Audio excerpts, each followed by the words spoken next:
Well, good morning. I declare open this hearing of the Senate Foreign Affairs, Defence and Trade References Committee inquiry into the National Volunteer Incentive Scheme, or as known, the Climate Army. The committee will be conducting today's hearing in person and via teleconference. I am Senator Henderson, Chair of the committee, and I'm pleased to be joined by Senator Jessica Collins, Senator Varun Ghosh and Senator Jackie Lambie. These are public proceedings being video streamed live via the Parliament's website, and a Hansard transcript is being made. I remind all witnesses that in giving evidence to the committee, they are protected by parliamentary privilege. It is unlawful for anyone to threaten or disadvantage a witness on account of evidence given to a committee, and such action may be treated by the Senate as a contempt. It is also a contempt to give false or misleading evidence. Witnesses also have a right to request to be heard in camera. I remind committee members and witnesses who are appearing via teleconference and who are not speaking to please mute their microphones.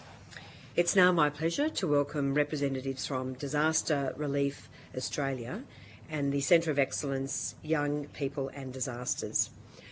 Good morning. I understand that information on parliamentary privilege and the protection of witnesses giving evidence to Senate committees has been provided to you. For the Hansard record, would you please state your full names and the capacity in which you appear today? Mr David Smith. I'm the Chief Executive Officer of Disaster Relief Australia. Thanks, Mr Smith. Ms Chelsea Rattigan, and I'm the Partnerships Coordinator of Disaster Relief Australia. Thank you very much, Ms Rattigan. And going to the Centre of Excellence, Young People and Disasters via teleconference.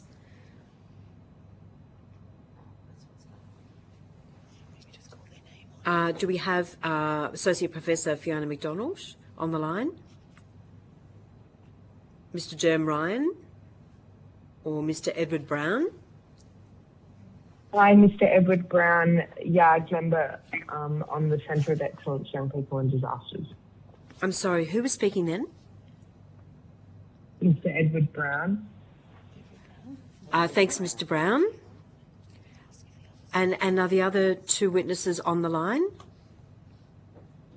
Associate Professor Fiona McDonald and Mr Ryan? No? All right. Yes, I am. Excellent. Who's that? Just checking whether you can hear me. I can hear you now, absolutely. Right. Sorry about that. Derm Ryan, Head of Rural for the Youth Affairs Council Victoria. Thank you very much, Mr Ryan. And Associate Professor, are you on the line? We can't hear you at the moment. You may well be trying to speak, but we don't have your audio. So we will try and bring you in to this panel as quickly as we possibly can. I'd now like to invite both organisations to make a brief opening statement, and at the conclusion of that statement, I'll invite members of the committee to ask questions. Mr Smith, do you have an opening statement? Thank you, Senator, and good morning. Thank you for the opportunity to address this committee. It's a privilege for me to represent Disaster Relief Australia and an honour to share how our organisation believes we can contribute to and deliver on the National Volunteer Incentive Scheme vision. Disaster Relief Australia is a veteran-led, volunteer-centric not-for-profit founded in 2016 by veterans repurposing their skills to serve communities in times of disaster. Today, we are a trusted national asset, increasingly recognised as a civilian alternative to the Australian Defence Force in disaster preparedness and recovery. We unite veterans, emergency services personnel and community volunteers in structured, purpose-driven volunteering. Since our creation, we have deployed on more than 180 operations, assisted nearly 300 communities and mobilised over 7,000 volunteers. At a time when volunteering rates are declining nationally, Disaster Relief Australia has bucked the trend. We are growing in every state and territory with almost 6,500 volunteers today and an annual net growth rate of 38%. This sees us on track to exceed our target of 7,500 volunteers by the middle of next year. Importantly, no age group dominates. Our model appeals equally to younger and older Australians, veterans and civilians alike. Our strength lies in cost-effective coordination and rapid deployment. Supported by a $38.3 million government investment, the current Volunteer Uplift program has enabled us to recruit, train and deploy thousands of Australians at scale, whenever and wherever disaster strikes. Importantly, our flexible model means volunteers can commit 7 hours or 7 days. Regardless, every contribution is valued and all are united by our values of service, respect, courage and tenacity. We now propose to build our capabilities via the National Veteran Volunteer Program, which supports our 2030 strategy. This initiative seeks to expand our volunteer force to up to 10,000 by 2030 and strengthen our ability to integrate veterans, corporate partners and community volunteers, ensuring that every hour of service is directed to meaningful, coordinated tasks. We believe that this model aligns directly with the Climate Army concept. Our veteran leadership provides discipline and purpose, while our proven track record demonstrates we can mobilise Australians of all ages into effective climate resilience and disaster recovery work.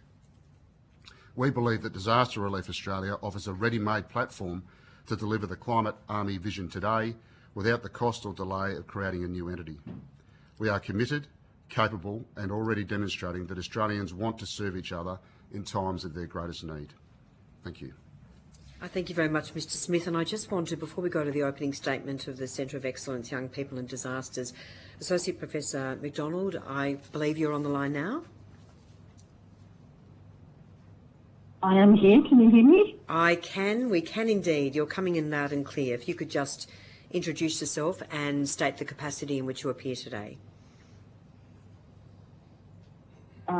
Yep, okay. So just if you could just state your full name and the capacity in which you appear today, please. Sorry, I'm here as an Associate Professor from Victoria University and also Lead Researcher on the Centre of Excellence, Young People and Disasters. And your full name is Fiona McDonald, correct? Yes, that's correct. That's okay. Thank you very much, Associate Professor. I now go to the Centre of Excellence. Do you have an opening statement? Yes, all three of us will be speaking. It's Derm Ryan speaking, and I'll commence. I'm sorry, I'm just going to ask for one person to make an opening statement on behalf of your organisation, and then we can go to questions. We don't have a lot of time, so just one statement, please. Okay. Thank you for inviting us here today, and I would like to commence by acknowledging that I am joining you from the lands of the Kulin Nation and pay my respects to the elders of the Wurundjeri Woiwurrung people, who are the traditional custodians of the lands and waterways.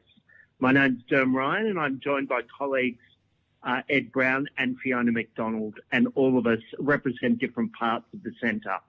The centre is a partnership between youth workers from the Youth Affairs Council Victoria and academics and researchers from the Youth and Community Research Group in the Institute for Sustainable Industries and Livable Cities at Victoria University. Prior to establishing the centre, we've collaborated on a number of projects since 2020 that have involved young people in climate-related emergencies and disaster responses. These have included projects that have developed resources, produced and published new knowledge, built skills for community, and strengthened community capacity to respond to disasters. We use place-based and strength-based approaches to recognise young people as active citizens who can have a contribution to make. We aim to strengthen both the capacity of emergency management services to engage and work with young people, and to support and develop the capabilities of young people to contribute to all parts of disaster response. We advocate for and alongside young people for their rights and well-being, and we do this by using youth advisory groups in the structures that we create.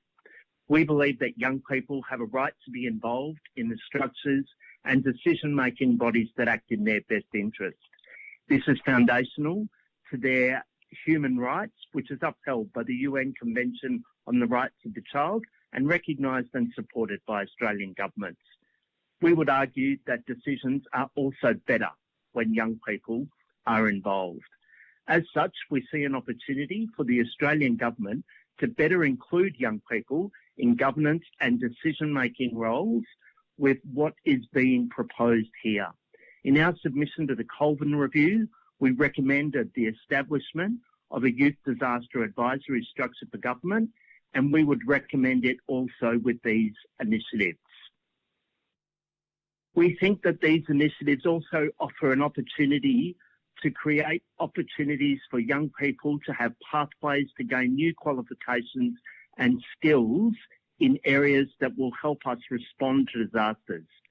Gaining new qualifications and skills enables young people to contribute to the national disaster response, improves their employment pathways, and demonstrates excellent return on investment by Australian government and for the local community.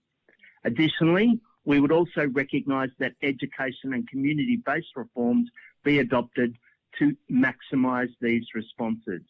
Recently, in a program that we ran called Future Proof, we saw over 1,900 young people have uptake in qualifications and pathways that enabled them to be able to contribute to disaster responses. These included certificates in firefighting and public safety, community services and mental health, as well as short courses in first aid, chainsaw operation, traffic management and white tickets. All right, fantastic. Thank you. Concludes our opening. Thank you very much for your opening statement. We'll now go to questions from senators, and I'll give the call firstly to Senator Lambie. Thank you. Good morning, everyone. I just DRA, can you just give me a bit more information on how, one, you're going to build your numbers and this National Veterans Volunteer Program? Is Defence playing any on this, that people might need some time out, would like to pass them over to you guys and then take them back or anything like that? Or Defence not? No. So we've been heavily engaged with the Department of Defence in relation to this, and they're supportive for the reasons I've outlined, which I think the public record says that Defence has to be focused on other issues, and increasingly we're finding, for example, the operation we conducted in the mid-north coast of New South Wales earlier this year in response to the flooding. We had 100 volunteers on the ground within about 4 days and deployed over 600 volunteers to that, whereas the ADF only initially deployed around 100 personnel to help out initially.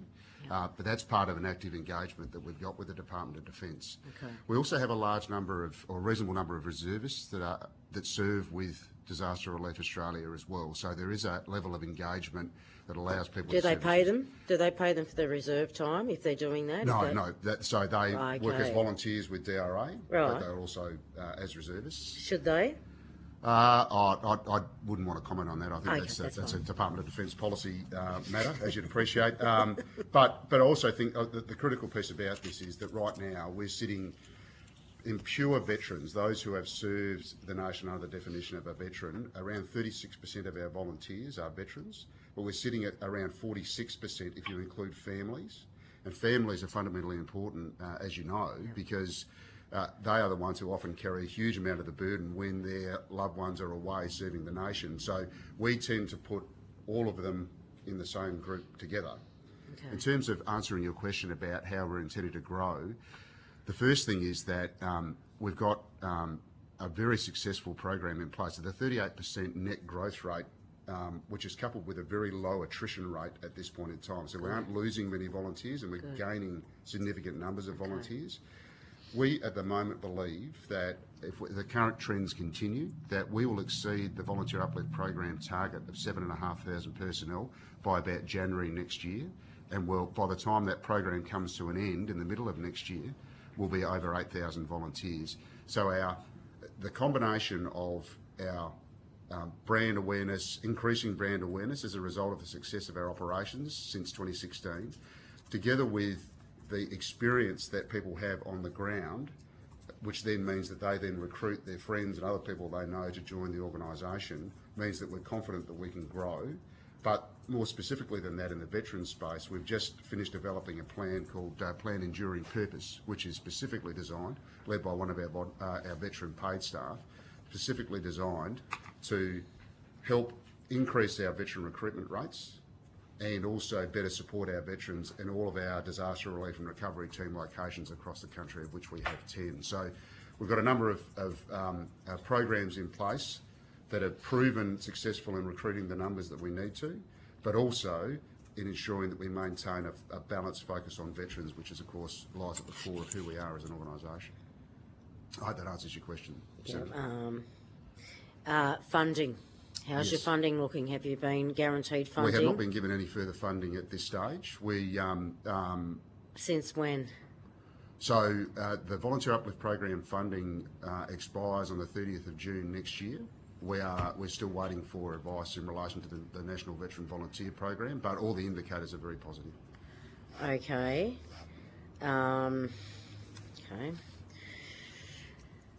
Any idea when you may get an answer on that, so you don't have that hanging over your head? No, but we have been very heavily engaged with both the National Emergency Management Agency and Minister McBain's office in relation to that. Essentially, since the election, we submitted the proposal back in January as a bipartisan submission, and as you no doubt are aware, that the coalition made a commitment during the election campaign to support the National Veteran Volunteer Program. But we've been heavily engaged with government to try and get that outcome.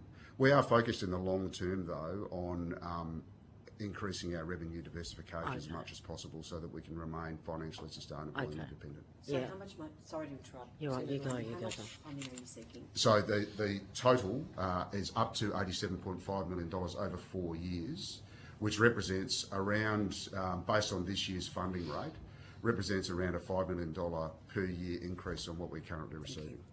Okay, and they've had that now for 9 months.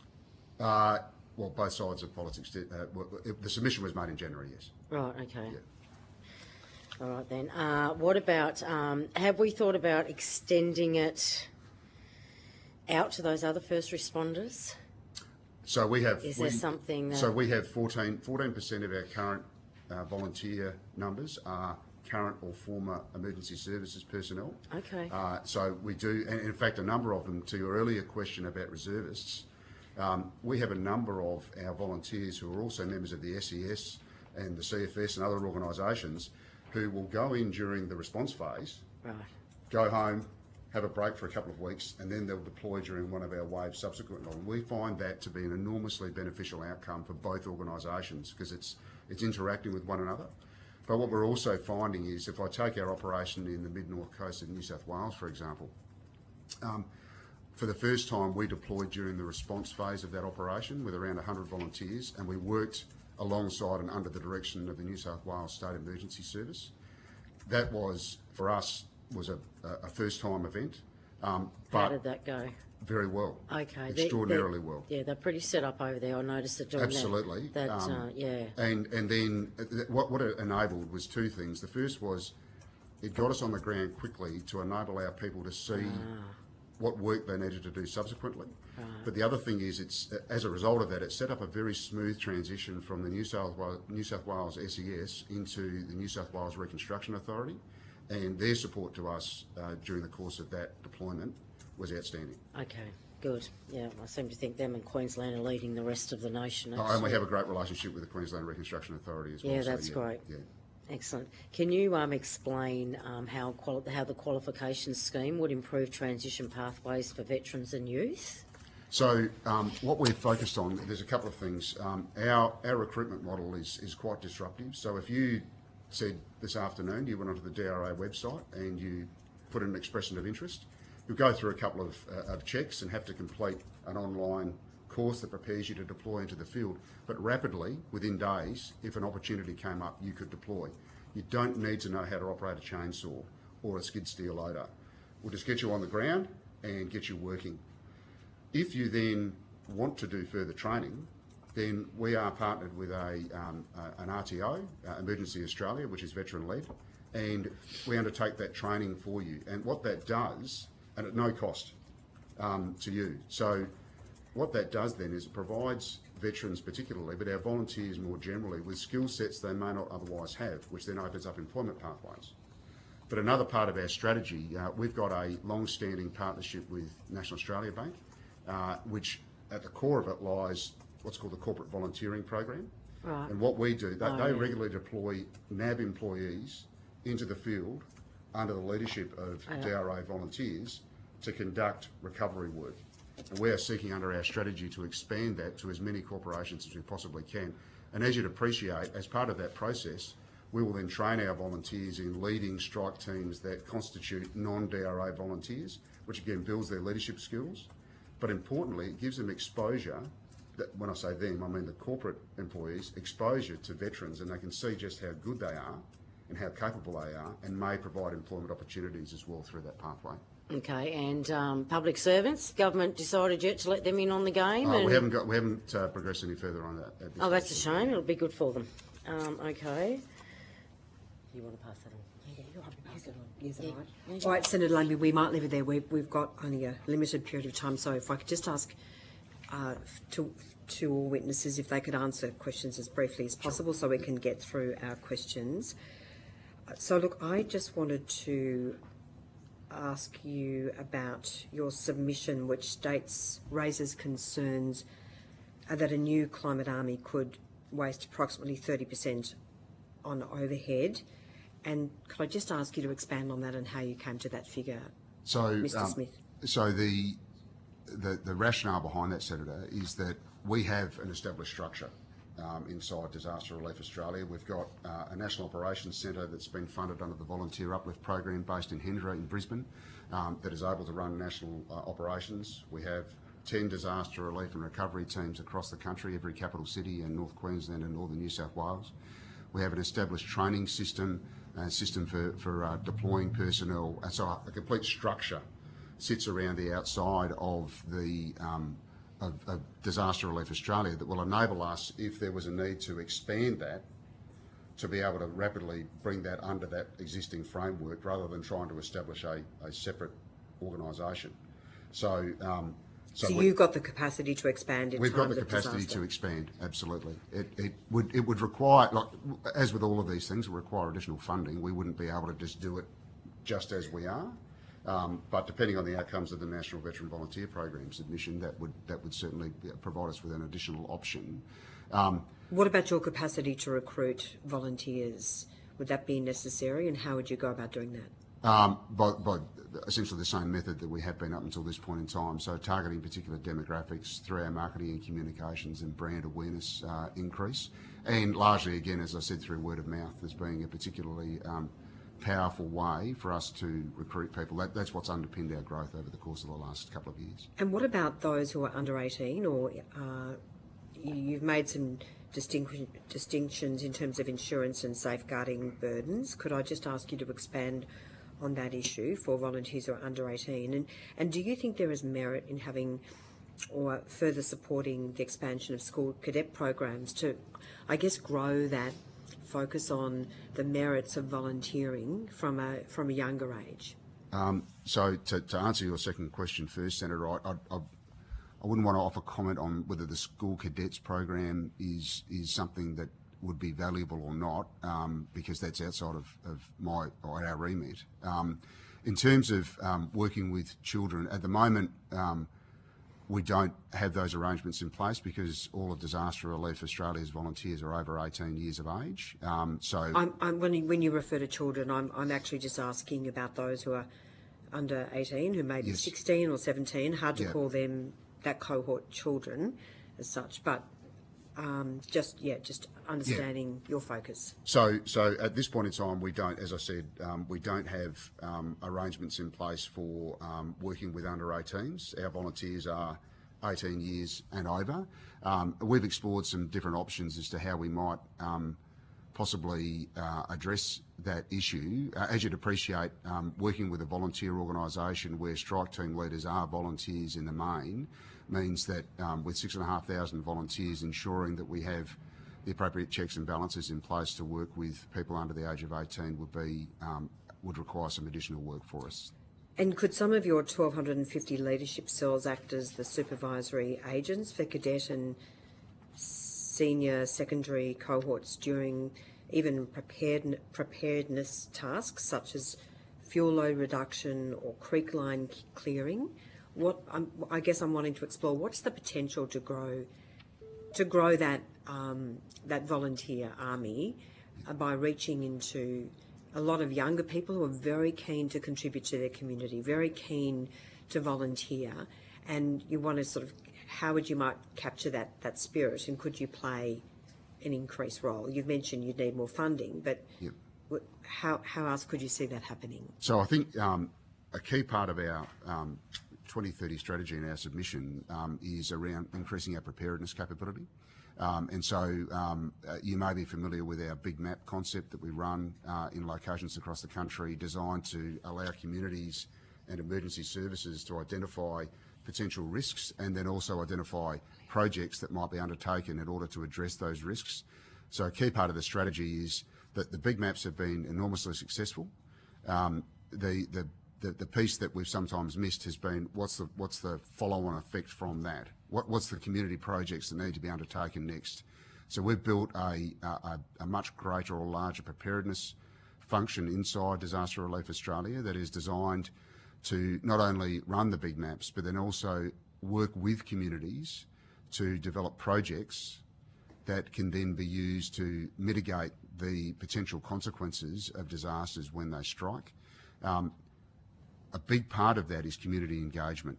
So not just working with corporate volunteers that I've already spoken about, but also with community organisations like Lions and Rotary, local football clubs and organisations of that nature, which provides a great opportunity for younger people to become involved in a proactive way in order to help communities prepare.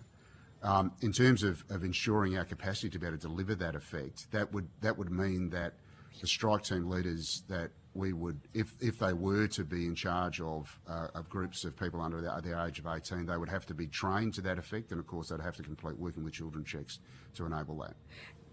And given the increased hazard complexity with this work, Yep. Do you support a minimum national standard for volunteer safety? So I'm talking about fatigue limits, high-risk task restrictions, debriefing requirements. Do you believe that more can be done in that respect?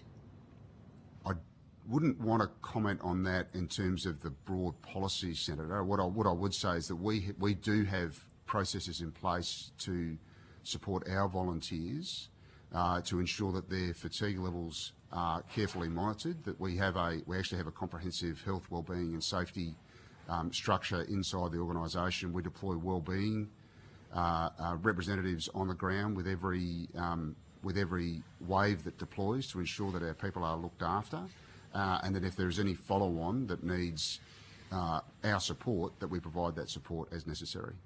Mr. Smith, I'm going to finish my questions here, just trying to keep to time. I will hand over to Senator Ghosh, bearing in mind that I'm sure senators will also have questions for the Centre of Excellence as well. Senator Ghosh. Thank you, Chair, and thank you to the witnesses here and online. May I ask this question both to Disaster Relief Australia and the Centre for Excellence, Young People and Disasters? I'd like to know a little bit more about the training that you offer volunteers, how that is designed in effect, and what are the qualifications that people get as a consequence of being a part of your organisation? Sure, I'm happy to speak first if you like, Senator. So our training is essentially, to bring it down to simple terms, is twofold.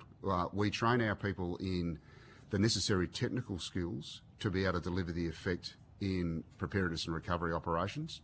So things like chainsaw operation, pole saw operation and the like. As I indicated earlier, we have a partnership with a registered training organisation, Emergency Australia. So any training that our volunteers undertake is nationally recognised.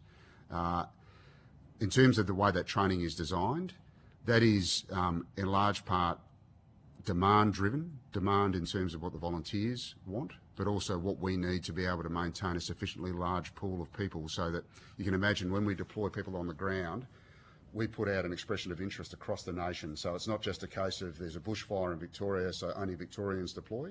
Anyone in Disaster Relief Australia can deploy across to that location. And we need to make sure that we've got the appropriate mix of qualifications and experience to be able to operate chainsaws, to be able to lead strike teams and the like. So we need to make sure that we've got a pool of people to enable that to occur. And so we work very closely through our disaster relief and recovery team, associate directors and the volunteers that they are responsible for, to ensure that they are available to conduct that training as much as possible. The other element beyond the technical training piece is around leadership. So we run leadership training for our strike team leader courses, who will go out and supervise people on the ground, for our mission commanders, who are responsible for running our forward operating bases whenever we deploy into locations. And we also run a program called the Sir John Monash Leadership Program, which is our capstone leadership program designed for emerging talent in the organisation, both paid staff and volunteers, that is designed to enhance their leadership skills. It's a 6-month course that is quite intensive, but allows them to be better positioned to lead both inside and outside the organisation at the end of it. Do you need to just go to the witnesses Sure. online, if that, just because we've got very limited No time? problem, Senator. Yep. So to, sorry, Senator Ghosh, don't want to interrupt, but just if we could just go to the witnesses online for a response to Senator Ghosh's question. It's Derm Ryan speaking. A lot of the work that we do is training people in best practice around working with young people. So looking at child safe standards, the code of ethical practice when working with young people, but also around youth participation and what that involves. And our work is about working with communities so they're able to work with young people. I will let Ed answer and respond, because he was involved in the Future Proof program, which was a forerunner to the Centre of Excellence, and is also can tell you the sort of training that he got when he started at the centre. So over to you, Ed. Thank you, Derm. Edward Brown speaking. So during the Future Proof program, I was fortunate to do both CPR training, first aid training twice, and also mental health first aid training twice. We did these and we got certificates and qualifications in all 3 courses. And this was really beneficial, especially as we went into hot summers and heavy rainfall seasons, knowing that we were able to have the skills to help in these situations when and if organisations let us be involved. Also part of the Centre of Excellence program, the members of the Youth Advisory Group have participated in trainings to make us good members of the group like this and teach us important skills to be a part of a group of governance. So we learned about giving constructive feedback and stuff along those lines. Next question is just to the DRA.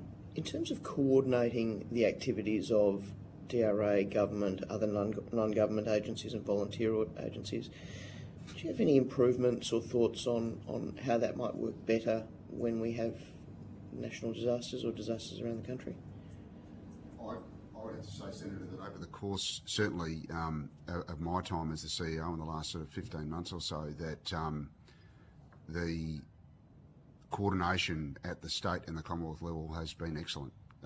We are very strongly supported by the National Emergency Management Agency, who will generally lean in quite early with our deployments, and we're closely associated with them, but also have strong relationships with the reconstruction authorities and equivalent in every state and territory, as well as working very hard on establishing strong relationships with the state emergency services and the like. And I think that that's been borne out by the 3 operations that we've conducted this year. So the period directly after the Cyclone Alfred in Queensland, which was we were on the ground much quicker than we previously had been as a result of the relationships.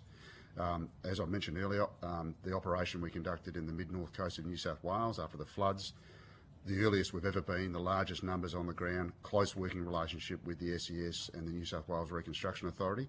And right now, as we speak, we have volunteers on the ground in South Australia at the request of the South Australian Government, helping with the algal bloom cleanup And in fact, within around a week of deploying on that operation, they asked us to extend by another 4 weeks. So it was initially 4 weeks, another 4 weeks. So we've got very good relationships at both the Commonwealth and state level, and they're enabling us to get larger numbers of volunteers on the ground more quickly and undertake work, as we are in South Australia at the moment, that doesn't normally fit inside our sort of bailiwick. Thank you. Chair, did you want to share the call? Thanks very much, Senator Ghosh.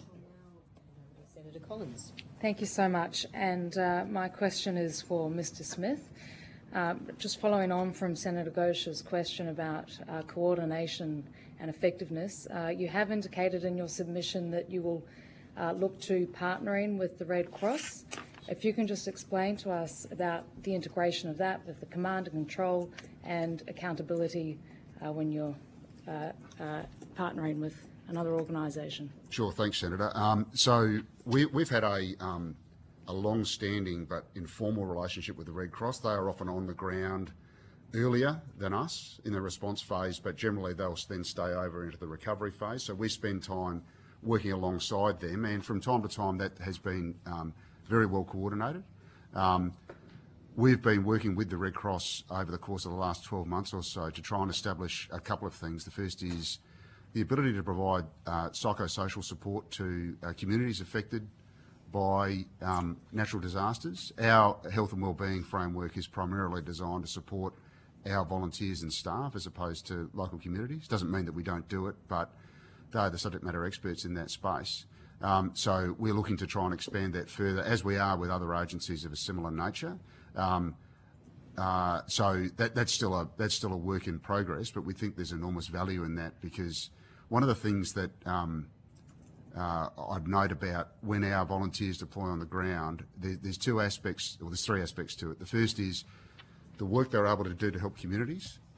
But in many ways, and my predecessor, Mr. Jeff Evans, is in the room, and he articulates this better than me. He said at one point that, you know, if you look at a picture of one of our volunteers with a community member and they're giving them a hug, who's actually benefiting from this? Who's actually getting the most out of this? And a lot of our veterans, particularly, find benefit in that engagement with community members because the work helps them to adjust, to transition, to feel as though that their previous experience is a benefit to the community more broadly. Mr. Smith, Yep, sorry. we are also talking about young people and civilians as well. And you talk a lot about, and we heard from the other people on the call today as well, about, you know, the issues with wellbeing and the psychosocial support that you aim to give people that are volunteering. But, you know, when you've got young civilian kids that are signing up, or young adults, do you think that this is the right cohort to be going through these huge processes? You're talking about physical, mental, technical challenges that they have to face. Have you seen in your volunteering cohort a difference between the veterans and the civilians, particularly with the young people? So, Senator, around 35% of our volunteers are either not veterans or current or former emergency services personnel. And one of the key advantages that we have is the integration of both our civilian and our veteran and current former first responders on the ground doing the work together. That's mutually beneficial. We find that having the structure that we have for our civilian volunteers is highly beneficial to them, but equally for our veterans to have the opportunity to engage with members of the broader community is important. Not only volunteers, but also those that they are assisting. So what we actually see is that there is enormous benefit in the structured approach that we take to the delivery of operations and how we organise ourselves, not only for our veterans, but also for our civilian cohort. And right now, the success of that is borne out by the fact that our numbers of civilian volunteers is growing exponentially because of the benefit that they get and the feedback they get from working in that kind of environment and helping communities. So we think that like-minded people, regardless of their background, that's what it's really about. So your organisation has grown volunteers, and that's terrific. I mean, I tried to sign up to the Red Cross to do emergency support 20 years ago as a student, couldn't get in. The competition, I think, you know, if you're going to be growing your your program, and it's going to be heavily funded by government. Do you foresee any problems with taking volunteers away from these other organisations? I don't think we're taking volunteers away from other organisations at all, Senator. But if it had, let's say, for instance, this Climate Army got legs, Yep. and you've got all the funding for it to be able to grow this. Yep. Do you foresee, your organisation taking volunteers away from SES and so forth? No, in fact, so there's a couple of things. The first is that we are focusing on particular groups of people, notwithstanding your comments about expansion potentially under the Climate Army. But we are a veteran-led organisation that does focus on veterans, but we also know that we must have civilians as part of that. It wouldn't be beneficial to our veterans or to the community to just simply have a completely veteran organisation. But I'll just go back to my earlier point. They're not mutually exclusive. So we have members of Disaster Relief Australia who are members of the SES and the CFS. They just deploy at different stages during the disaster relief and recovery cycle. So we wouldn't see it as being something where it's forcing a decline in volunteer numbers elsewhere as a result of us growing. Okay, thank you. And on you mentioned before about the training that you provide your volunteers and they go through the RTO. That 86 million in funding that you're asking for, that you've currently received, is that where the money goes to pay? Where does the money go? Where does the money come from to pay for these RTO training courses? So under the current Volunteer Uplift Program, the $38.3 million grant that we received, a fair percentage of that, and I haven't got the exact figures to hand, but a fair percentage of that is actually committed to training. But the main purpose of that Volunteer Uplift Program was to grow our capacity to be able to recruit, train and support the volunteers who then deploy onto the ground. So the back of house work, that's what this pays for. It allows us to then grow the number of volunteers and then support them when they are deployed on the ground, training, equipment, logistics and the like. Sure. Do you have the numbers of how many have gone through the system, and which would you be able to provide on notice the number of volunteers that have gone through the RTO and the training courses that they've undertaken? Yeah, I'll have to take that one on notice. And whether they're doing multiple training courses? Sure. We have that information. Thank you. Very much to hand, so I'll just take that on notice. Thank you. Okay, thank you. Thank you very much, Senator Collins. We've only got a very short amount of time left, so I just wanted to go to you, Associate Professor Fiona McDonald. Just keen to hear from you about any concerns or feedback that you may wish to give to the committee.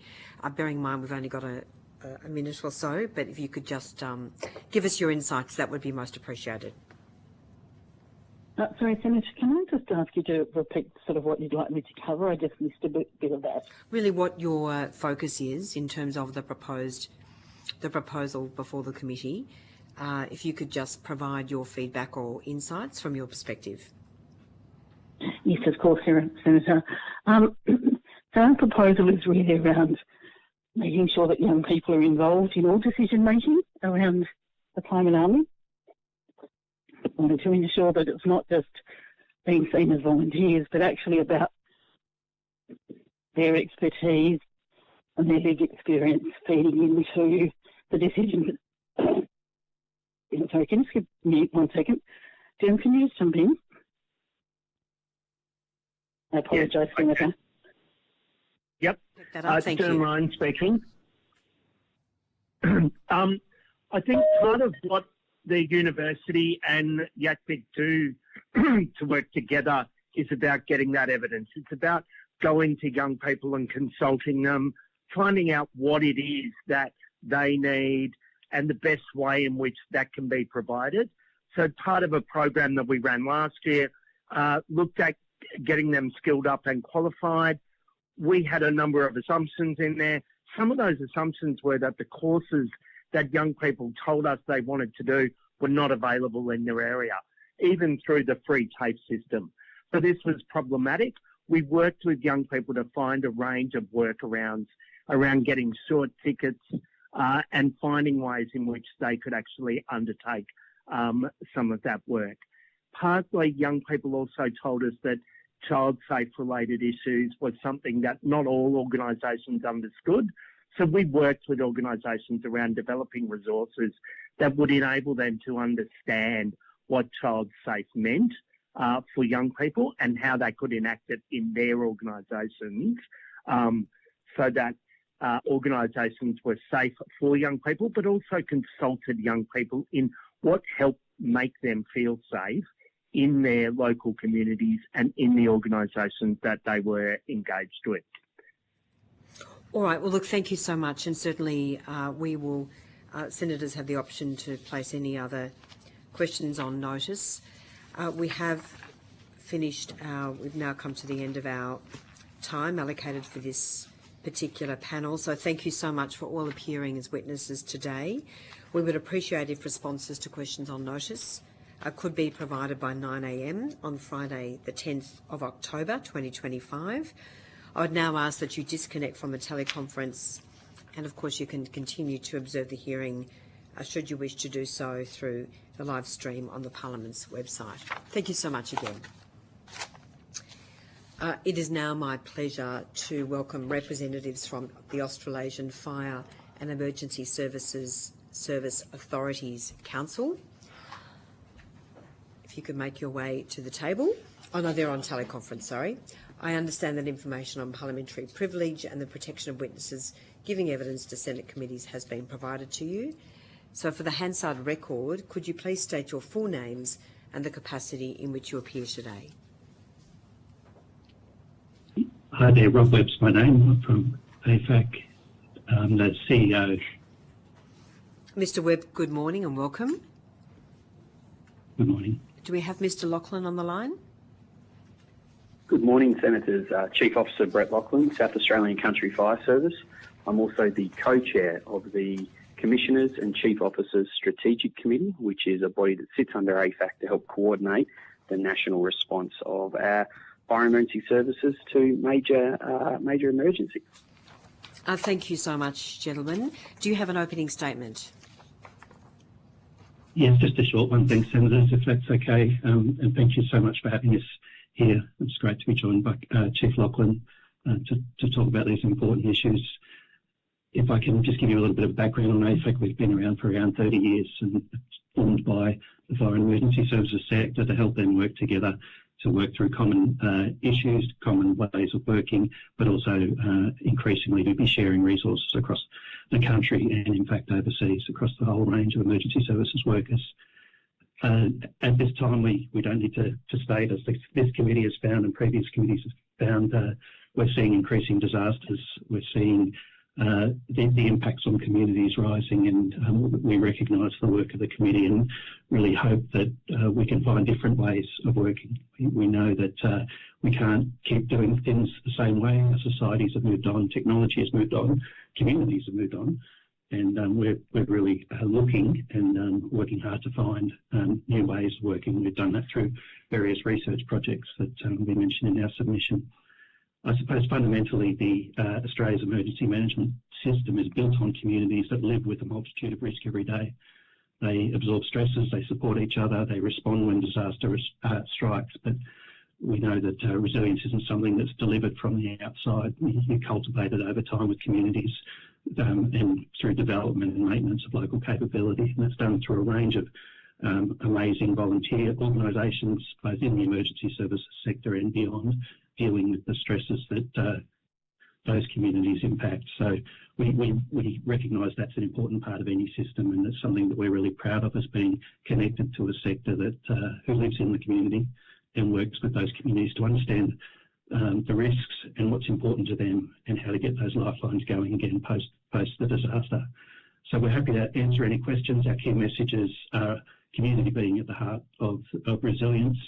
We feel that integration with the existing systems and across all volunteer organisations is important, not duplication. We cannot underestimate the complexity of holding together organised and coordinated capabilities that are giving up their own time to move in these very different times in communities.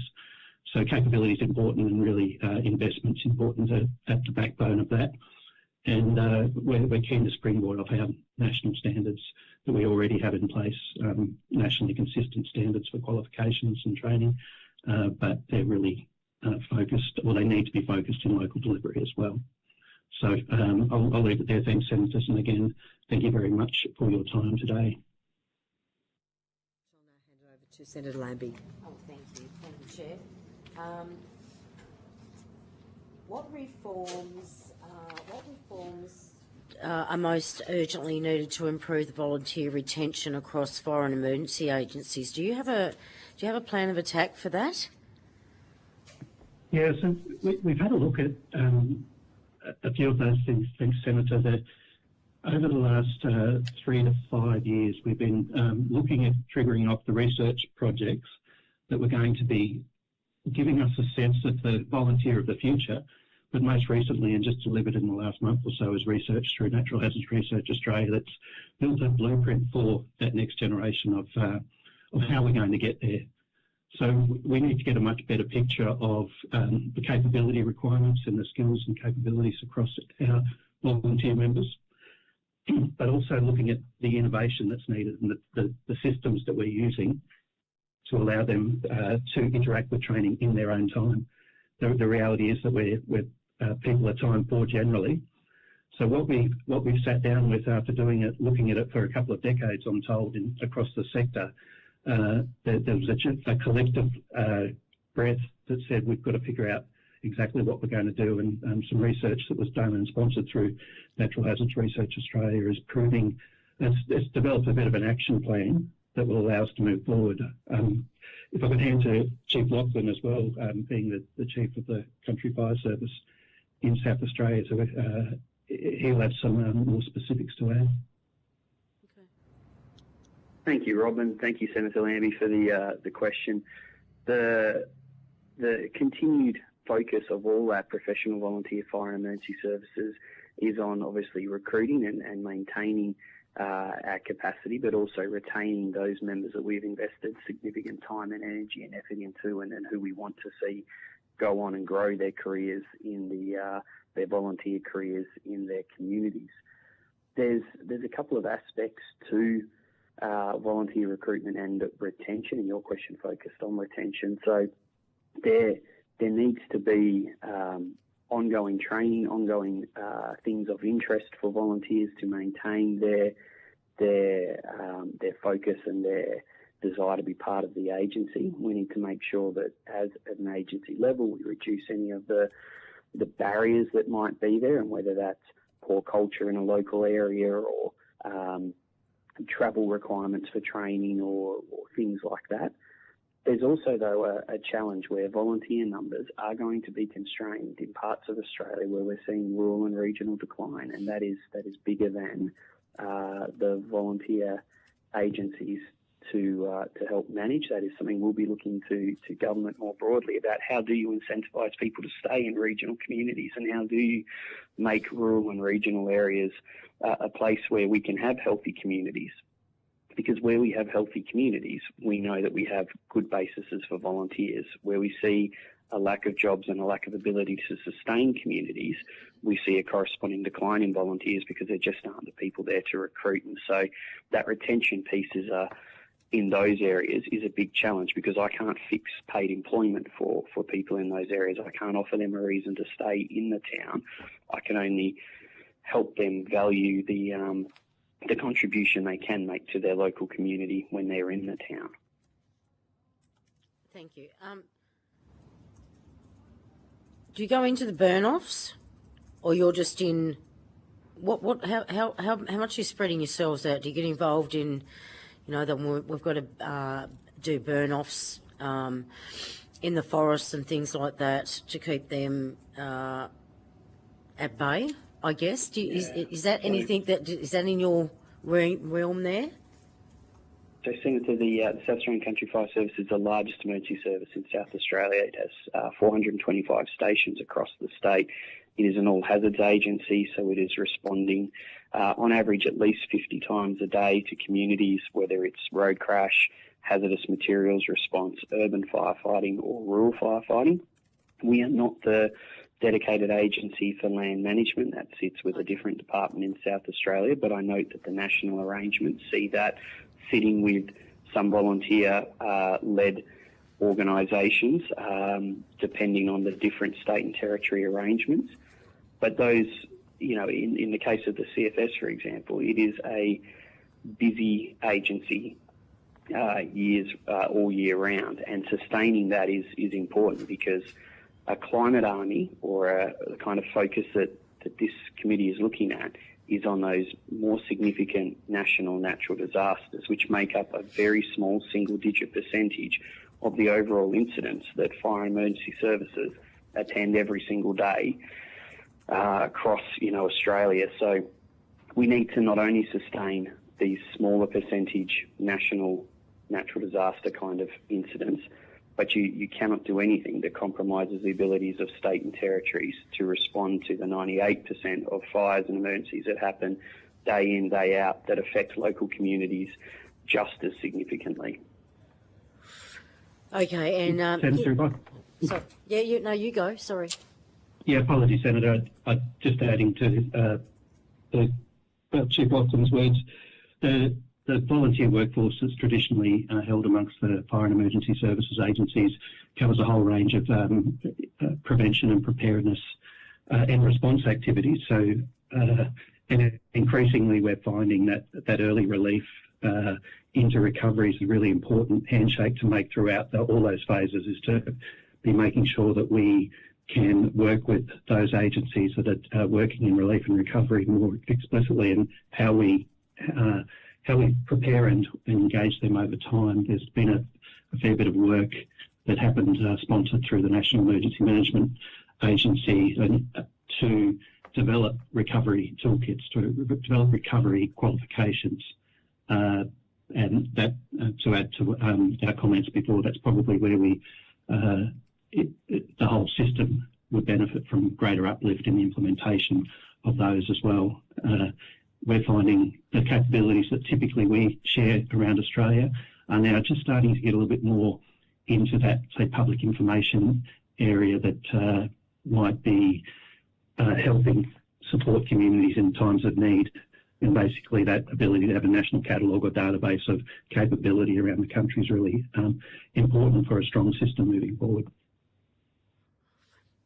Okay, and what have you got planned?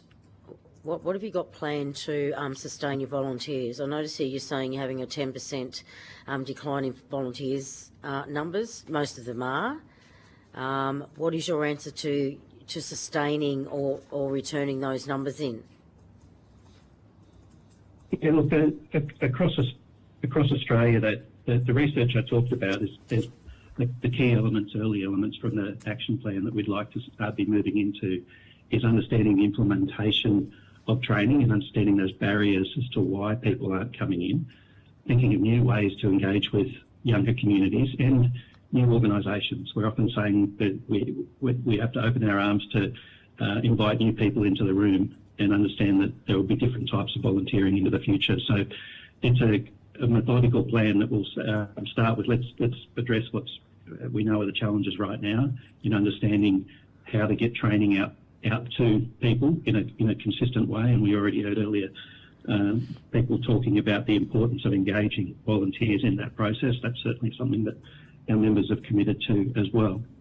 And then thinking of new online tools, etc. We're getting good uptake for some of the online training that we've supplied through the incident management, national incident management training. It's not the full-blown training that a level 3 incident controller might have, but it's entry-level training, working with local governments as well. We hope to be able to work with them and provide the types of information they need, because increasingly we're just finding more and more people involved or needed across government. So there's elements of this that will happen over time, but it's not there's no one thing that is going to solve the whole thing. Okay, I'll just ask one more question so the committee members can ask. But in your time, and I'm quite sure you've got a lot of experience, is there any overseas model that you may have come across that might even get it close? I think one thing that we find in Australia, it's a pretty unique place. That's the challenge that we have, is there's very few places that have the breadth of population and small communities and the breadth of disasters. The US have got much bigger a much bigger resource base, but don't have quite the same volunteer ethos that we have. We're built on the back of people. Okay, are you talking about the United States of America, their National Guard? That's their backup. Is that what you're talking about? No, not necessarily. I'm talking about the US, the Australian. What we find one of the big differences between Australia and say the North Americans or the Europeans is we're heavily built on volunteers. The vast majority of the emergency response that happens in Australia is through volunteers, and we rely on that. The expense in creating a paid workforce of the size that we'd need would be prohibitive. So there are some places that would be providing incentives or providing, like any workplace, which effectively we're talking about here, people who have a connection to a greater good, the recognition, the pride, the one thing that's been cited in the latest research was around the US Peace Corps, I think, that were building that sense of pride. I want to be part of something, and I think that's important. Brett might be able to give you some sense of that importance of that recognition in general, and things that they build things on across his role as chief. Thank you. Thank you, Rob. Thanks, Thank you, Senator.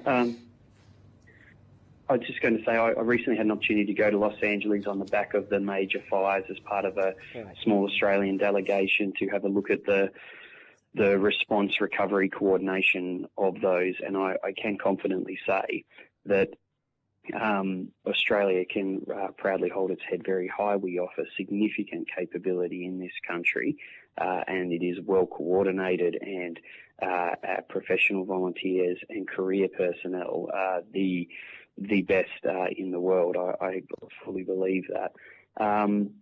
In terms of the opportunities and the recognition and the things that help strengthen that our people are motivated to protect their local communities, and that motivation is beyond powerful, and they take a great sense of pride of being able to go into the chaos and restore normality and help people when they absolutely need it most, whether it is a major, 1 in 100 year flood, or whether it is a road accident where people are trapped and need that help now.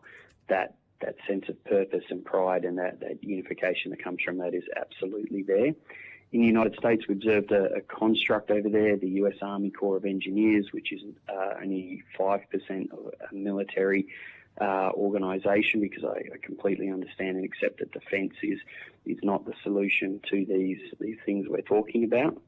But that is a 95% civilian and contractor-led agency, and that was certainly a model that in Hawaii, post the major fire there, and then in the 2 fires we observed in California, had achieved incredible things in terms of its ability to mobilise trained contractors for things like recovery and cleanup and things like that. So that was certainly an impressive model. That's paid. That's paid workforce, yeah? That is paid paid workforce, correct. Thank you. Thank you so much. Thank you, Senator Lambie. Senator Ghosh. Thank you, Chair, and thanks to the witnesses for dialling in today. One of the concerns AFAC's expressed in the past, I think, is that the creation of a climate army as a separate body or institution might generate coordination problems or create risks associated with its integration into existing emergency management arrangements. Are you able to elaborate on that concern and then suggest perhaps what mechanisms might be implemented to ensure that those new volunteer groups can be integrated into existing systems? Yeah, thanks, Senator. The challenge in any resource sharing in general is, I'll call it a challenge, or the reality of working in Australia is that it's the responsibility for response and the safety of life primarily or initially starts with our state governments. So connecting to their well-drilled and their own local responses. We come in and work with a layer across that in developing consistent terminology, consistent skills and requirements.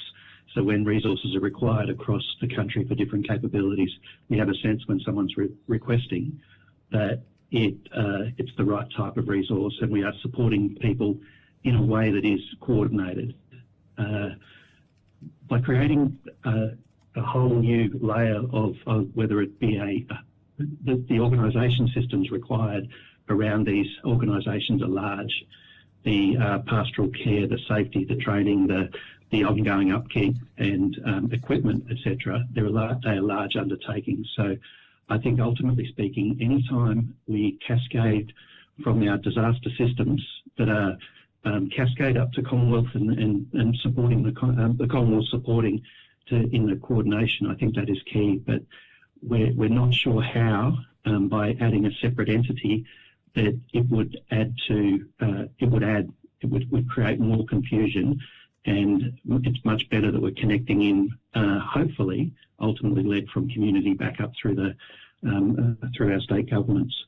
So where I think we need to be thinking is working out where the gaps might be, where the challenges might be, and investing in uplifting the system, uplifting our understanding of the implementation requirements into the relief and recovery area, what the volunteering agencies are doing there, understanding how we can manage or take the spontaneous volunteers, how they work into our systems, etc. But ultimately, it's using the system and strengthening the system that's there. It's based on a whole other range of things that happen in communities. They don't switch to a new mode in disasters. They are running their living, whether it be health, whether it be education, whether it be a whole range of things. That there is so we're feeling that implementing and strengthening that system is where we need to be. So not replacing it, not trying to duplicate it, but actually coming in and saying, well, let's look at the entire system and address it in those ways. As we've already heard, it's often the same people. Anyway, there's a lot of people who are helping and do help every day in communities. So we're mindful of that. And one thing that across the country that's done slightly different in different places, and one thing that we know does get in the way is when we make it hard. When people who are trying to work in a system aren't quite sure which way to go, it makes it incredibly hard for them to do it. So we're trying to build it more around them and building up our system around that, I think is important. I'll pause there and hand to Brett. Thank you, Rob, and thank you, Senator. Senator, if I might just, the effect that you're trying to create with a potential new agency would then determine what things you needed to update and how you're going to change it. I mean, obviously each state and territory has its own emergency management arrangements, legislation. There is command and control and coordination that has been, established and built over more than 100 years of establishment practice that has created efficient and effective relationships and processes that serve us well and have served us well for a very long time. So if you're trying to create an agency that would have some kind of role in response, well, that's going to obviously dictate and change what integration and legislative change is required. If you see it as a post-disaster recovery bit, that'll be a different lens again. It really depends on how you see a new agency working. And I think to Rob's point, I think that integrate within existing structures, don't duplicate and create something new is probably the key message I'd re-emphasise.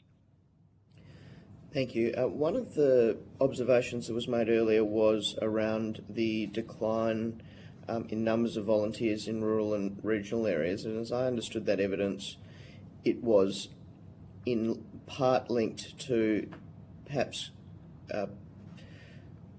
regional communities themselves shrinking. Are there any strategies or methods that you're implementing to try and maintain regional and rural volunteering numbers? I'll hand straight to Brett on that one. Sorry, Brett. No, thank you, Rob. Thank you, Senator. Look, yes, but if I give you an example of one brigade that my organisation operates, but this is a story that would be replicated across the country, where once there might have been a fairly bustling community of hundreds of people, that community might be now down to, say, less than 40 people in total. And of that 40, we've got 10 of them who are in the local volunteer brigade in that township, providing a valuable response on a handful of occasions each and every year in support of their local community. That's not a community where new people are moving into. That's not a community that has a young demographic of people who are going to hang on and maintain that community. That is a community that is aging and that people aren't lining up to replace behind. And that's going to be because of a variety of reasons, like, I think is well known, well established, but farms used to have multiple families, working, sustaining, running farms. Obviously, machinery and technology has increased that farms can now be much larger, can be operated by less people, and that is the trend across this country, which leads to less people in these communities. As people move away, the banks shut down, the school shuts down, the hospital shuts down, et cetera, et cetera, et cetera. So in those areas, there's not a strategy that I can do to encourage people into that area. So what we're looking then is how do we strengthen the bigger communities to provide a hub and spoke model where we can provide a smaller either appliance or capacity in that smaller community that is declining, and then reinforce it with the larger, more stable community that may be some distance, but be the closest option. That's certainly one avenue that I know we're all sort of looking at a national level, because it's not an easy problem to solve, and that is beyond the fire and emergency volunteer services to solve that issue. Thank you. Thank you, Chair. Thank you very much, Senator Ghosh. I just wanted to just ask you about the challenges of creating a separate climate army. AFAC represents some 35 emergency services, 288,000 personnel, 90% of whom are volunteers. And you've put to us that there's already a very strong emergency management backbone underpinned by the work being offered by many state and territory services. If the government was to pursue a climate army, in hypothetically, what issues what problems would occur, do you think, and what issues would occur, particularly in relation to governance? I think, Senator, the real challenge will always be aligning to the state and territory-led response and/or relief arrangements. The Commonwealth have shown in a number of occasions they've co-invested with states and territories in some wonderful capabilities, whether that be through our own National Resource Sharing Centre, which is proving that there are ways to enhance the existing model without creating a new one. Similarly, through the Aerial Firefighting Centre, there's a national capability or surge capability that the Commonwealth fund. It's predominantly a state and territory funded response capability, but ultimately the Commonwealth provide additional funds to allow both multi-use and a national capability. So at any time, all through our fire seasons, state and territory services can do what they need to do, but there is this additional layer that allows the Australian coordination and/or to happen. So that to us seems to be a model that is working. Where we recognise is that we don't reach into relief and recovery, and we're not suggesting that we do reach into that area, but making sure that there is that seamless or ability for whatever system that is put up in place.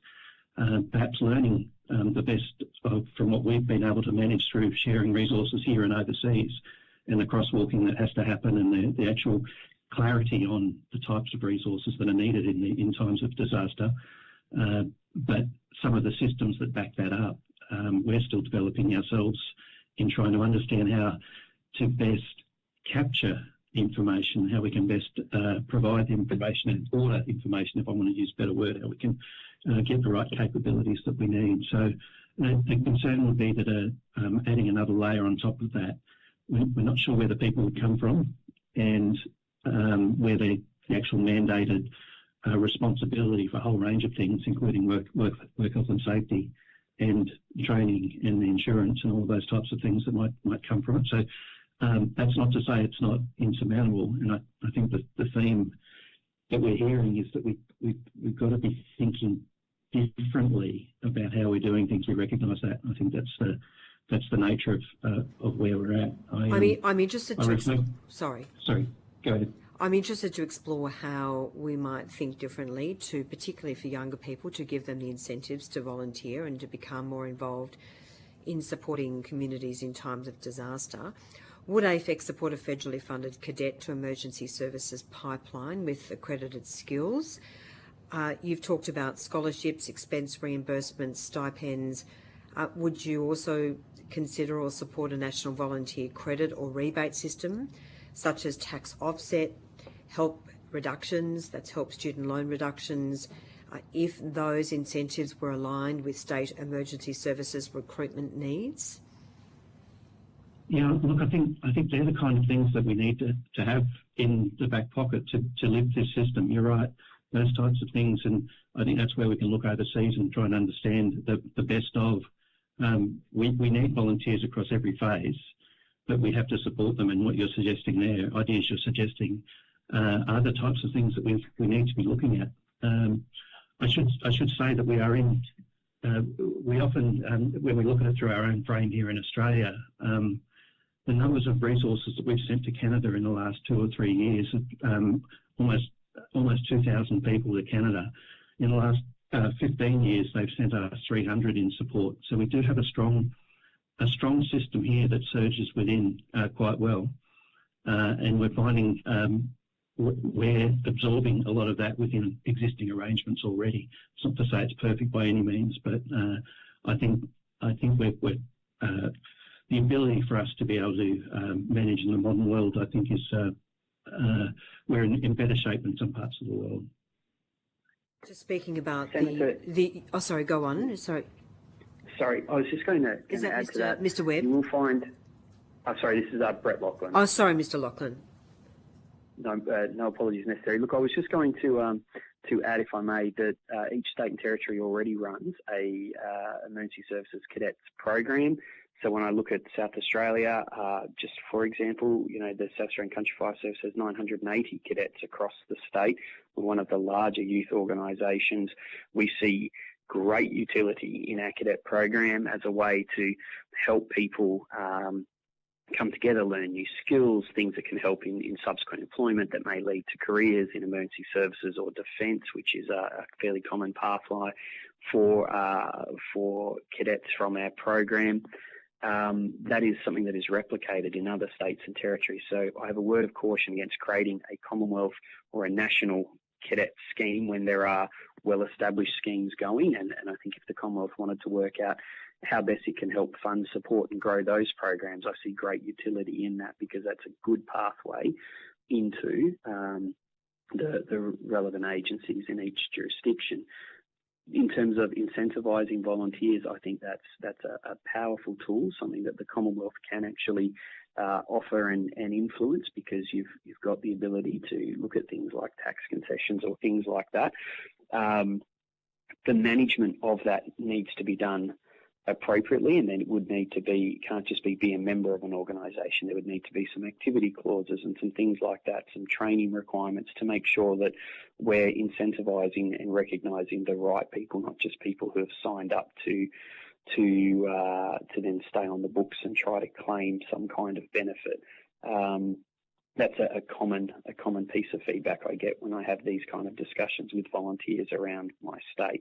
They're keen to make sure that if it was there, that it was fair and that it recognised people who are doing the actual work. So if you could put those kind of checks and balances in, I think there's some good things to explore about how you demonstrate that government deeply values and deeply recognises the value of the volunteers in the fire and emergency services sector across this country.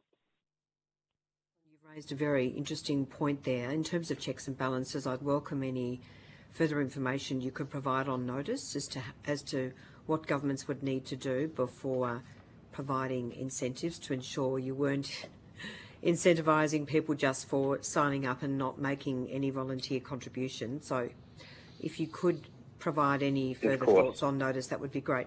Just wary of time, of course. I just wanted to, before I hand it over to Senator Collins, I just want to ask about your reference to the US Peace Corps model. Could elements such as employment pathways be adapted in this country without undermining the ethos of volunteering, do you think? Oh, look, I don't know enough about the detail of it. I'm sorry. It was perhaps overstating the details of that particular program. So it would be hard for me to say whether they would work. Those pathways, I mean, you look at it in terms of the investment that is needed. Yes. Well, look, maybe I might ask, you might want to give some further thought to exploring employment pathways, and perhaps you could provide some further information to us on notice. Yeah, sure. All right, thank you. Senator, conscious of time, but just super quickly, yes. In terms of employment pathways, some kind of scheme that the Commonwealth can offer to be able to guarantee and mandate leave for emergency service volunteers is something that would be, I think, of great interest nationally. But also, how do you recognise those small business employers who are employing our volunteers, and how do they release their volunteers to go out and make a contribution without being financially disincentivised as they are now, is something else that I would encourage in terms of employment pathways and things like that for the government to consider. And do you have any thoughts about how small businesses could also make that contribution without being so disadvantaged? I think there's opportunities, again, for the Commonwealth to consider what tax concessions or breaks there might be for small business owners who employ active volunteers, and noting that these volunteers aren't just attending the major emergencies, they are dropping tools at a moment's notice to go help with all manner of emergencies that occur in their local communities, providing that incredible support, but at the expense of local businesses. And so something we can consider and expand on, perhaps on notice due to time. Look, I'd be really grateful. Thank you so much. I'll now hand over to Senator Collins. Thank you so much. I've really appreciated your submission and the clarity in it. I did want to ask about the Mud Army, the 2022 Mud Army in Brisbane. I assume that's in relation to cleaning up after the riverbanks flooding. Yeah, that's right. That's right. I have spent a lot of time in Brisbane and have seen, the effects of those banks breaking, and virtually everybody in the city just stopping work to go down and watch it all, but doing nothing. So great to hear that there is a coordinated response there. But you mentioned that it was both valuable and problematic. Can you just expand on that a little bit for me? Yeah, I mean, I think our Queensland colleagues might be able to provide the most detail about that. But I think, like we see in any community, whether they are in the media or otherwise, supporting that initial relief and helping other communities or members of the community, that's a great benefit. I think that the challenge being when you have to coordinate, when you have lots of people in a potentially unsafe environment as well. But just the ability to understand what's being done, so you have an understand what to do next. Queensland have a long history of dealing with that in recent decades of major disasters. So they would be the best people to talk to specifically around those challenges. But I think we see it in every community on every day. There's a neighbour looking in on someone else. It's just once it's reaching a scale where you've got you're trying to get take the pulse of an entire community, it becomes a little bit difficult. So what sort of pre-planning or coordination platforms do you need to help coordinate or manage spontaneous volunteers? Yeah, I think the types of things that introduction to some of the incident management systems and understanding of the broader disaster system in general, but ultimately speaking, it's understanding that coordination of any kind of major operation, what the role is, clarity of roles, how to undertake roles safely. Those types of things have to be done, and ultimately making information available to those people in a way that will support them. I don't know if Brett has anything to add to that. No, I think you've covered it. I mean, once you bring volunteers in, the various WH&S legislations that we're all operating under across Australia compel us to then provide safe working places, and we have significant responsibilities for those people. These are legislative arrangements that governments across the country and nationally have brought in.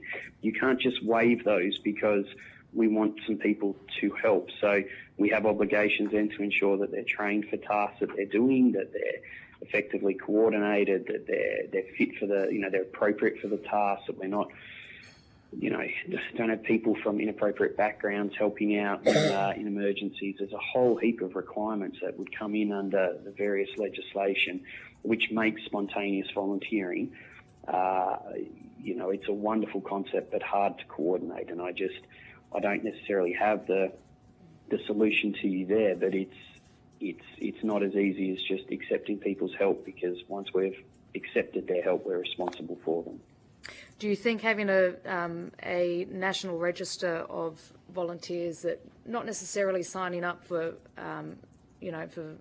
specific volunteering organisations, but just being ready, particularly in high risk areas, to respond as let's call it a spontaneous volunteer? Do you think having a national register of that and the sort of basic information taken from them and given to them as well would help?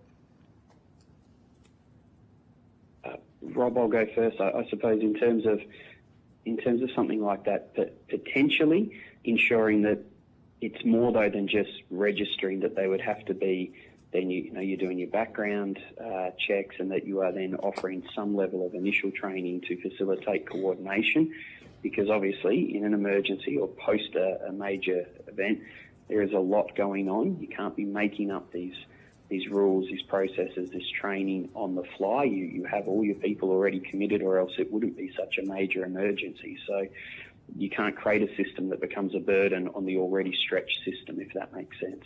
Yep, understood. And just quickly, got about a minute left, but you mentioned clarity of roles before. We heard sense of pride as well, but if you can just reflect on the notion of clarity of purpose. I mean, we're talking about creating a climate army here, but that purpose piece is really important to it. So if you can just reflect on that for me, please. Yeah, I'll kick off. I think that the importance of that, understanding what the motivations are for people to do things, but also when governments and or communities are trying to pick themselves up at the end of a disaster, just having some sense of what's the most important thing in those communities, what are the things that we need to get going, working around the local governments and local community groups in assessing that. And I think we've heard that common theme throughout everything today, is that sense of asking the right questions of the people who are actually impacted, the people with expertise in those areas. So we use the incident management system here in Australia that is nationally consistent. Within that, it's recognising that you have to reach in and be engaging effectively with those spontaneous volunteers. But I think fundamentally it comes back to making sure that we're helping in the right way and not making things and not fixing the wrong things, or not bringing people back or allowing them to come back in a different way. That starts before the disaster, of course, and I think increasingly we're looking and seeing investment happening as much as possible before these disasters, to understand how we might do things to avoid the heartache afterwards.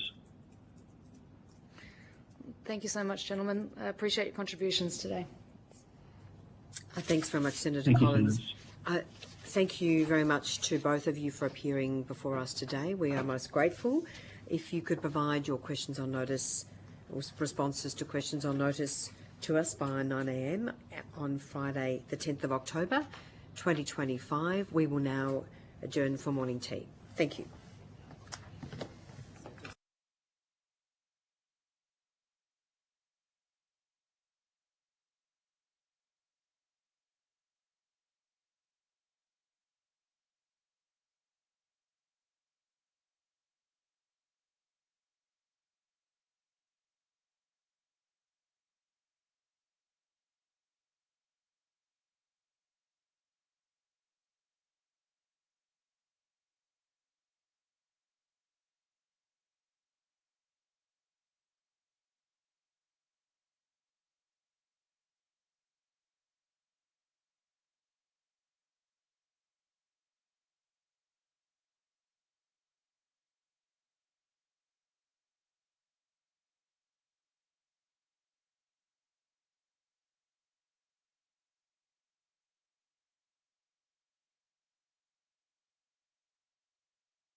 Good morning. The committee is now in session, and I would like to welcome representatives from the Learnt Group and Blue Shield Australia. I understand that information on parliamentary privilege and the protection of witnesses giving evidence to Senate committees has been provided to you. For the Hansard record, would you please state your full names and the capacity in which you appear today? Firstly, to the Learnt Group. Thank you. Gerard Mannion, CEO, Learnt Group. Jeffrey Evans, advisor to the Learnt Group. Welcome to you both, and to Blue Shield Australia appearing via teleconference. Professor Matthew Trinker Tullalin, representing Blue Shield Australia. Thank you so much, Professor. To the Learnt Group, do you have an opening statement, a brief opening statement you wish to make? Fire away. Thank you. So my name is Jeff Evans. I've been working in volunteering now for about 10 years. I'm the former CEO of Disaster Relief Australia. You met my successor this morning. I ran the spontaneous volunteers for Moreton Bay and Gold Coast City Council following the 2022 floods. And I came across the Learnt Group when they were building a thing called the Australian Resilience Corps. Now, they had a system that stood up essentially a climate army of about 6,500 people, and they built it in 3 months. That was funded by the Minderoo Foundation, and when they discontinued the funding, the model didn't continue. But the IT system is still alive and well, and the Learnt Group's doing other things in volunteering, and I'll come to it in a second. I think you are right to be targeting young people in particular. You heard earlier this morning that volunteers are becoming older and the population is reducing. That's especially in rural and regional areas, and younger people are just not stepping up because they need to be incentivised. So when I first looked at the Learnt Group, they didn't just have an IT system and a standalone army. They were offering a credential, and you enrol in their system. You work towards this credential, and what it allows you to do is have an engaged base of volunteers who are out there volunteering with existing organisations who can then sort of be harnessed in the event of a major climate catastrophe and used as a volunteer army. Some of their clever incentive models that I thought were particularly good were when they put it into, I think they're working in around 50 schools, they started working with organisations like McDonald's. Now, if you're hiring a young person, a lot of them don't have experience and they don't have qualifications, so but a lot of them would have the green card. So McDonald's, for example, would recognise a young person had the green card, which means they'd done around 40 hours of volunteering.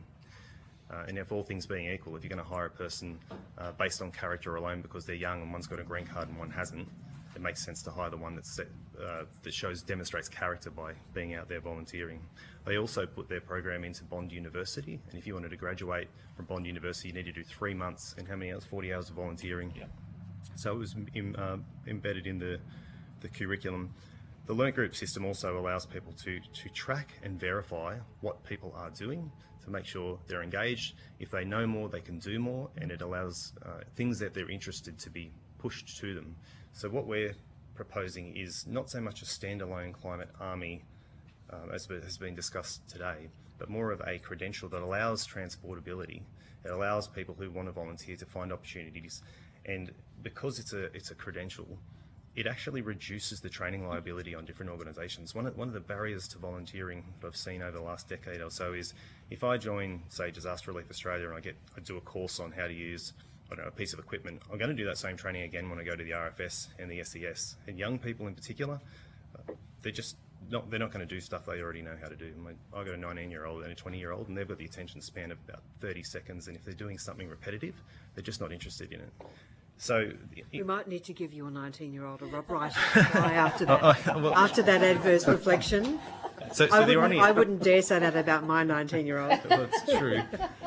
The ironic thing is the introduction of a credentialing system actually can reduce the burden of training on people. And if you've got a proper system to track what people are doing and what they're interested in, you can also verify what they're doing, which means if you're introducing incentives like reduction in HECS and stuff like that, you've got a system to track and verify that it's actually been done, and it allows a transportability. So if I want to volunteer here, I can move and volunteer over there. We're not proposing the creation of a new scheme, but rather the introduction of a credential that allows the transferability of skills.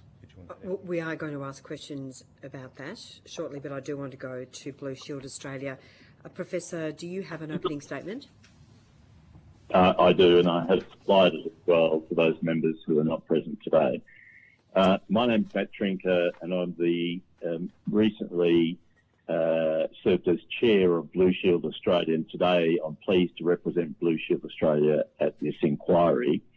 For some context, Blue Shield Australia is the national committee of the international organisation Blue Shield International, which works to protect the world's cultural heritage in times of armed conflict and natural and human-made disasters. And in Australia, BSA's work is underwritten by 4 professional associations: the International Council of Museums Australia, representing museums, Australia's International Council on Monuments and Heritage Sites, Australia ICOMOS, representing heritage sites, the Australian Library Information Association, libraries and associated bodies, and the Australian Society of Archivists, obviously archival collections held in the nation. In addition, several other professional bodies in the cultural heritage sector are associate members.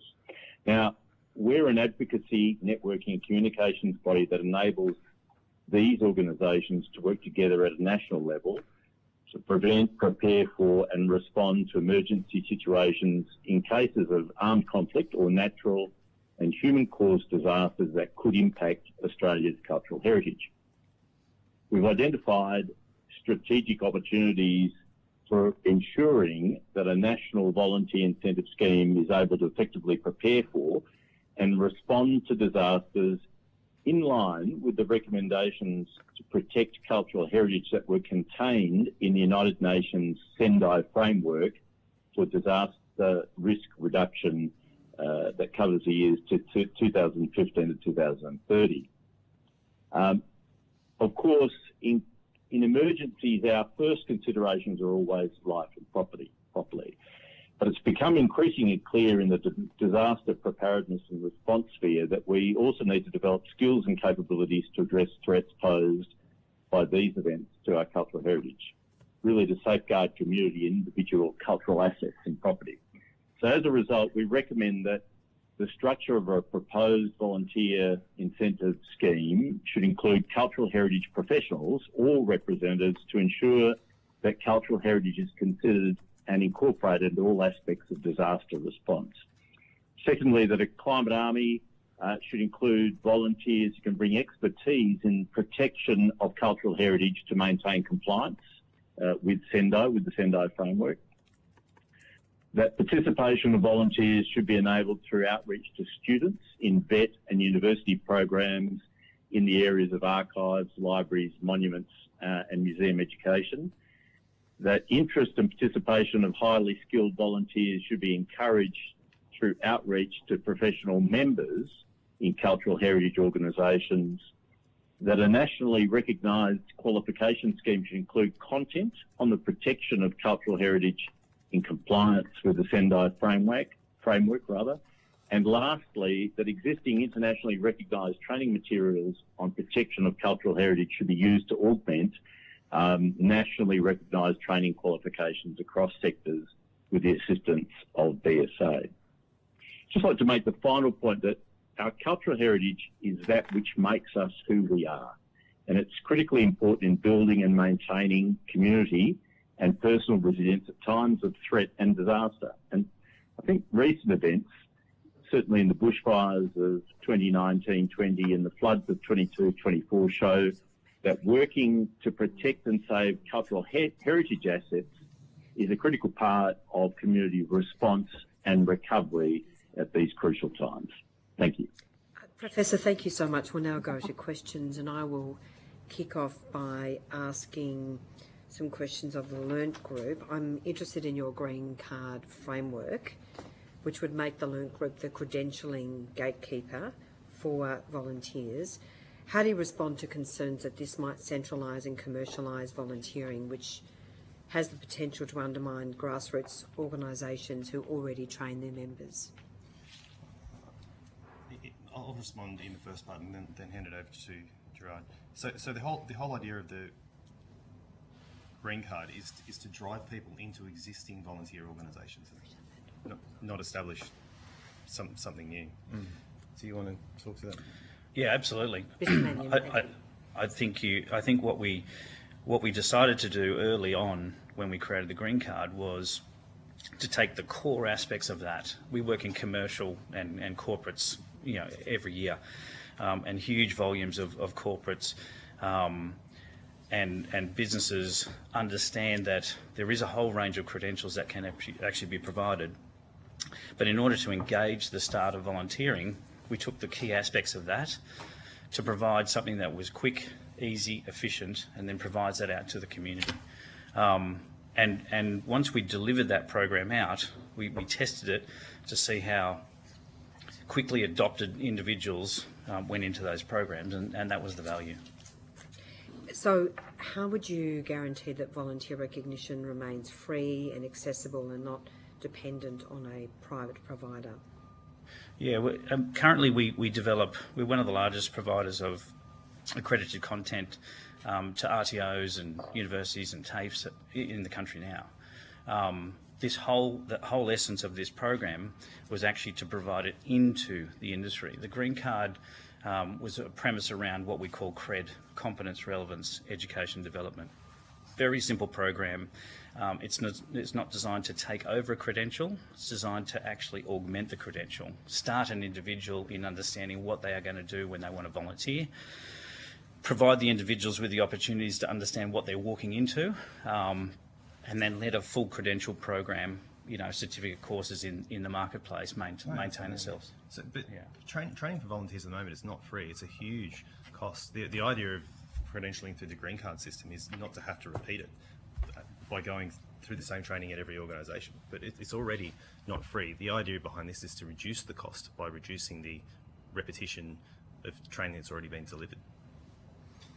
So if this was to be established as the default manner in which young people are trained or accredited, isn't there a risk that by funneling young people into one credentialed scheme only, that there is the risk that costs could suddenly increase and therefore the volunteer nature of your scheme could be, compromised? I wouldn't agree with that. What I would say is that the program is designed to start an individual with a career into volunteering. So, as I said before, we're not here to say this is the only credential. It is only the start of that process as well. Okay. So, could you just explain more about the Bond University offering? I was very interested in. I think Bond is doing some brilliant things actually, but I was very interested in that particular program that they're offering and how that works. Yeah, so Beyond Bond, it was a program that we designed actually for Volunteering Services Australia, which was Gold Coast Volunteering, and they had a partnership with Bond Group. Bond made sure that what it was providing was well beyond the actual credential that they were providing their students, and you have to volunteer both mandated hours as well as a program when you're going to Bond University.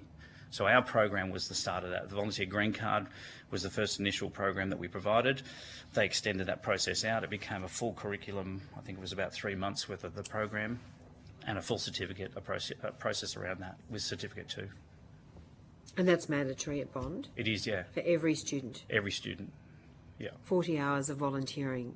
Absolutely. And do you know what the outcomes are for that program, how long it's been in existence, and have you been able to track and verify the outcomes? Yeah, we started that program or provided the support material around that program in 2016.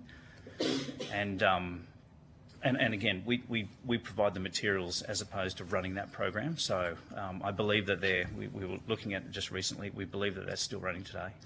Look, just on notice, if you could provide Absolutely. some more information about the success of the program, I'd be most grateful. But also what they're volunteering, what they're actually doing. If there's a big trend towards a particular type of volunteering, that would be very helpful. Yeah, so that partnership, just to add to that partnership process with Volunteering Services Australia, they provide the deployment into the community, so it is really diverse, but I will provide all right, if you could provide more details on notice, that would be fabulous. Yeah. Your submission proposes school partnerships, youth clubs and digital campaigns.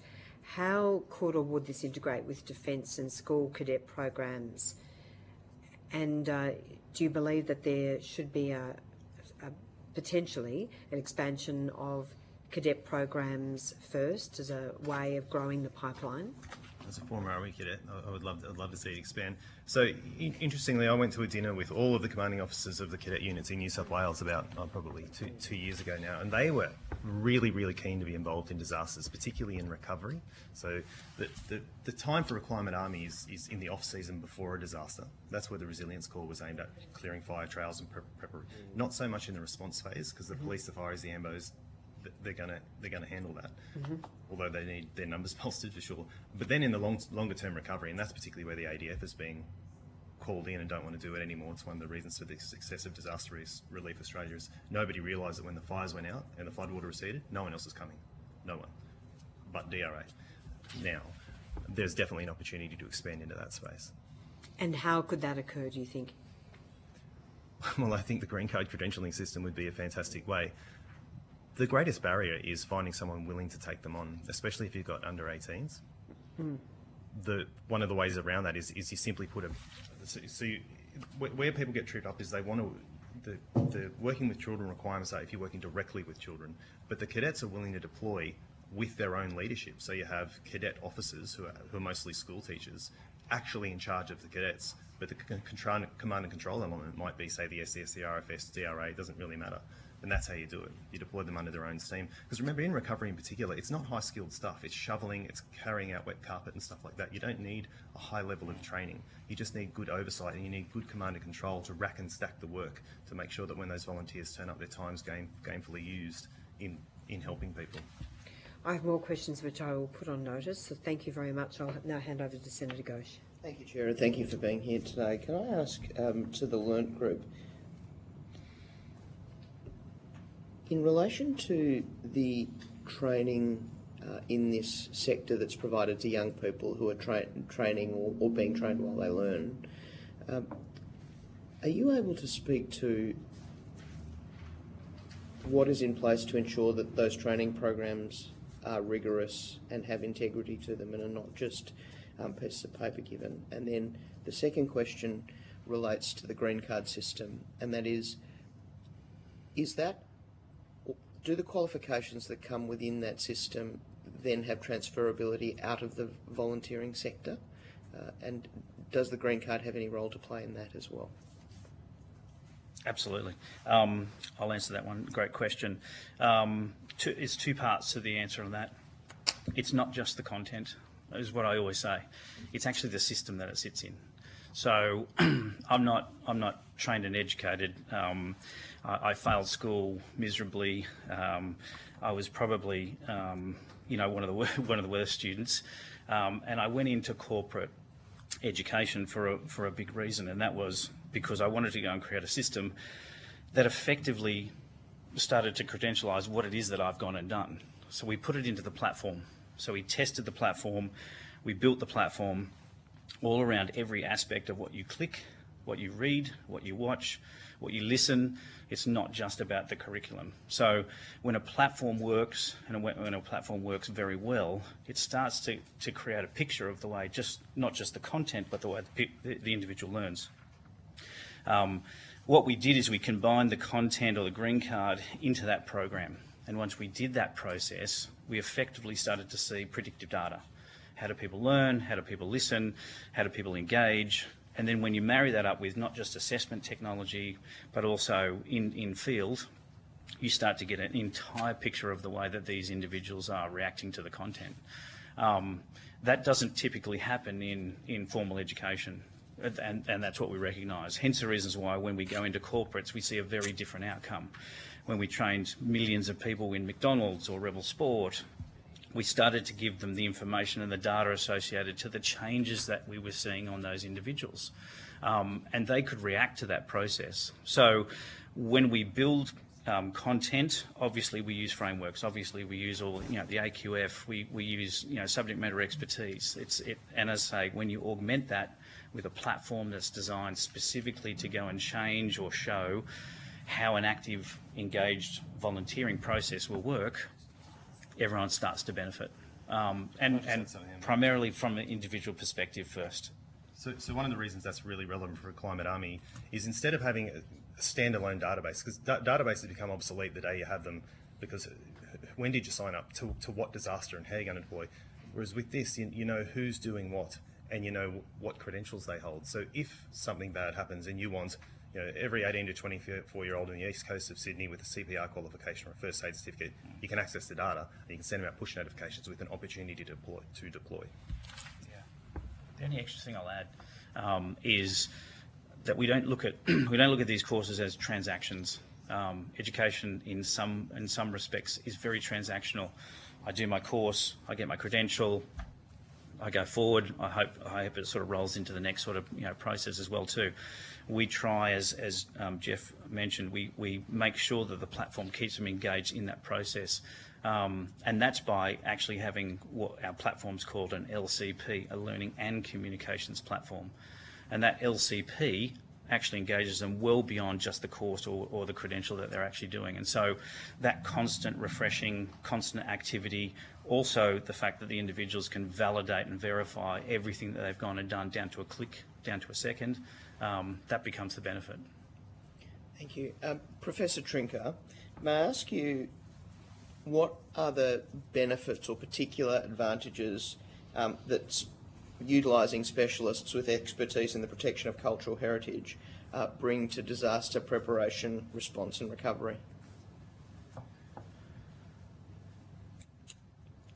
The send-up framework. Hello? Yes, we can hear that. In the first instance, the send-up framework makes specific provision for cultural heritage protection in terms of natural or human-made disasters. Sorry, I'm getting quite a lot of feedback. I hope that's not affecting my testimony.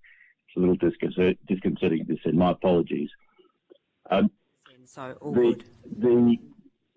The critical issue for us and the work of BSA has been, in the first instance, to ensure that in both the planning, preparedness for natural and human-caused disasters, but also in the response to these disasters, that there's adequate training of first responders and others involved in cultural heritage protection to understand the actions that can be taken in such cases to ensure that cultural assets are preserved. So the obvious thing to say is that both in terms of informing communities about the needs to plan for the protection of their heritage assets in advance of these instances, but also in responding to these crises, that there is specialist knowledge available and that has been considered in preparing plans to deal with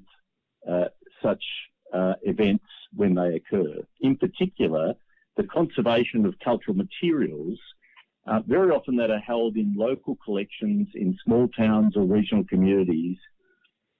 There are simple mechanisms that can be put in place to ensure those collections are preserved and protected, and there are ways of treating those materials in the aftermath of disasters, such as in the case of floods, and we saw this in the case of the Lismore floods a few years ago. There are simple measures that can be taken to ensure that those materials are saved rather than jettisoned alongside a lot of other internal materials that might be otherwise ruined by, in that case, floodwaters. The only way that people have a sense of those measures is by ensuring that they have the best specialist advice. Now, in my own case, as Director of the National Museum of Australia for 10 years, I was able to put in place those plans because I had adequate resources and staff within the organisation who were trained, conservators and others, who were able to both plan for the incidents that we considered here that were possible floods, fires, and at the same time for them to be adequately skilled in cases where there might be an incident of that kind. But throughout the country, and particularly in areas where it's likely that a volunteer service would be brought to bear in times such as these, both in preparation for plans to deal with these threats, but in the aftermath of these threats, frequently those people are going into circumstances where they need specialist knowledge that can be provided both in advance through training, but also through oversight of the actions that might be taken in a particular area in responding to a disaster, oversight by specialist staff.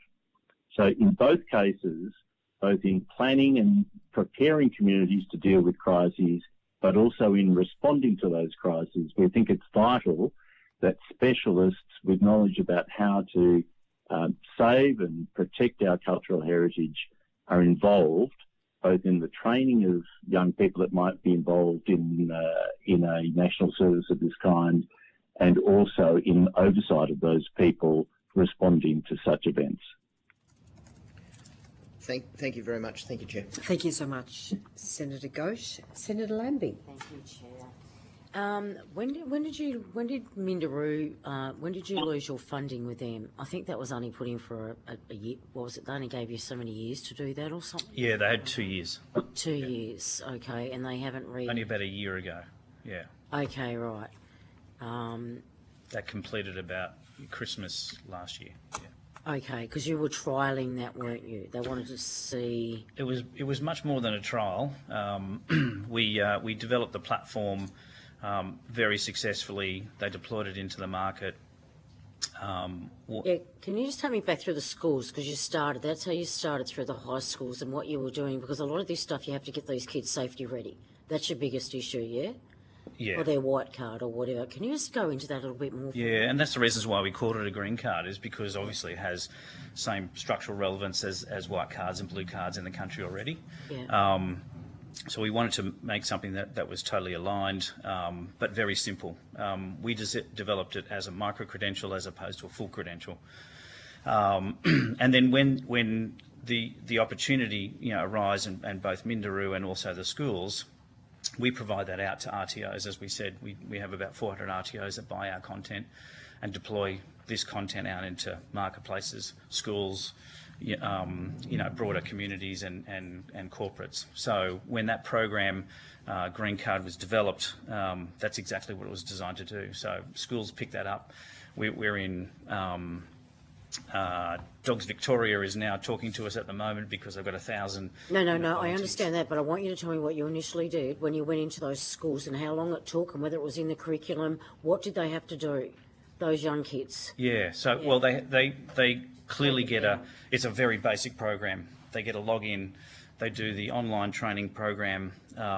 Once they do that, it's 40 to 60 minutes worth of online training. And what does that involve? And that involves 3 major courses, understanding what their rights and responsibilities are around volunteering. So it's an intro. We call it the Express. Yep. Very simple. It's designed because we develop a lot of McDonald's content. We use the same kind of framework. The second part of that was what's called Let's Get Volunteering. So they start to identify exactly where they want to go. And then the third is understanding how to be a great volunteer. So it's a very simple 3-stage program that an individual does. And when they decide that second stage, they decide where they want to go. Yeah. Then that's when you send them out to the RTOs. Is that right? And that's where we do partner. Yeah. Okay. It will be either RTOs or groups, or they can take that process. Okay. Once the individual does the program, they get a badge. Okay. They're tokenised. Yeah. So at that point, Senator, they're ready to go to Surf Life Saving, RFS, SCS, because it's incentivising them to volunteer with existing organisations. Okay. And I'm glad you brought up White Card, because Senator Henderson, this addresses what you put up. The multiple organisations around the country issue White Cards, hundreds, if not thousands of organisations. The Green Card credential can be the same. Okay. And just with that, so if you were to run it out on all those high schools in grade 9 or 10, is that where your focus? Is that what age group you want to get? Year 10? Absolutely, 10 to 12. Okay. Absolutely. Yeah, 10 to 12. Okay. How much the curriculum time we're looking at here? We're only looking at a couple of hours, are we? Absolutely. Okay. But that's for training, and then there's how much volunteering do you want? No, that's what I mean. To get them that white card. It's the course. Green card, yeah. The green card. Sorry, the green card. Sorry, Jeff. And then you're bolstering existing volunteers. You're prepping them to go out and get the most out of the volunteering. You're putting numbers into existing organisations. Okay, but when did you do it in New South Wales? They just gave you what? How did the schools do that? They just said to you, you can come in and We're going to give them the hour a week? You work. How did it work for you? You work alongside RTOs. There is RTOs that are working inside of schools and providing full certificate courses for individuals that want to do them. Right. We just become the first entree. Okay. That's effectively how we work. Yeah. Okay, cool. Part of it is trying to drive a cultural shift. Yeah. To volunteering becoming sort of a normalised thing. Yeah. If you're in school or heading into university, you volunteer. It's part of the curriculum. Mm-hmm. Eventually it becomes something that everybody does. Okay, and I'm assuming if these kids, we can get it that far through the government, hopefully sooner than later, more than likely, I'm just worrying about that generation of kids to get them up and running. Do you think we're going to have to, I think once word spreads, but initially, you think we're going to have to encourage a payoff system, or just say if you do this, we can help this, just while they get their head around it? Yeah, and that's where I understand where your corporates come in. You know, they can go in and say, hey, I've done my 40 hours, and that should be looked at and go, well, actually, just because you've got a higher score over here with your schooling, this guy here's done 40 hours, showing he can show up, do his job. You'd expect the employer to look at that. Because it demonstrates character. Yeah, well, this is what they do with the cadets in America as well, those young kids, is that even if you don't have those scores as high as the person, if you've shown that you've done volunteerism during the year and American cadets or defence cadets, that it actually gives you a higher score in the end because you get score points for that. Spot on, Senator. Okay, that's how it works, right. Exactly right. Yeah, the only thing I'd add to that is, and I think through the years, one thing I've learnt is never underestimate what an individual will do when they've got something easy and accessible and it's in their hands and they can control it. And what I say by that is we often get large corporates asking us to start with a loyalty program, and invariably what we find is that the loyalty program becomes the dangling carrot, and that's the only behaviour that I do it for. So I'm of the belief that if you provide a very simple, structured, easy, accessible, badgified, tokenised program that's an infrastructure that an individual can control, and it's in the same structure and the way that they actually use their technology and their courses and their education now, never underestimate what they will go and do with that first. I absolutely believe that once you've got that data and when you want to go and reward behaviour and change and activity and community engagement and involvement, throw that out and you've got a program that will be forever lasting. Okay. And once they're into volunteering, it's all intrinsic motivation. You do it because you feel good. Yeah, it's getting them. I've got to get them there. Yeah. I've got to get them there without national service. Just got to get, and I say that politely, but I've got to get them there. That's my point. Yeah. I've got to get them interested and get them there. So there's a ton of extrinsic. They were mentioning this morning, HEC step reductions and part of your school matriculation for your credit points and things like that. All of that should be built into this, with the hope that once you get them involved and get them volunteering, they'll volunteer for the same reason everybody else does. Yeah, they love it. They feel okay. It's just getting them in there. Okay. I don't think that I have any more questions. All right, Thank thanks, you, Senator Chair. Labey. Senator Collins. Thank you, Chair. We've heard a lot about the details of the delivery of the program, and appreciate that digital learning can provide more accessibility for a lot of people. But for some people in rural and regional areas, that's a barrier to participation as well, particularly if they have pretty patchy internet. Do you do it, like, is it totally digital learning based? All these RTOs that are providing the service that on behalf of the learning program that you provide, is it totally digital learning based?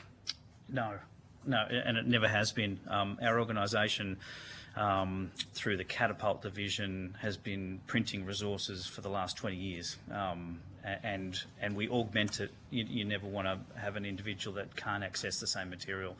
Ideally, you don't get the same data, you don't get the same reporting, as you do out of a platform, and it's a much deeper insight into the way that individuals learn and educate themselves when you can use that digital infrastructure. But we have a large printing facility in Adelaide, and it produces thousands of programs a week and delivers out to the nation. So, but how much of it is actually in a let's say people together in a sort of classroom format, Is there anything like that? No, we don't. We provide it to the individual. Uniquely, an individual will log into the platform and have access to the content, the programs, the communication. Yep. We always make the platforms highly specific and profile driven, so you're a unique identifier inside the platform, and that means that we're learning a huge amount of the individual and the way that we want to serve content up in the future. The other thing is that once you've got that micro view of an individual, it rolls up to a state view, regional view, or remote view, and we can learn from those programs to deliver it out. It's a great question, Senator. I think there is a limitation in the system there. It'd be difficult for people that can't access an online platform. Yeah. And I think also, it might not just be those simple jobs that, we need. Climate Army, my understanding is that, they haven't really defined the scope of it yet. So if it's going to be that sort of super challenging, physically, mentally, technically challenging environments to be in, how can you be so sure that these young people that have a green card, that have gone through the rights of, being a volunteer, are actually prepared to go into those sort of environments if you haven't had that sort of face-to-face program with them? Well, you can never know that, but at least with the if they acquire the credential, they've got some training that they've had to complete, so it does mitigate against that because they've got something. Yep. They've been willing to complete some online training. They can turn up and they're not totally unscreened and untrained with no idea, because it walks them through, well, these are the ABCs of volunteering and what you want to do. Yep.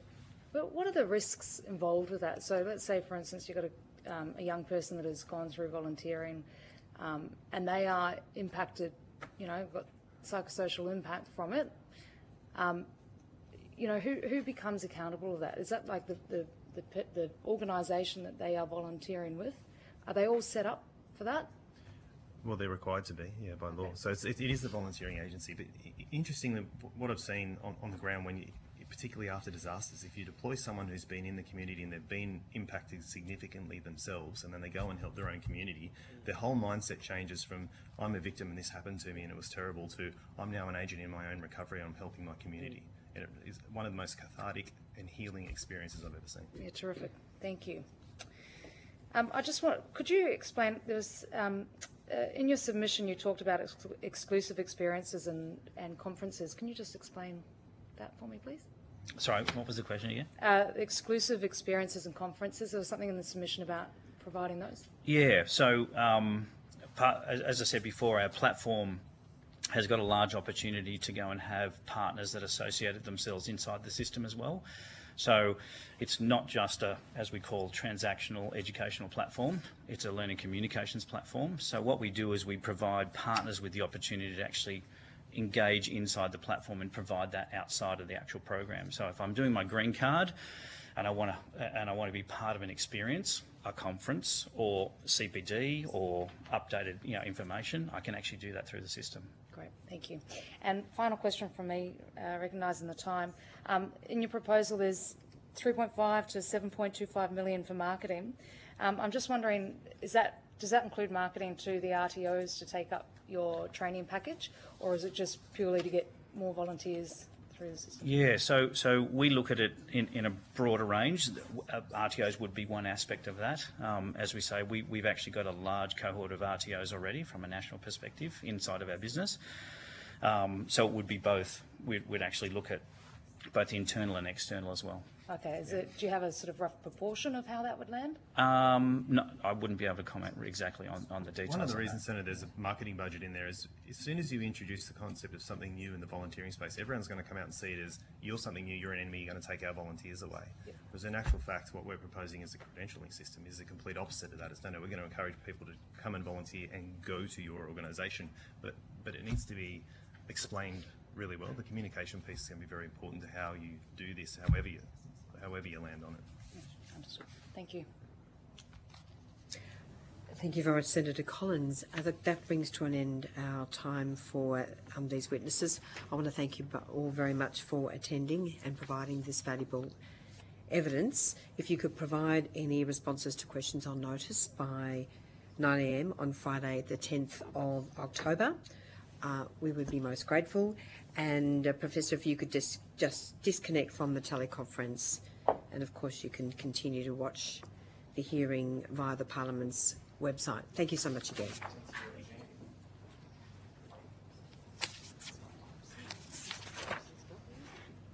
I now welcome representatives from Australia, ICO MOS and the Australian Red Cross. I understand that information on parliamentary privilege and the protection of witnesses giving evidence to Senate committees has been provided to you. For the Hansard record, I'm sorry, I'm probably racing a little ahead as you move to the table. I'll just wait for you to be seated.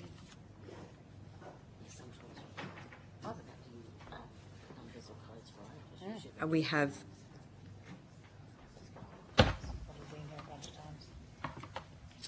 if I could please ask for the Hansard record for you to state your full names and the capacity in which you appear today. I'm Joel Mackay, the Head of External Engagement at Australian Red Cross. Mr Mackay, good morning. Catherine Perez, Chief People and Culture Officer, Australian Red Cross. And you have one more representative online via teleconference.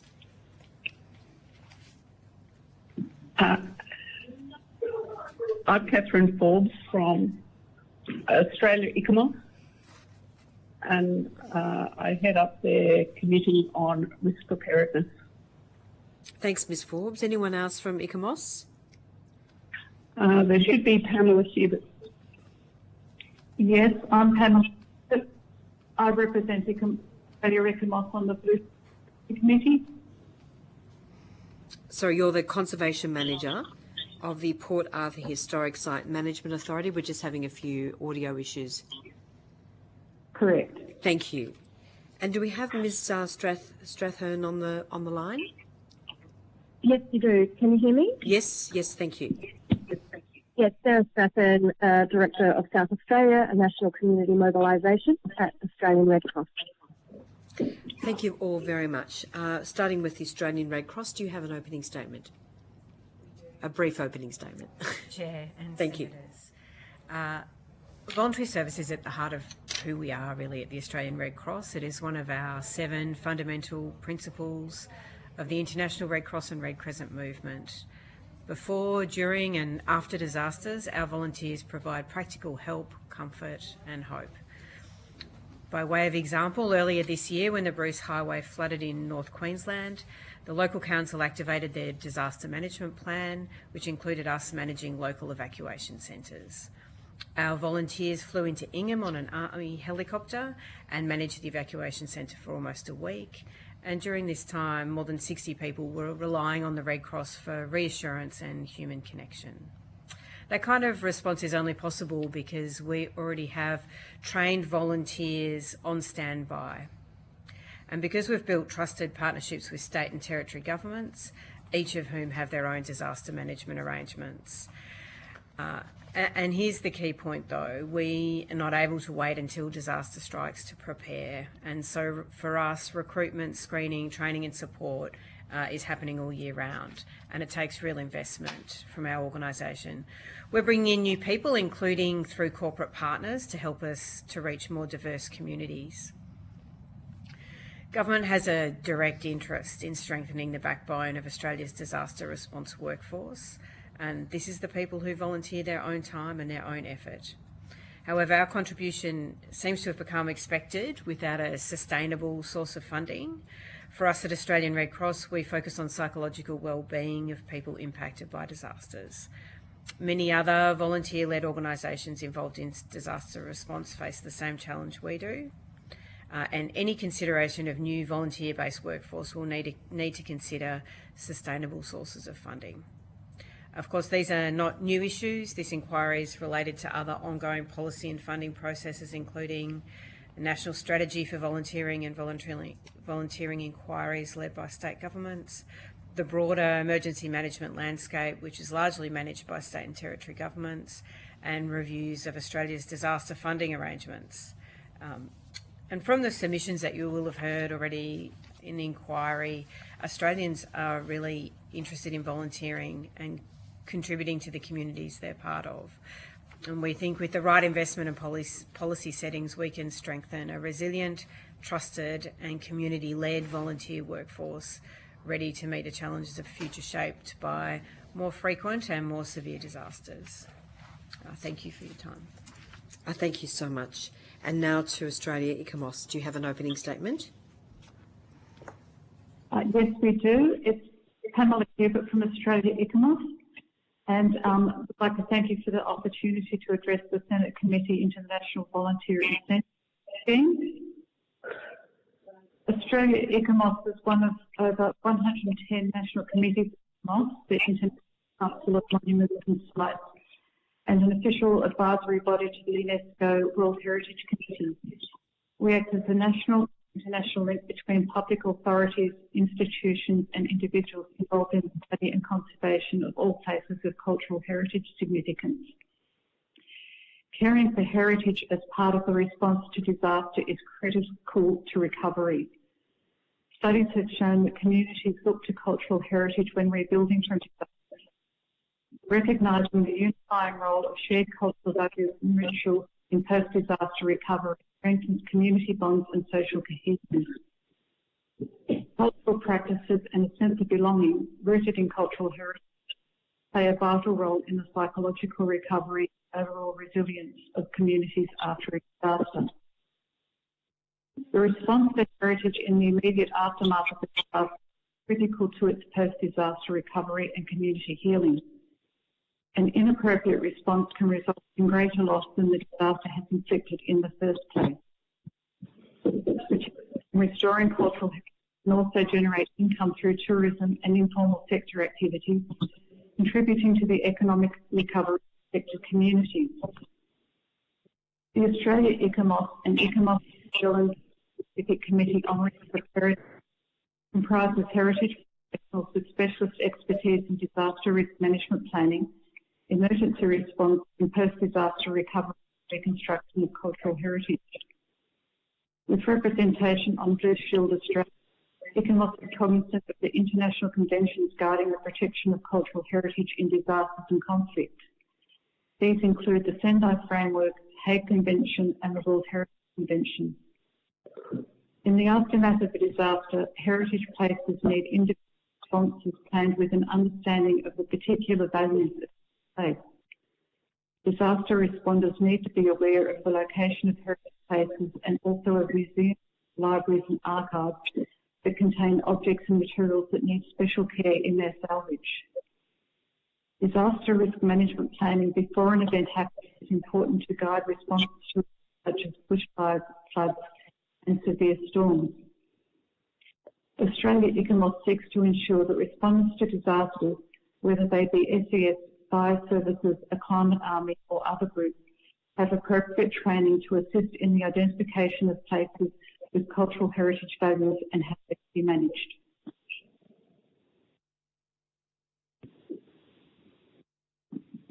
you so much. I do appreciate. We'll now go to questions from senators, and firstly over to Senator Collins. Thank you so much, Chair. Firstly, I'd like to ask the Red Cross, I guess, about the recruitment process.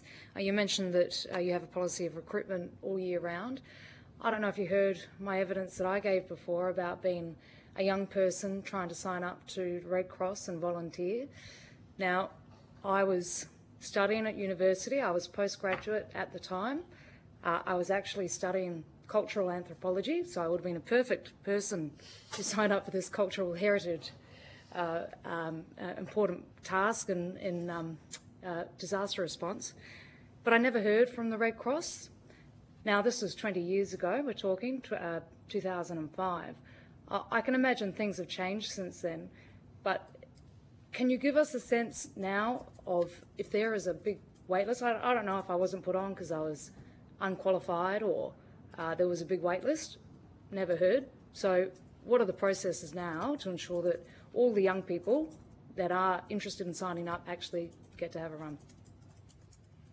Would you like me?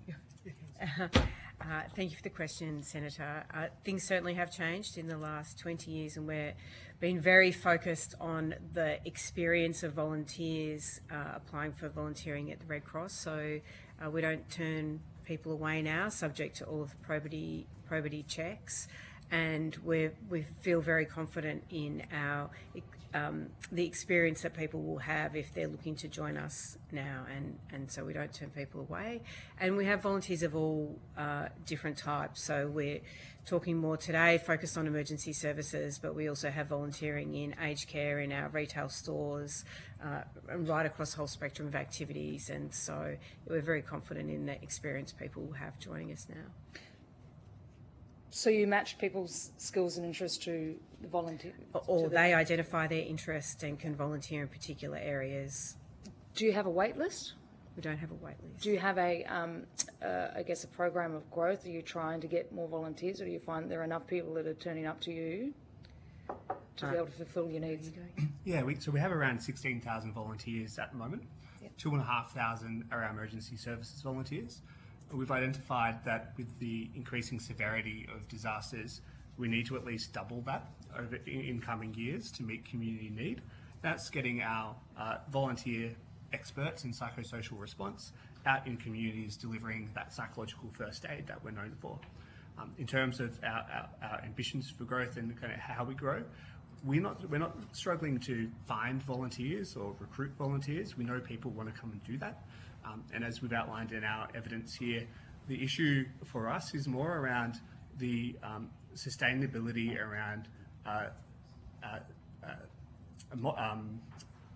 screening and training and retaining volunteers, and identifying that with that is a significant cost. And we're talking to the federal government and all state and territory governments around how we can partner in making that a more sustainable partnership. Okay, so if a climate army were to be created, would you foresee that as impacting further on the sustainability and retention of volunteers for you? Yeah, I think what we'd want to see as part of a climate army is recognition that volunteers all bring really unique strengths and experiences to what they want to do in terms of their volunteering experience. What we are experts in are providing volunteers to deliver that psychological first aid and psychosocial response. So we'd be really keen to contribute to a climate army, bringing those skills to what's needed. So we know that you heard from Disaster Relief Australia this morning. We work side by side with them in response, where they're doing kind of the physical, hard work, the structural work, the cleaning up things, and they're in South Australia at the moment cleaning up the beach. Mm-hmm. We're alongside them delivering psychological first aid to the communities that they're supporting. Yep, sure. So there's good integration there, but if a climate army were to be introduced, the assumption would be that there would be a different structure. Yeah. And let's say it's made up of, your two organisations and maybe a couple of others that are providing a few things. Do you see that as creating, an overlap of the stuff that's already happening? Is it a necessary next step? Do you see it as a necessary next step? Yeah, I don't know if it's if we need to frame it as a step or like a next step or anything like that. I think it's more around, I think this is a really good opportunity to identify that there is a sustainability problem when it comes to funding volunteering organisations and getting volunteers out into the field. If a climate army was to provide a good structure that allowed and enabled government to provide organisations like ours with additional funding and additional support, I think that it is a good next step. Is it required? We'd have to see the scope, I guess, yeah. How much more time do I have? 10 minutes, okay. I just wanted to ask you on your reimbursement-only model. You've argued that the current reimbursement-only model is unsustainable. Can you quantify the annual cost gap for recruiting, training and maintaining your 2,500 emergency volunteers? Yeah, the current proposal that we have in front of the federal government is a $45 million ask over 4 years, and that's a co-contribution model. So we're talking to the federal government, but we're also talking to each state and territory government, and Australian Red Cross will also contribute $20 million to that package as well. And that's sourced from our ongoing community fundraising, but also the really significant and important corporate partnerships that we hold. So our point in the submission is around the reimbursement model works well in terms of what it sets out to do, reimburse us for activities while we're responding, but what it doesn't do is cover that big gap where we're self-funding the recruitment, screening, training, and retention of volunteers. So if the government were to fund this, what level of annual appropriation would allow the Red Cross to expand your 5,000 volunteer target without jeopardising independence? Yeah, so the conversations we're having is around that $20 million mark, but that's divided up across state and territory and federal governments to fill that gap. The conversations we're having with NEMA and the Minister's Office and state by state as well. Thank you. Thank you, Chair. Thank you so much, Senator Collins. Senator Ghosh. And thank you for the witnesses here and online. My question's initially to ICOMOS. Are you able to just outline, by way of summary, the best practice set by Burra Charter principles in relation to emergency responses for significant cultural sites? The Burra Charter doesn't really address disaster response. It addresses the best practice for conservation of heritage in Australia, but the disaster response strategies support that. So it's best practice in heritage conservation would be to conserve as much of the original fabric or the significance of the place as possible so when you're thinking about disaster, it's about trying to retain even though the fabric may be damaged, to retain that and repair that. It would not be looking to replace that unless absolutely necessary. In terms of training, resourcing and then supervising young people particularly to ensure that when they're responding to disasters, they do so in a way that minimises impacts on cultural heritage. What's the model or framework that would best assist with that? Is it having trained leaders? Is there a broad training that could be rolled out to everyone who's volunteering in a certain disaster scenario? I'm just trying to get a better picture of what that looks like. Yeah, I think it does require professionals who have extensive experience in the handling of significant heritage materials to oversee what happens. Specialist training in the treatment of heritage could be added to any training as a separate module or a component of that training. I think the approach, usually after disaster, there's a lot of focus on trying to clean up and clear away the debris and make a place functional again as quickly as possible. When we're looking at heritage, it's quite a different approach. It's about trying to secure a site to ensure that the building fabric or the object are protected and not removed, that they're managed in a very systematic way, and therefore it's actually almost the opposite of what you would do for other types of sites that are affected by a disaster, because you actually need to keep that debris. There's actually value in the debris. It's not something to be discarded. So that there needs to be some sort of addition to the training that's given to young people on the value of the heritage and how that might be handled. And it may be that the priority might be on securing the site to enable professional heritage experts to come in, and they may be able to help with some of the debris sorting and so on, but it would be under somebody who knows what they're looking at and how to handle those materials, because quite often in the heritage site there may be hazardous materials present. The materials may be incredibly fragile, but you still want to protect them or salvage them.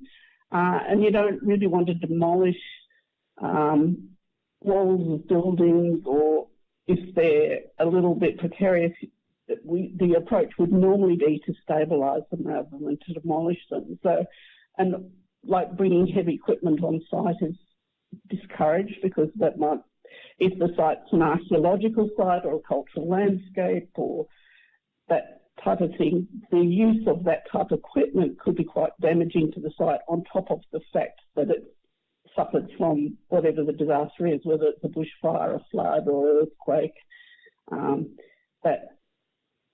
you're trying to stabilise the site and to allow its recovery, which will take probably longer than trying to recover a shop or a house or other types of infrastructure and so on, because it has to be done with care.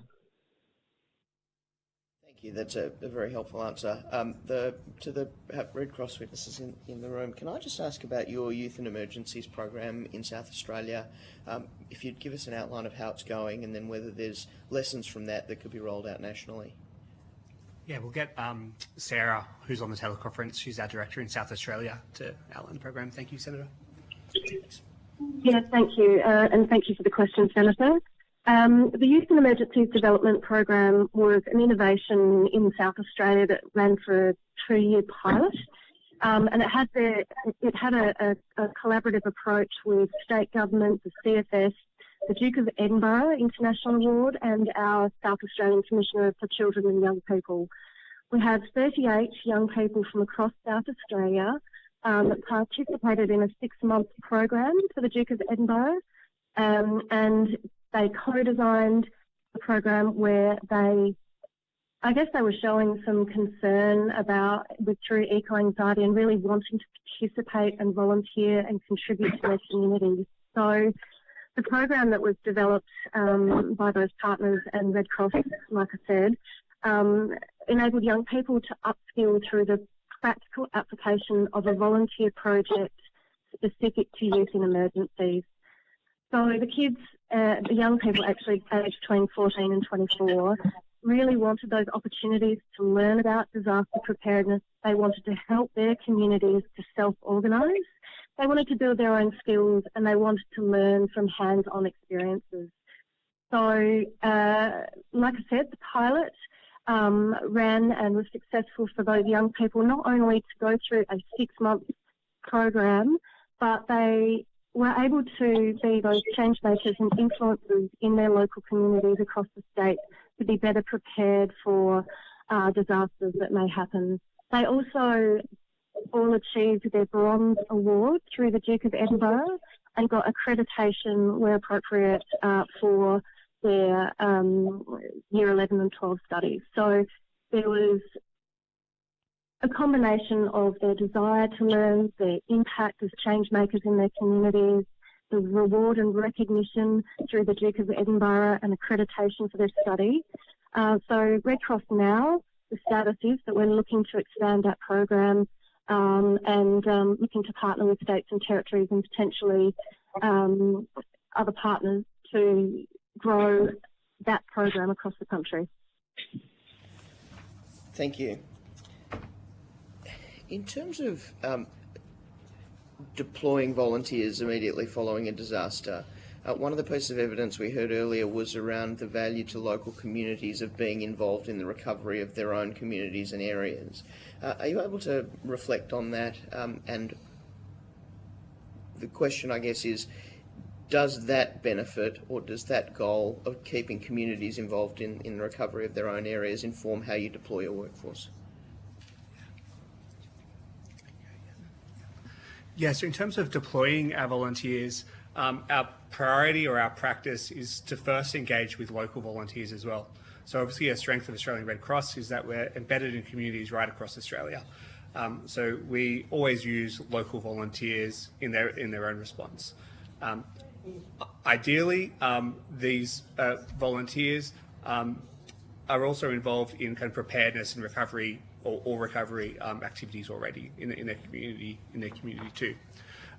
When we deploy, it's often around filling gaps in volunteer rosters, looking outside of the local area to fill those gaps, and also to acknowledge and address the fact that local volunteers will get tired, they'll be fatigued, and to be safe, we bring in volunteers. I think a key part though around local-led recovery is we're now entering kind of a disaster management space where there is no clear cycle. It's not just prepare, respond, recover. Compounding disasters, more frequent and more severe disasters mean that we're doing them all at the same time in many places as well. So what we're really trying to do is enable community-led responses from the outset.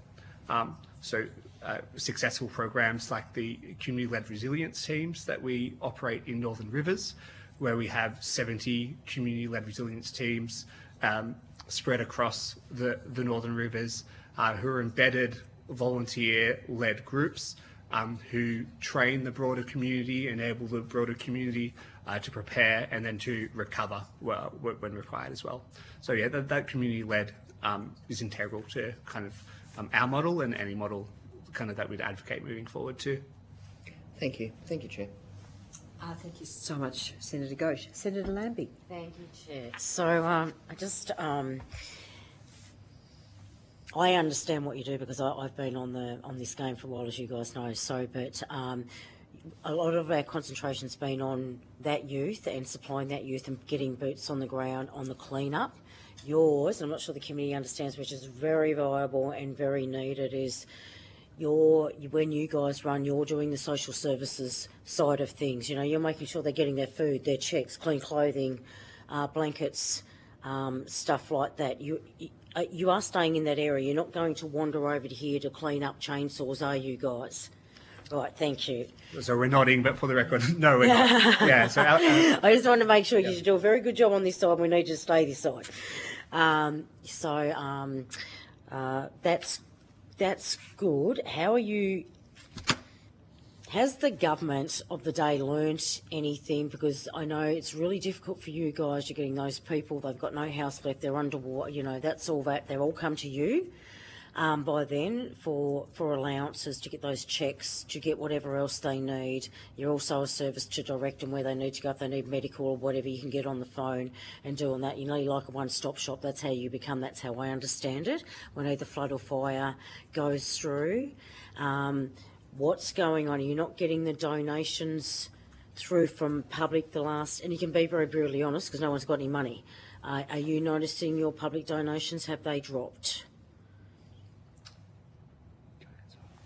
Well, I think we're continuing to have donations come in to support the work that we do, and I think, as we've said earlier in evidence, the focus for us is how do we prepare on an ongoing way. So where there's a gap is funding the volunteers that we're attracting and training and getting ready in preparedness is our key area of funding that we need more support in, so that we're not just in that response space all the time looking for volunteers. Is that because your volunteers are getting older? Have you got an older cohort of volunteers? Our volunteers are getting older. We do have an older cohort, but we're also seeing young people come through. What are they looking different for? Types of volunteering. Yeah, what are the young kids looking for? What's their interest? Share that with me. What is their interest? What would they like to do? Red Cross or seeing Red Cross? What are they looking for? Yeah, well, I think I can reflect on kind of the most recent activations up north for Tropical Cyclone Alfred. Like we were deploying kind of younger volunteers just in the same way that we deploy anyone, right? But I think that the barriers around that are younger people are working, are studying. We're asking people to go up to the Northern Rivers or the southeast Queensland for more than 4 days at a time. Really hard to get that commitment from younger people who kind of have other lives. So we're still seeing that those emergency services volunteers that we deploy leading towards like the older retired cohort, but definitely interest from younger people as well. And things like the program that Sarah was just speaking to, the Youth and Emergencies program, not only is an incentive for young people to volunteer in the first place, but we also do hope that is an incentive to become a Red Cross person. Like we're volunteering with us. That's the whole point. And enter into our workforce, stay with us and become emergency services volunteers. Okay. And because we have other types of volunteering, so retail volunteering, aged care, we're also looking for our volunteers, when there is not an emergency, to have the opportunity to volunteer doing something else, which a lot of the young ones are showing great interest in doing. So that during the off-season, if you like, so during the winter months, they can go and do something else with us as a Red Cross volunteer.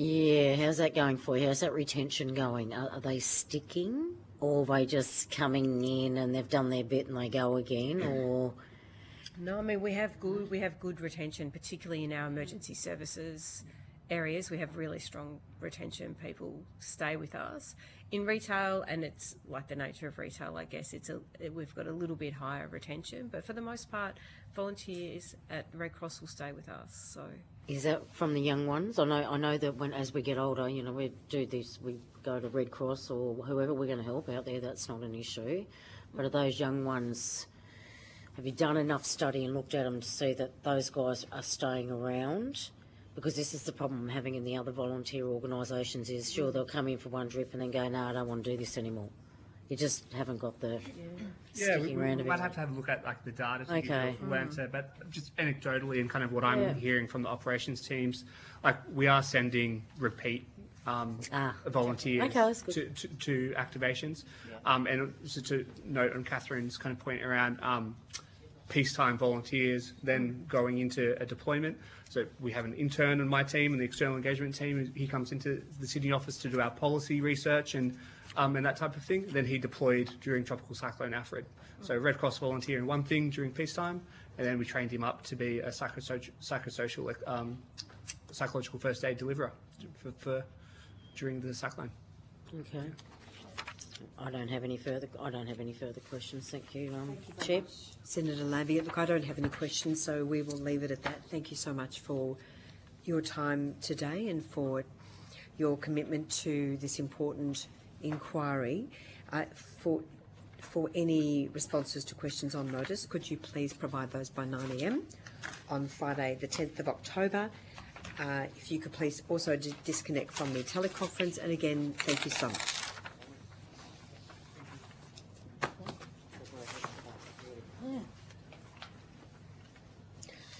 I now welcome representatives from Volunteering Australia and the Centre for Volunteering.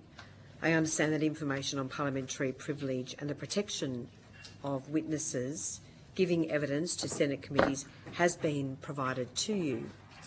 For the Hansard record, as you take your seat, thank you very much for coming to the table quickly. Could you please state your full names and the capacity in which you appear today?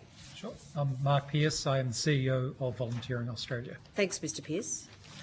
Dr. Benjamin Hillier. I'm the Director of Policy Advocacy and Research for the Centre for Volunteering. Thank you so much, Dr. Hillier. Do either of you have an opening statement, a brief opening statement? I do, and I think you do as well. Okay. Thanks, Mr. Pearce. Thank you. As I mentioned earlier, I'm Mark Pearce. I'm the CEO of Volunteering Australia. We are the national peak body for volunteering in this country. We're committed to advocating, supporting and advancing volunteering in this country. Our mission is to ensure that volunteering is not only recognised but effectively supported and considered in all government policy as a critical part of this nation's fabric and capability. The critical nature of volunteering workforce is particularly visible during times of national crisis when our communities rely most on the generosity and the dedication of volunteers. This reliance will become more profound as climate change leads to more intense and frequent natural disasters and weather events. Currently, there is a notable lack of national oversight and coordination of volunteers during large-scale crisis, especially when Commonwealth capabilities are engaged. This gap has been highlighted in key reports, including the Royal Commission into the National Natural Disaster Arrangements, October 2020, and the Senate Select Committee's report into Australia's disaster resilience in August of 2024, both of which recommended strengthening support of volunteering in these crucial situations. It's important to note that the Australian government must play a vital role with the volunteering ecosystem, acting as an essential enabler of policies that support volunteering and the National Strategy for Volunteering. The first 3-year action plan of the National Strategy for Volunteering includes the development of a National Volunteer Passport, a platform to boost volunteer mobility, reduce barriers to participation, and enhance planning through better data collection. Volunteering Australia has called on the government to progress this initiative over several years. However, progress on this initiative has stalled. The proposed National Volunteer Incentive Scheme offers an opportunity to formalise the government's role in disaster volunteering and to strengthen the training and management of volunteers, but risks duplication of existing services rather than building on the capability and the capacity of existing structures by improving policy settings, such as ensuring portable credentials, standardising training, risk-proportionate approaches to participation, and ensuring that there are no out-of-pocket expenses for volunteers. It's essential to approach any scheme's design and implementation with care, considering the unique context of emergency management and volunteering in Australia. Extensive consultation with the volunteering ecosystem, including the peak bodies, is a must, as is thoughtful integration with state and territory emergency management frameworks, critically to avoid duplication and unintended consequences.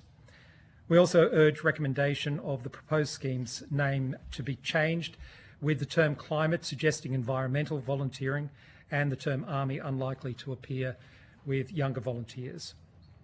Volunteering Australia remains committed to ensuring that national strategies and schemes genuinely support volunteers and the organisations and communities which depend upon them. Thanks, Mr Pearce. Dr Hillier. I thank the committee and the senators for the opportunity to participate in this inquiry. As the peak body for volunteering in New South Wales, the Centre for Volunteering is committed to supporting volunteers and volunteer-involving organisations. Volunteers are an essential part of emergency service responses in the aftermath of a natural disaster, with volunteer-involving organisations such as the State Emergency Service, Rural Fire Service and Marine Rescue playing an integral role in safeguarding Australian communities. While we welcome the interest in volunteering, our core recommendation is that a proposed National Volunteer Incentive Scheme only be developed alongside extensive consultation with the volunteering sector. We also suggest there are some implicit assumptions in the terms of reference for the inquiry that should be reassessed. Firstly, there's a pervasive and inaccurate assumption that young people either don't volunteer or don't volunteer enough. And this is simply not borne out in the research. The recently published snapshot on Australian volunteering demonstrates that 73.6% of people aged 15 to 25 engage in some type of volunteering, and this is the largest cohort when you organise by age. It could be. Just go and volunteer to cook a sausage one day. We can speak to that later on. Finish the opening statement first. And perhaps, as shown in the forthcoming State of Volunteering research in New South Wales, this age group also experiences the highest rates of age-based discrimination, with nearly 1 in 5 young volunteers reporting experiencing this discrimination while they volunteer. So we encourage the committee to consider the motivations and barriers for younger volunteers. The aforementioned snapshot report shows that volunteers in this cohort bear a disproportionate amount of the cost to undertake volunteering, the average cost to younger volunteers being $16.12 an hour compared to the average cost overall of $13.97, which again differentiates by age groups. Young people do volunteer, and we encourage the committee to recognise what they need. For example, the snapshot highlights the need for flexible ways to volunteer in the light of obligations younger people have to work, family and study. And we recognise that young people are also attracted to opportunities to develop their skills and confidence to prepare for their future careers.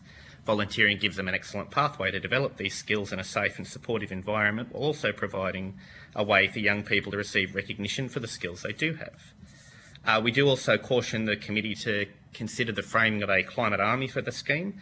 We adhere to Volunteering Australia's definition that volunteering is time willingly given for the common good and without financial gain. Volunteers are not a group of people who can be deployed in a militaristic sense. They give freely of themselves, their time and their skills, and they can choose how and when they want to contribute to their communities. So we recommend that this language around sort of militarism is avoided when thinking about a volunteering scheme. Finally, we again highlight the vital role that existing volunteer-involving organisations play in response to natural disasters. Organisations from the SES and RFS to local government, other not-for-profit organisations and small local organisations already recruit young people to volunteer in response to natural disasters. Rather than duplicate the work being done by these organisations, potentially forcing volunteers to choose between two similar options, we recommend additional resourcing for these organisations. In particular, we recommend resourcing that allows organisations to employ a volunteer manager who has the time and funding to recruit, support and manage volunteers. Trained, best practice informed volunteer managers within local organisations are best able to harness the power of volunteering and empower local communities to respond to emergencies. These roles also allow for capacity building and community preparedness in the advance of a disaster rather than just being able to respond in the aftermath. We encourage the committee to consider these issues and those raised in our submission for how this scheme may be developed and what support is needed by volunteers and volunteer involving organisations across Australia. If the scheme does progress, we would welcome being involved as we believe we can add value and achieve a good outcome for government and for communities. Thank you. Thank you very much, Dr. Hillier. I've just got a number of questions. Firstly to you, Mr. Pearce. Are you warned about duplication? Yes. What volunteer management functions do you believe are most at risk of being duplicated? Training, recruitment, insurance, mobilisation platforms, accreditation? If you could expand on that, please. Yes, of course. Well, I think it's probably fair to say that all of those things are duplicated in one sense or another. There's a broader sense of duplication in terms of capability. So we see that, and it's not just jurisdictionally based, we see it nationally, that there's a replication in terms of capability and delivery. So yes, it's through all of those functions, everything from recruitment through to the training and the maintaining. A lot of administrative duplication takes place as well, and inevitably, as a consequence of a increasing demand for volunteer time and participation, we see that there's capacity duplication through one organisation taking volunteers under its wing from another organisation, creating delivery problems across the nation and certainly jurisdictionally specific. What do you think about the proposal for a accreditation gateway along the lines of the green card? I don't know whether you heard the evidence from earlier this morning, but trying to sort of streamline the training so volunteers can more easily move into active volunteering roles. I think what we have presently, and the Centre for Volunteering is a good example of this in providing training for volunteers and volunteer management already, and doing so on a national basis. We certainly would support a more consistent approach to volunteering, utilising, I suppose, the skills of the state and territory peaks because they are jurisdictional experts, but also because they have reach within their jurisdictions, and then having a national consistency to that. We provided through the pre-budget submission and of course the incoming government brief some thoughts around the development of a national volunteer passport, which is a corollary to that idea around training. We think that there's a great opportunity to have consistency around training, but a consistency around training which has a jurisdictional nuance. Perhaps Ben, which already makes it very complicated. It does make it difficult. I think that nuance is dealt with highly effectively by volunteer involving organisations already, and they do it within their own organisations and within networks that they're involved in. The National Coordination Group for Emergency Management and Food Relief and Financial Counselling, which I was a part of, and we're not sure whether that's continuing under the current administration, is a great example of the fact that we have national consistency, but we deliver with jurisdictional nuance. So it can be done. There is the skill base within the ecosystem to do it, but having a nationally consistent framework is critically important. You have argued that the term climate army is of concern. Yes. I have to say I agree it's a little bit confusing. Obviously the formal name of this inquiries into the National Volunteer Incentive Scheme, nicknamed Climate Army. But can I ask, and I'm sure Senator Lambie will have more to say about that, what alternative framing do you think would be more inclusive? I think with respect to volunteering in its current guise, the evolution of volunteering, and perhaps it's a bit of a return to what volunteering was originally without necessarily a whole lot of institutional structures and supports, we don't think that they should disappear by any means. We think they should be strengthened. But around the thinking of volunteering, that engagement in the act of volunteering or community participation, something which is more issues-based and speaks to the an aspirational approach towards community. So what do we want community to look like tomorrow? And the naming and the framing of a scheme of this nature should reflect the fact that volunteering is at its heart aspirational. It speaks to our hopes for tomorrow. But it also speaks to a changed internal definition of volunteering, which says I volunteer in the ways that make sense to me at the times that make sense to me, which is no less valuable. It's just different in an institutional sense. Can I ask you about the National Volunteer Passport and how that would resolve insurance gaps across states and territories, particularly for illness and Medicare-related expenses which are currently uncovered? It would resolve it to some extent. I think the major focus of the passport, as it's framed within our pre-budget submission, is to remove some of those regulatory barriers which volunteers face. Yes, it will speak to issues around insurance. Yes, it'll speak to some of those health-related costs that are incurred by volunteers, especially as they pertain to issues above and beyond the Medicare framework. But there's a broader sense of this reduces the impediments, the barriers to entry and retention within volunteering. And Dr. Hillier, you spoke about the high percentage of youth who are involved in volunteering. Senator Lambie was worried about how long young people were volunteering. But can you just perhaps provide us with more detail about that? And what are the specific barriers which prevent young people from volunteering or engaging in disaster volunteering? Of course. And how, what solutions you would propose? Yep. So when we talk about young people's volunteering rates, we're talking about all types of volunteering. That could be formal volunteering with an organisation, could be informal volunteering, helping out in their communities, and we use the same way of assessing what was happening with volunteers who were 15 and volunteers who were 75. We're talking about domestic duties like make your bed in the morning, that sort of volunteering? Unfortunately, no. It does go outside the household. Right, okay. So informal volunteering happening in your community might be seeing an immediate need, and you're not joining up to an organisation, you're just going and meeting that need. Mm-hmm. So when we talk about barriers to volunteering, young people have the same biggest barrier as everybody else, which is a lack of time, closely followed by the cost to engage in volunteering.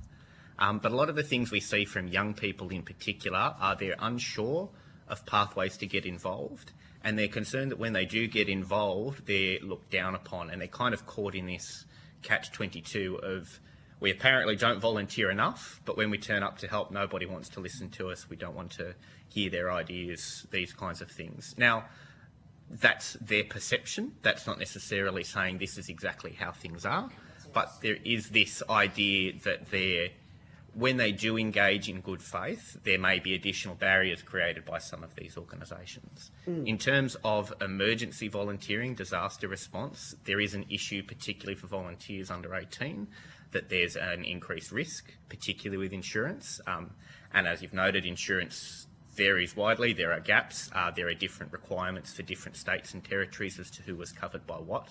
And these become very complicated things for young people to navigate and also for organisations to understand their own obligations.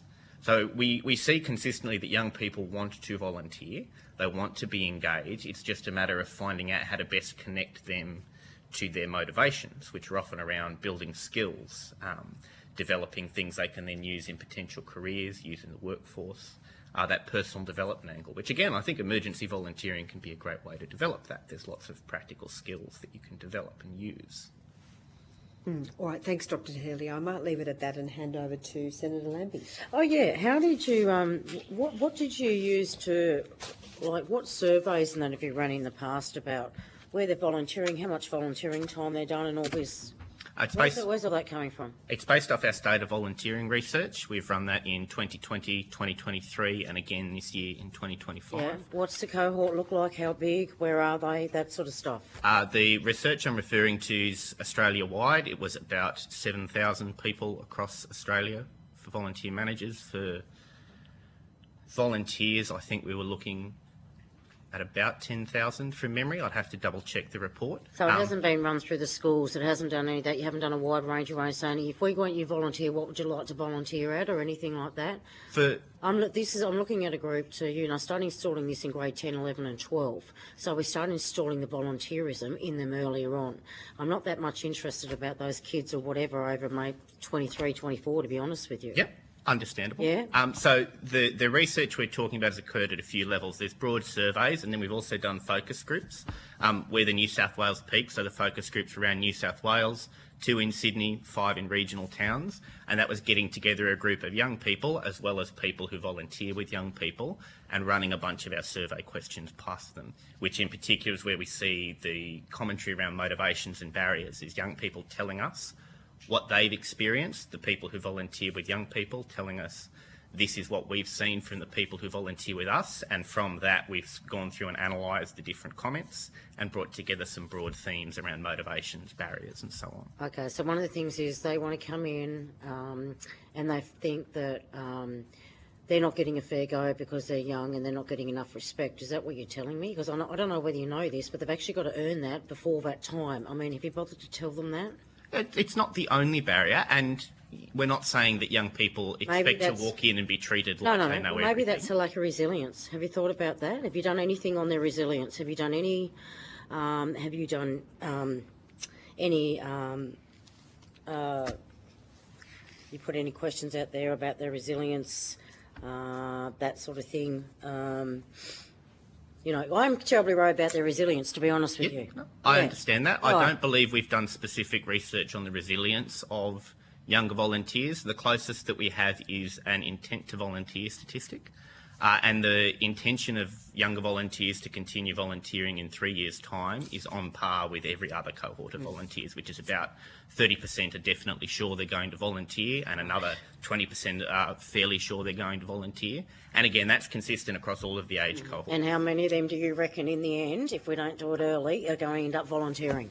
From what we've seen from our research, and again, we've run it 3 times so far, that's a good predictor of future volunteering. So that's fairly accurate. Right, and are they staying with one volunteer thing? Are they just going out there to do a sausage on a Saturday? What does that volunteering look like? I can't tell you that from our research. We haven't looked at that specific. But again, it shows young people want to be engaged in something. I think the question becomes, how do we then help volunteer involving organisations engage these young people? What do they see as volunteering though? What do they see in their heart and their mind as them saying, woohoo, I'm volunteer, I feel great, I feel great today, that's wonderful. So we had a range of activities. Would you like me to go through them all? Sure. Thanks. Whilst you looked at that, Ben, I might add that there is data through General Social Survey, which is collected on a regular basis, which speaks to the incidence and the focus of volunteering. Additionally, through the National Strategy for Volunteering, the key takeaway from that and the development of the National Strategy for Volunteering was a co-design process done on a national basis. It was very wide-ranging. The key takeaway from that was, if we are to see that volunteering is to survive and thrive into the future, we need to focus on the volunteer experience. We can't continue to think about the pre-existing institutional models as being consistent with expectations of people today, not just young people, but people of all ages. Expectations have changed as a consequence of things, sped by things like COVID, but the way people want to volunteer, that issue, perhaps take volunteering, put it to the side, talk about community participation. The way people want to participate in community has changed. It's changed in terms of focus. It's changed in terms of a considerable decrease in the trust people have in institutions. and also differences in time availability. So it's more issues focused. There's a fundamental need for volunteers to be recognised from the point of recruitment all the way through retention and ongoing. They need to feel connected not only with the organisation if it's formal, but with the theme or the issue that they're volunteering for. They're not as interested in volunteering for organisations, they're more interested in volunteering for the issue. Okay, so the issue, so we do know one of their biggest issues over the last few years has been climate, because they're so concerned about it. Indeed. Right, so if they're so concerned about it, why is it going to be so difficult to get them up to say, we need your help now and you need to participate in this? If this is, I mean, they seem to be able to take days off to go and protest, but I can't get them out to fill up a sandbag. That's where I'm coming from. So explain that to me. It's important to understand that communities evolve, expectations evolve, and if institutional structures which support community don't evolve with them, they'll find it hard to find people who, as the definition says, time willingly given for the common good and without financial gain. If the institution, if the organisation doesn't reflect the individual, they will find difficulty in recruiting people.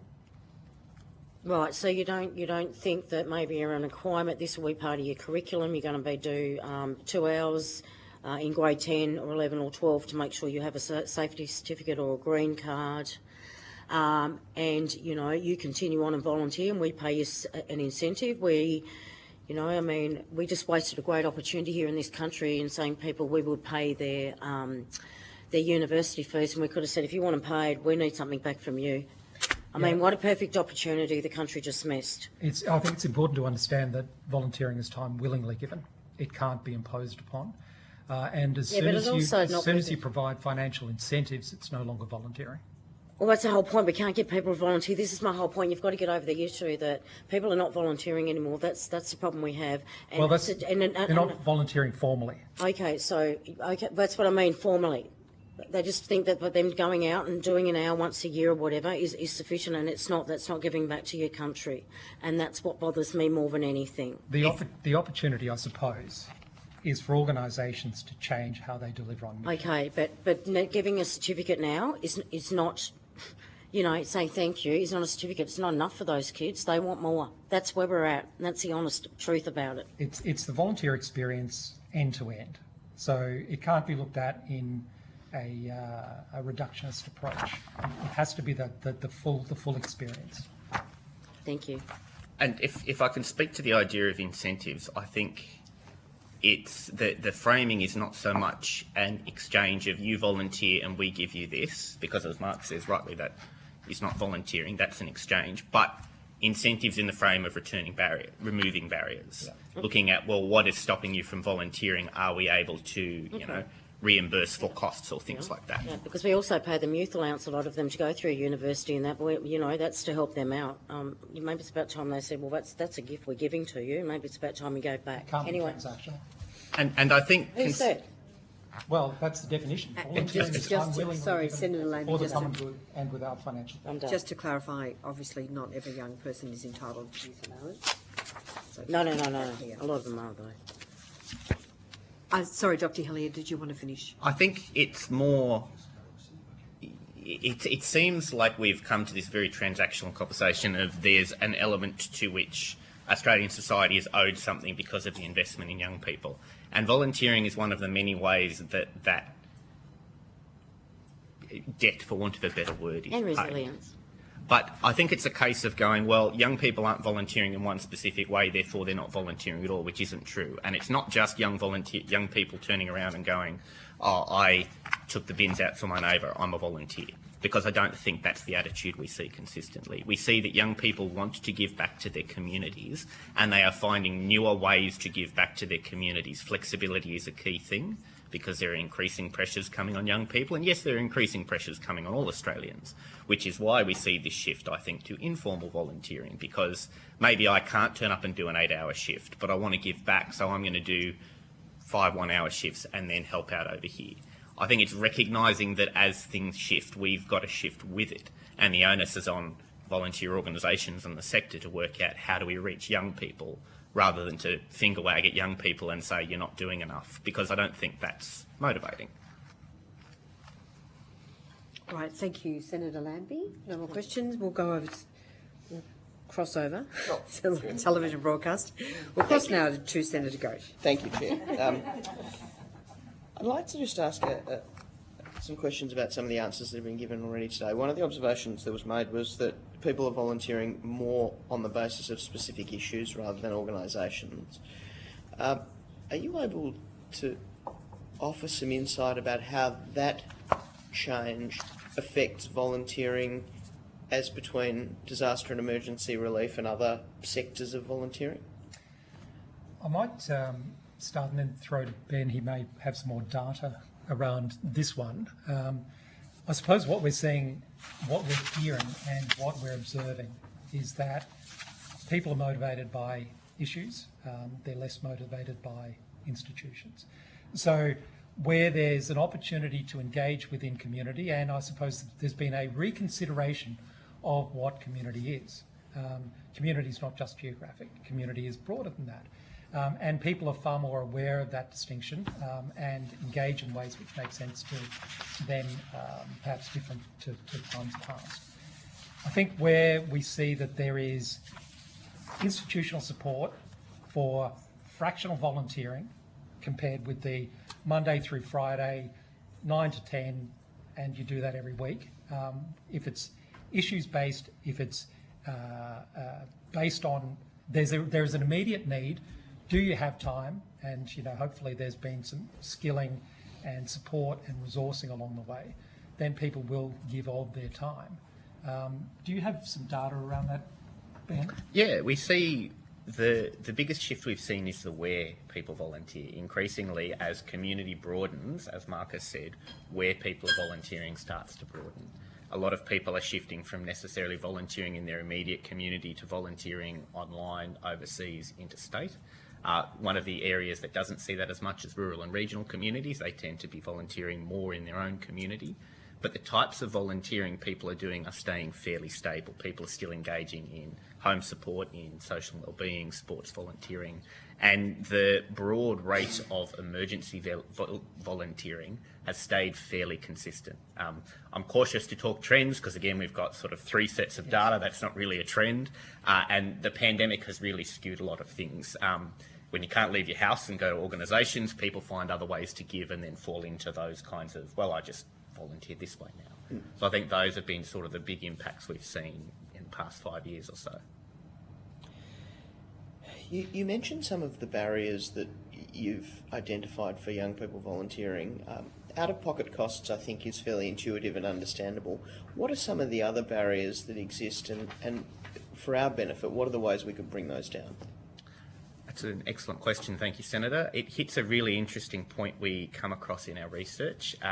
The top recruitment method for organisations is word of mouth, and the second biggest reason that people don't volunteer is nobody's asked them, which suggests we're having this interaction where people are using their existing networks and those networks are becoming tapped out, but they're not reaching out further to the people that would volunteer but haven't been asked and don't know how to get involved. So I think that's one of the easier barriers to alleviate, because that speaks to going, well, okay, how do we encourage people to volunteer? How do we help these organisations reach out to other people?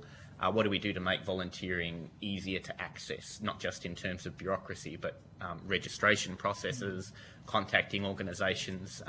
We have these little community organisations that if you want to volunteer, you've got to ring Rob at 5 p.m. on a Tuesday, and that's the only time he can take a volunteer. And these processes create these little barriers that add up for people who want to get engaged but just can't get involved. In terms of the setting up of a national incentive scheme, we've spoken about duplication. Is the setting up of a national scheme one way to address some of those barriers in the first instance? And if you were designing that scheme, what are the key principles that you would consider valuable as guideposts or the way to set it up? I think in the first instance, you've got to engage widely with the ecosystem because the answers are resident within the ecosystem with the national, state and territory peak, with some of the major volunteer involving organisations, with local councils, for example, and community organisations.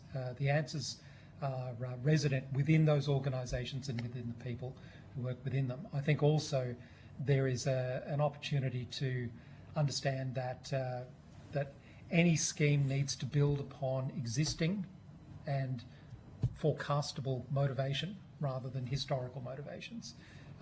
Understand also the fact that, and there's a lot of talk about place-based, but volunteering is an extraordinarily intimate thing. It's one-to-one, one-to-many, and it takes place within community. So there will be nuance, and there will be, you know, the scheme will need to recognise that Moe is different to, you know, perhaps Childers, and that there are different sets of motivators.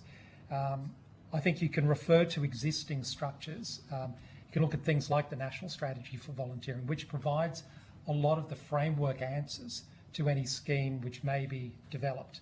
And in fact, part of that development is in the three-year action plan, the first of the three-year action plans.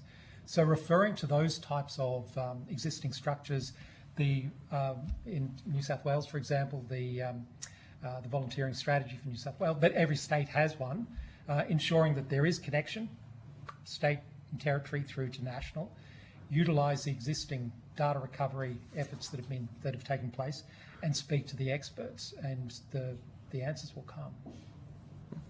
Thank you, Chair. Thank you very much, Senator Ghosh. Senator Collins. Thank you so much. I just want to follow up on that question. Given that there are all these existing structures, do we actually need something new? Well, this is a particularly good question. I think our preference is that we identify and understand the structures which are out in community at present and already supporting community, and then find ways of better supporting those, ensuring that the connections which are there are amplified, ensuring that the capacity which is there is extended. So rather than building another thing, we would far prefer to see that there's identification of the existing structures and appropriate coordination and resourcing of the structures which are there presently. The people are there, they know their areas, they know how to engage in all sorts of different ways. Rather than building something new, there's remarkable infrastructure within community presently. Thank you. And I did read in a couple of the submissions that, there could be a bit of tension between the new national program and the state, or the state programs that are running. I think it's quite fortunate that we've got somebody here representing national and state, so perhaps you can both speak to this. But would you agree with the sentiment that there might be discord, distrust, and perhaps a bit of factionalism with the volunteer base if there were to be a new national climate army? Yeah, I think my response is that with volunteers and volunteer-involving organisations, there will be consistency and collaboration. From a regulatory perspective, we see disconnection, and of course there are legislative problems which are associated with that. But I think that volunteers, it might sound trite, but volunteers are volunteers. They get involved in their communities. They're not particularly interested in whether the same thing happens in Queensland as happens in Western Australia. They just want their community to be supported. So I think any discord is necessarily at a much higher level. Inevitably, you deal with the federated structure, we deal with a federated structure, and there are inevitable and inherent tensions, many of which are really positive. They drive better outcomes. They're frustrating, but they drive better outcomes. So I think that tension, that discord, perhaps exists more, and NEMA is a good example of this. They perhaps exist through the regulatory and legislative structures rather than through the community-based structures. Thank you. I think if I can just speak to that for a moment. I broadly agree with what Mark said, but I think the concern would be that there are smaller state-based organisations that would worry that a national body that doesn't know their community is going to come and tell them this is what you have to do. Yeah. And they'd be going, well, but we're the ones actually here, we're the ones that have to do it. So I think that would be a principle that a potential scheme would need to be aware of, as well as the current interactions between things like volunteer checks not crossing over states, insurance gaps across states. So whether or not a volunteer could be taken from Queensland and sent to New South Wales or whatever, if they'd be compliant, they'd be safe and insured, etc. Those would be the only two issues I foresee. But as Mark said, they're not insurmountable, and they do eventually drive better outcomes in being able to improve things for everybody. Okay, thank you. And Dr. Hillier, you mentioned in your submission about, and today again, about the cost difference between training a volunteer. Was it training a volunteer or the cost to participate in volunteering? What's that all about? Why is it higher for young people? Our research doesn't necessarily comment specifically on the whys, so we look at what's happening and present that qualitative data. We know that a big issue for younger people is transport that isn't always an issue for older people. And again, there's a vast difference between a 15-year-old and a 25-year-old, much less a 15-year-old and a 40-year-old. That can be things like access to a car. It can be access to equipment. An older person may have purchased the equipment they need to volunteer, whereas a younger person might be assuming that cost for the first time. And there's also the differences in employment, if there's employment, and remuneration. An older person is probably being paid more as a general trend. The younger person might be juggling work and study and not working as much as the older person, therefore the cost is higher. So there's a formula that our researchers have gone through in our reports that kind of lays down how those costs all break out. But the upshot is that younger people are bearing a higher amount of the cost than other age cohorts. That's interesting. I have been volunteering on a PNC for 5 years, and I have noticed the trend of parents putting their hand up going down while the cost of living is going up. However, they are more interested now in giving money rather than their time. And I know there's a whole lot of factors in that because, you know, they're just increasingly time poor. But interesting knowing that young people are having to pay more themselves to be able to be volunteers. And I think, you know, if we're going to address anything, that has to be something we need to look at. Absolutely. And, you know, to your point before about that motivation, and Senator Lambert, you might, you know, you have a lot of experience with this, you know, 7 in the ADF, but, you know, purpose is everything. And that is the ultimate motivation for these kids, I think.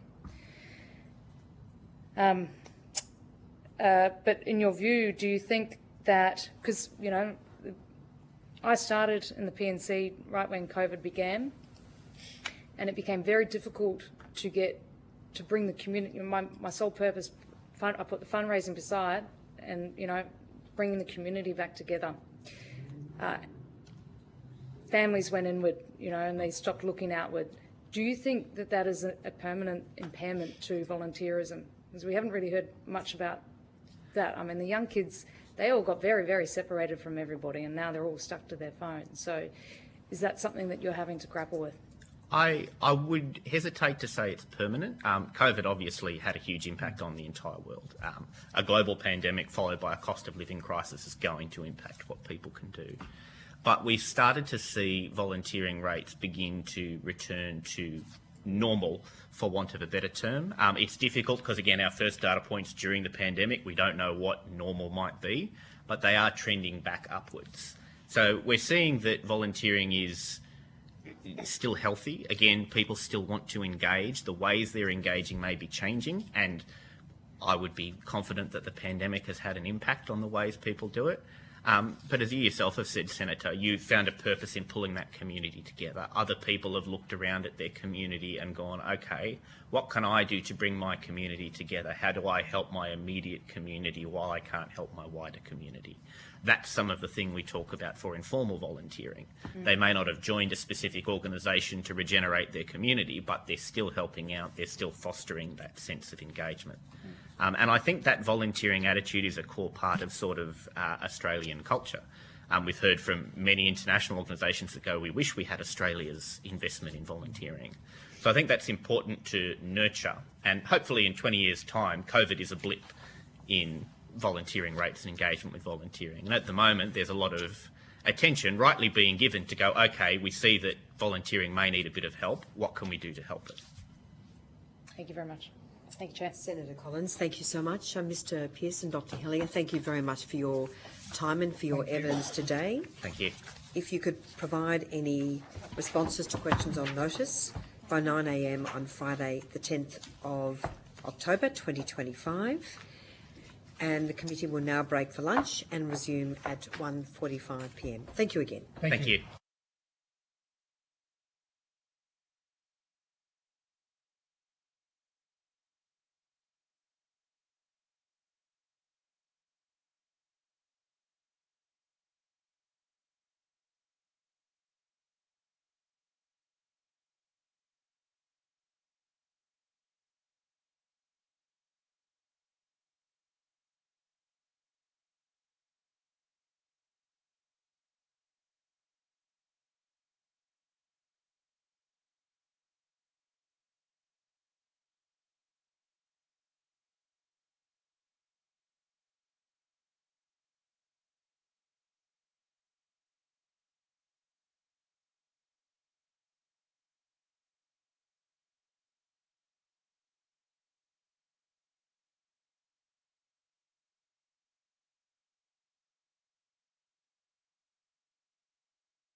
The committee is now in session, and I am delighted to welcome representatives from the Sydney Environment Institute and the Australian Institute of International Affairs.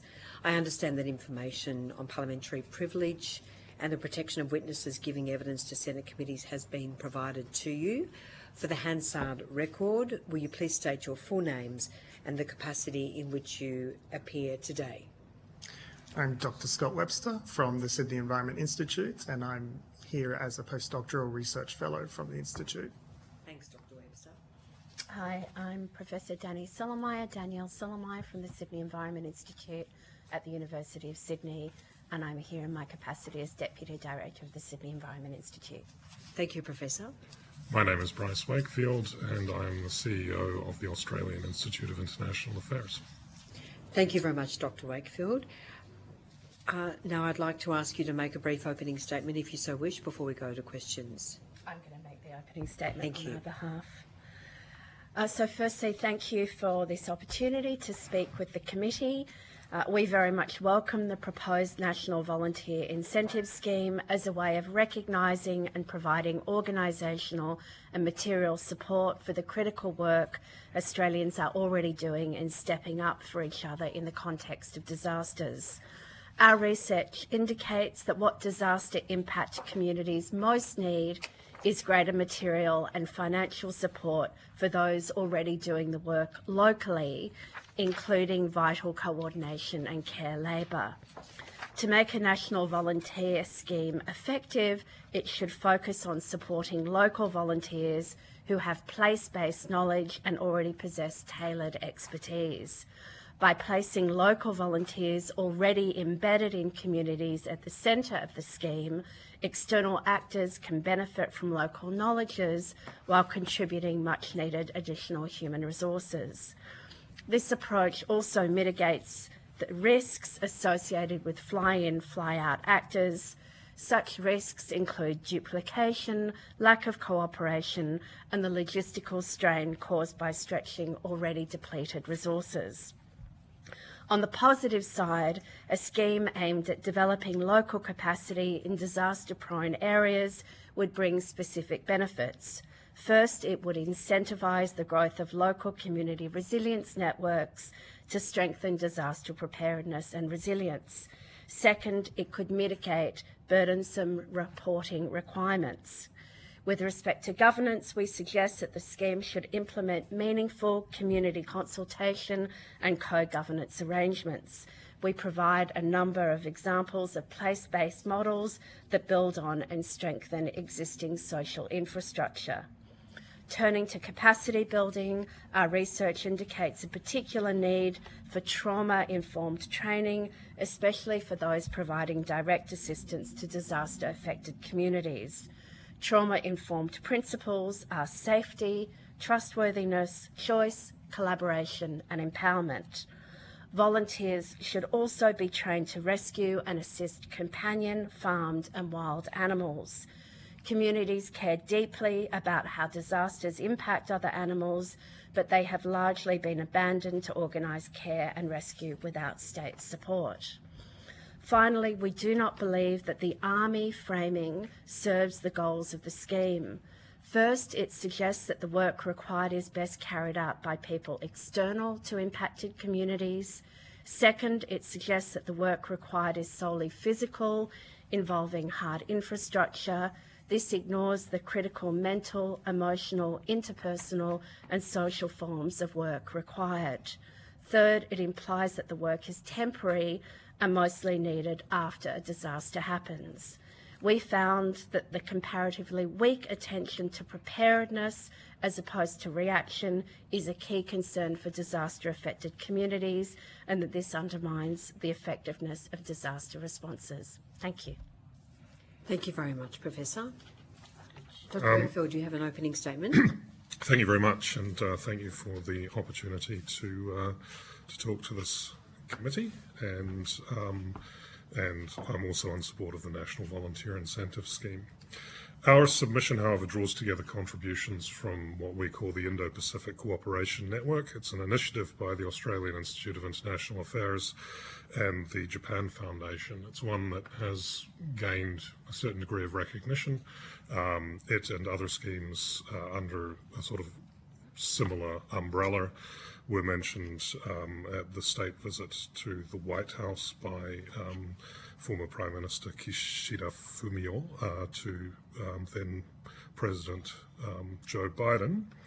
And I'm proud to be the co-creator of this initiative along with Japan Foundation staff and in particular my good friend Ayumi Takita. The network that we've created brings together 15 early career experts from around the Indo-Pacific each year. And the last cohort comprised 12 different nationalities. And we specifically select for diversity of nationality, but also background and crucially profession. We have scientists in the network, hydrologists, meteorologists, volcanologists, as well as communications professionals, social science scientists, NGO employees, medical staff, emergency response coordinators, journalists, and think tank staff. And over the course of the year, this group travels to Japan, Australia, and another location to learn how disaster resilience, response, and importantly, memorialisation is practiced across different national, social, and disaster-related contexts. The point of the project is not necessarily to produce a set piece of research over a given time, but to ensure the network itself has legs. We want to see a transnational network of professionals who continue to engage with one another, but who can call on one another when they need information, contacts, or assistance, including and perhaps especially in times of disaster. The network has been active for 2 years now, and we hope that it continues into the future. We've already seen interaction between the cohorts of the network, Year 1 and Year 2, when they came together at our national conference in Canberra. And it is our intention to create more opportunities for the participants to meet across cohorts. I see real opportunities for involvement of this network in the National Volunteer Incentive Scheme. As you can see in the submission that we put to you, several of our network members were motivated to write on the scheme, informed by their local experience and in particular about local conditions in their areas. Several themes emerge across the submissions. One is the centrality of existing knowledge networks, and I wholeheartedly support the notion that disaster resilience response at its core is a local effort, and those local efforts include Indigenous knowledge to the success of disaster response and resilience. Another is the need to actively engage at-risk participants in the formation of volunteer schemes around disaster resilience, and the need to avoid labelling certain communities as passive victims of disaster rather than excluding their active contribution and knowledge to volunteer frameworks. But one theme that emerges loud and clear is the need for active coordination and real leadership and training in the formation of volunteer groups. Certainly a lot of what happens in disaster situations is ad hoc, but in the submissions you will find examples where a flood of volunteers has created problems and led to frustration among not only those who benefit from the volunteers, but among the volunteers themselves. What I would like to see is a situation where cross-national and cross-contextual knowledge of our network, and perhaps even the leadership of some in our network, contributes to the development of volunteer schemes in Australia and abroad, perhaps through a training program our network participants could provide, and of course with further involvement of Australian participants in the network going forward. For now, I'd like to thank the participants who contributed to our submission, as well as our projects and publications manager, Emily Mosley, who played the central role in pulling the submissions together. Thank you very much. Thank you so much, Dr. Wakefield. We will now go to questions from senators, and I give the call to Senator Ghosh. Thank you, Chair, and thank you to the witnesses for being here today. A lot of the evidence, including what's been said by the witnesses at the table, relates to the importance of local and place-based solutions. The proposal before us, though, is the creation of a national body, in effect. how does the creation of a national body assist local or place-based organisation and response to disasters? I might take that. Thanks for the question. So what we were envisaging that it could be a national scheme, but selecting people at the local level, at the organisational level. So we've done research on the Black Summer fires and also on the floods, primarily in New South Wales. And there are a range of existing organisations already that don't have sufficient skills or resources. So the idea is that the national scheme would come in underneath to build their capacity and to support them. There would still be national coordination, and communities certainly conveyed to us that it's not that they're opposed to external help. They need external help, particularly at times of crisis, but that the knowledge, the coordination and the expertise needs to be built at a local level for the reasons that we outlined in the opening statement around local knowledge, coordination, duplication, and not putting pressure on existing resources that are already stretched. Scott, did you want to add anything to that? The only thing I would add is that the scheme presents a real opportunity to incentivise participation in some of these pre-existing resilience groups, particularly in regional areas, and that could be a really valuable way in which a national body could contribute to that local capacity building. Many of the disaster response agencies exist at a state level, and so while there are national coordinating bodies like NEMA and to a lesser extent something like AFAC, these are state institutions that are different between different parts of the country, and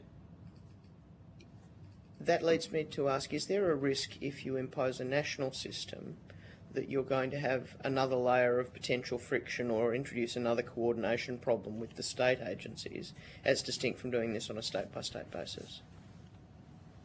So again, that's one of the reasons that we recommend that we don't have 3 levels of local, state, and then national disconnected from local. But if the national is actually coming in underneath the local, then it's really that coordination between what's going on at a local level and what's going on at principally state-based emergency and other services that needs to happen. So I think that you're spot on in not wanting to create additional layers of coordination, because coordination or lack thereof was one of the principal problems that we found. The evidence from AFAC this morning, and also to a degree the Sydney volunteering and New South Wales volunteering organisations we heard just before lunch, was that their preference would be to channel what resources could be given to a national scheme or an incentive scheme into existing systems. I guess I'll ask for your response to that, but is there a way, again, to avoid duplication or to make sure we're not rebuilding existing infrastructure to integrate this into existing networks rather than setting up something new? I mean, that's precisely what our findings are reinforcing, and what we are calling for as an institution is to find a way for this scheme to basically tap into what already exists and what has emerged since those disasters, particularly in the New South Wales communities that we've engaged, to basically achieve what the previous commenters have said and what you've flagged in your statement there. And if I could just add to that, in some cases, those networks are fairly well developed, as in the Northern Rivers. In other cases, they're not as well developed, in which case it wouldn't be just coming into an existing scheme, but it would be looking at what is there as a kind of proto form of organisation and helping it develop. Thank you. And Dr. Wakefield, one of the things that you observed in your opening statement related to at-risk members of the community and the role of disaster response frameworks in both managing those risks or reducing the harm to them, and also potentially, as I understood it, being part of a solution or at least a constructive way of responding to some of these disasters. Are you able to elaborate a little bit more on that? Sure, and I'd point you to the work in our submissions by Kerry Ingram and Stephen McHugh. Stephen focuses on elderly communities, and Kerry on gender and other at-risk communities, and it's they both make the point, I think, that in order for disaster response to be effective for those communities, that you're right, you do need to incorporate them into the planning for disaster at a stage when disaster is not happening, that when you are preparing for it rather than responding to it, because there are sensitivities, let's say, around those communities that others may not experience, others that are often given leadership roles may not experience and may not be aware of when they're planning for that. And they should play a leadership role within the disaster context itself. And we do see this in other countries. I've been to Taiwan, where there's been active incorporation of elderly communities into disaster preparation clubs. It is for them a social experience. They very much appreciate the kind of the interaction that goes on, but also when it comes to response at the time of a disaster, they are going to be sensitive to the way that their community will be affected. Thank you. Thank you, Chair. Thank you very much. Senator Lambie. Thank you. Thank you for coming. Have you, let me see here. I was noticing that, yeah, they do, I think it was, is it Selmager? How do you pronounce it? Selmager, sorry. That's okay. Selmager. Can't say I haven't got glasses on either. Sorry, darling. I noticed that Northern Rivers, you've obviously did the disaster resilience thing for nearly 2 years and run around on that. They're really, I mean, they've got no choice. They've got floods coming in and out. Have you been able to study the way they do it in Townsville? Because it's obviously they have significance of the military up there and the difference. Have you been able to analyse those two separately? That would be handy. No, we haven't. We would love to do that. Yeah, if, I don't know, it's something on your radar, but then you'll be able to see, okay, this is how that's done with the might of the military up there. But it's not just that, because Townsville floods all the time. They've got that big control centre. I've never seen anything like it. It's probably the best I've seen all around Australia, and how they bring in the housing people, all that sort of stuff. Telstra, all that. They're all in one control centre. It's phenomenal how they run it. So I'm not sure if Northern Rivers is quite like that. But it'd be worth you seeing the significant differences when we don't use the Army compared to what Northern Rivers is having to put in with a little bit of Army that they get, or defence help. I think it'd just be really significant. I haven't seen anyone do that, see the differences between the two. Can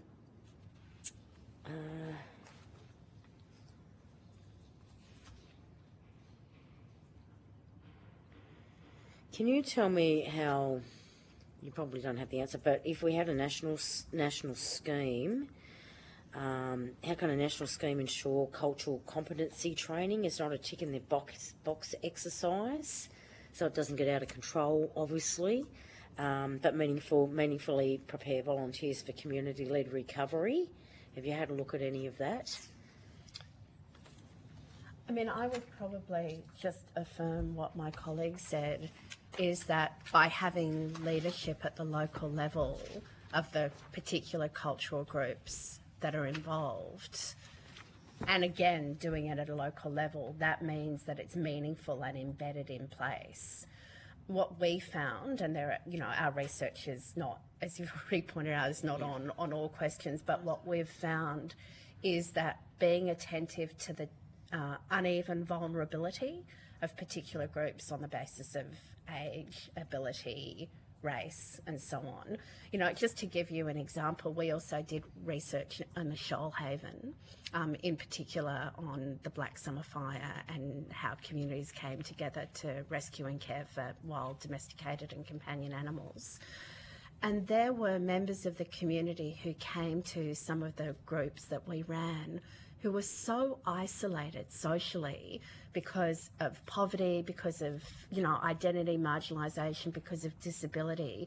So making sure that they're reached, that you're speaking in a language that is going to be accessible to people like that, that the networks that they're part of are built in. I mean, you know this very well. There are a lot of people who just aren't part of mainstream conversations or mainstream organisations. So I think ensuring that the network works in a way that reaches them, but also that the particular sensitivities that Aboriginal and Torres Strait Islander groups have, people with disability have, is built into how communication is articulated around disaster management and how services are run, is going to be really important in making sure that those most vulnerable groups are reached. You may have given me a little bit more, because I'm not sure, and we probably should have been a little bit more careful the way we did the terms of reference here, but I'm really focused on the youth and getting them involved and getting them engaged in this sort of stuff.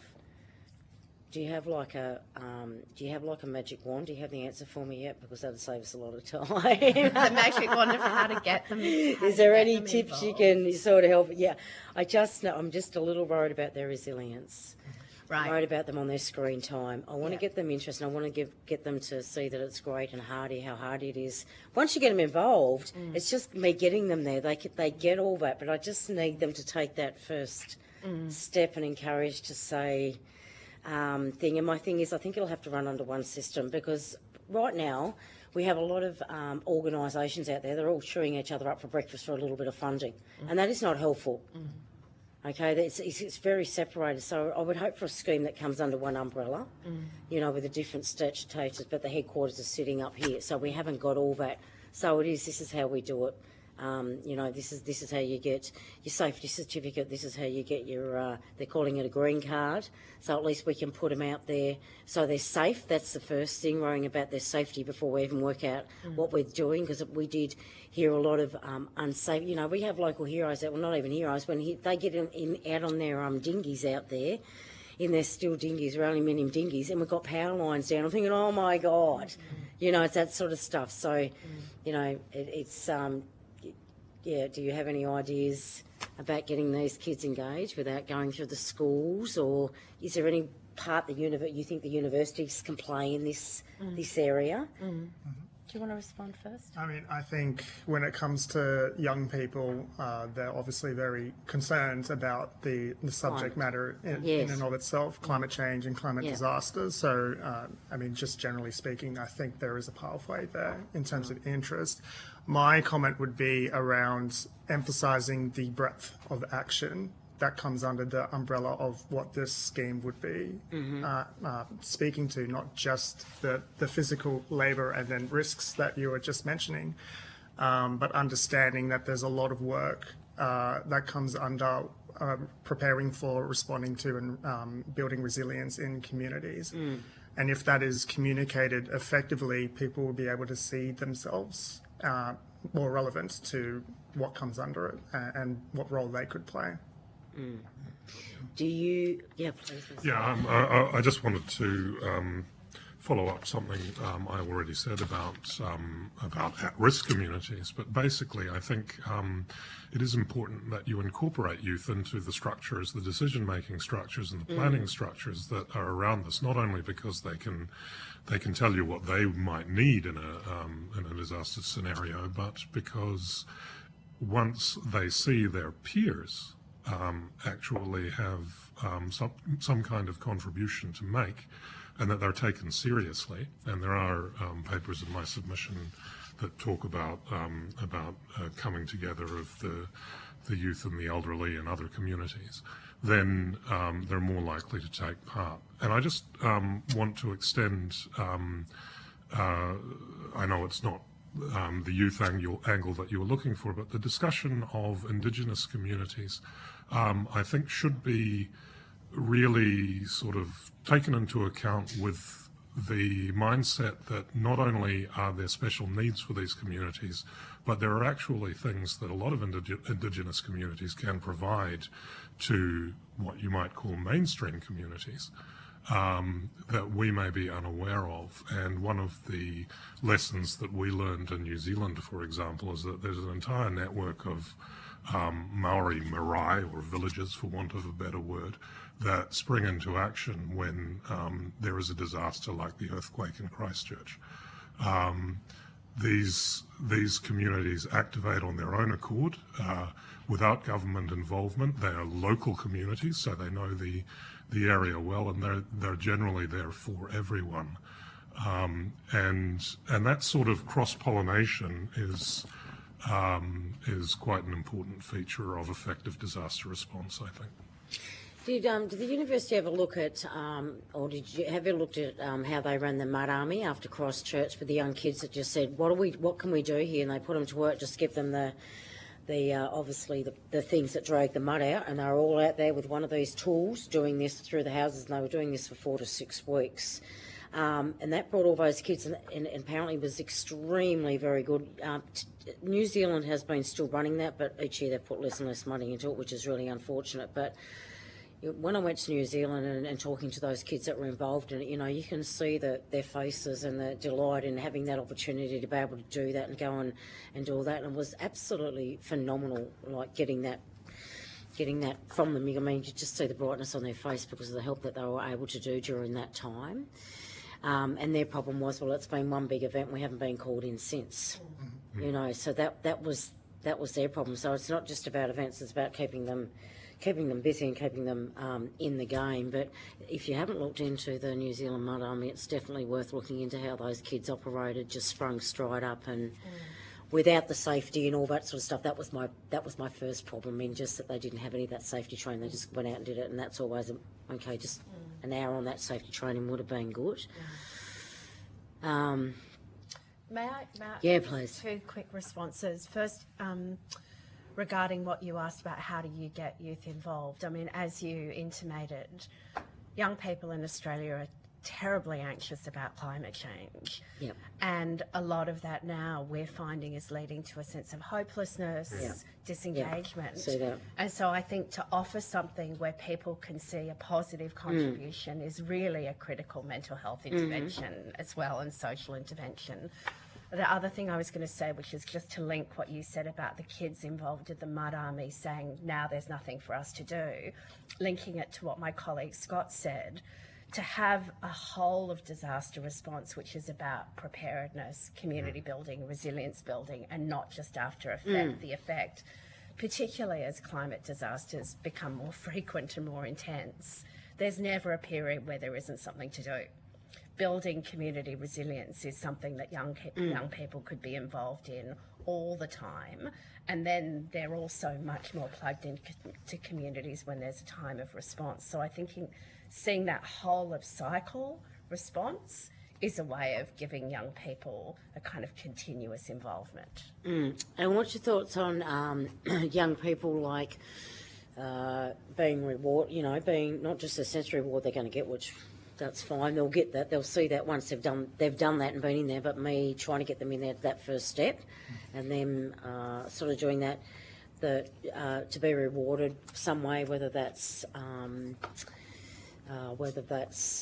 being paid some extra, getting points like they do in the US cadets. If you don't quite have the grades, but you've been out there and you've shown that you're doing so much volunteerism, it gives you more points towards actually coming up over the top of them, because you're not quite as bright. So that's what they're doing in the US. It's been going on for quite a time. That's quite successful, and encourages those kids that aren't quite as don't quite have those that brain capacity. What am I thinking of here? That the higher intelligence, that they can do it by doing that way, and they're getting points for that. Is there anything that you can think that may be an incentive to encourage these kids?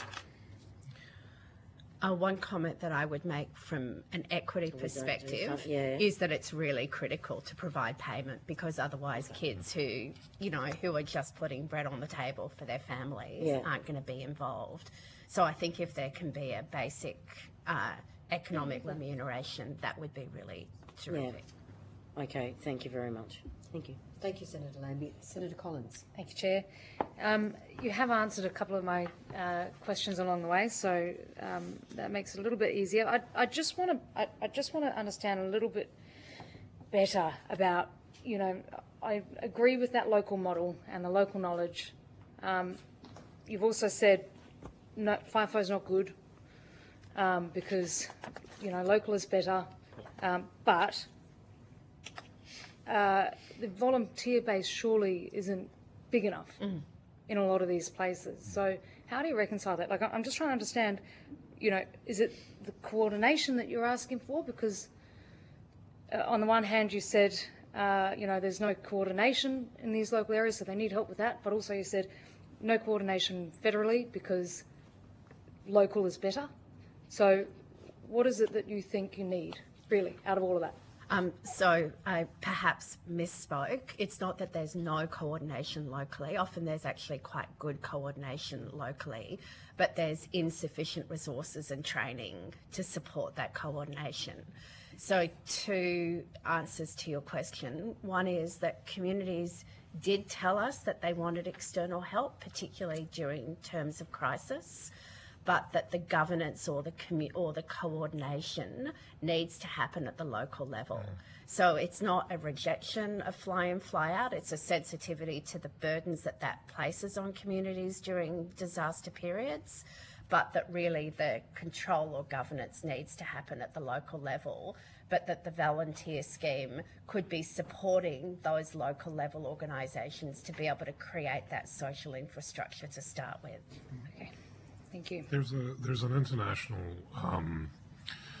analogy here in terms of, let's say, earthquake disaster resilient or earthquake disaster response or bushfires as well. I mean, you do get local calls, as in, you know, the local country requesting assistance from other parties. Let's say there's an earthquake in Japan, they may well request the New South Wales response team to come to Japan.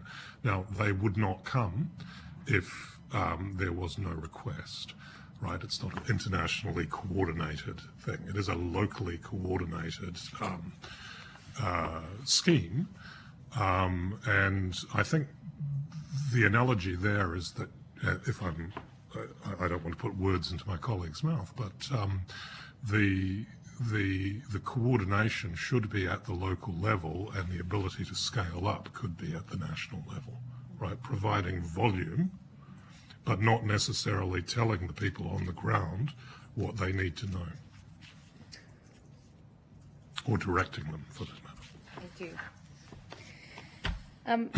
Just to the question on the name of the Army, the Climate Army, your research suggests that, or shows that the word Army undermines women's and local organisers' participation.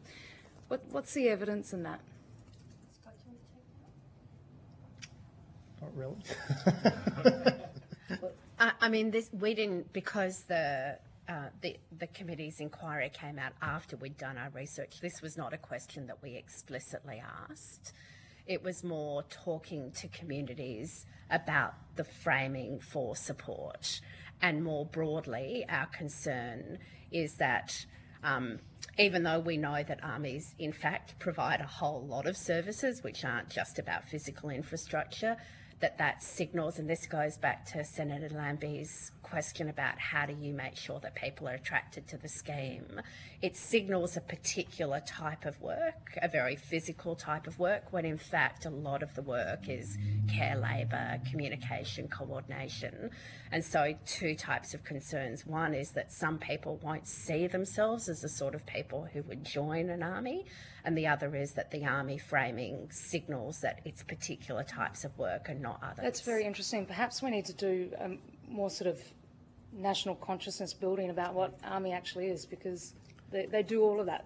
They do all of that. It is a whole host of things. So, I mean, I understand the concerns about it, but, you know, yeah. Do you think maybe something like, that was just the first thing, I just thought Army and climate, they want like the climate, got to get their attention, and just coming along, you could probably call it something like the youth climate force, or something like that. But I don't think that name's quite right. But it's not for me to dictate, because I need to get those kids involved. I can't go down there and say this is what's going to be cool. I'm never going to get them interested. It's also got to be exciting for them. Yeah, exciting. So to my question of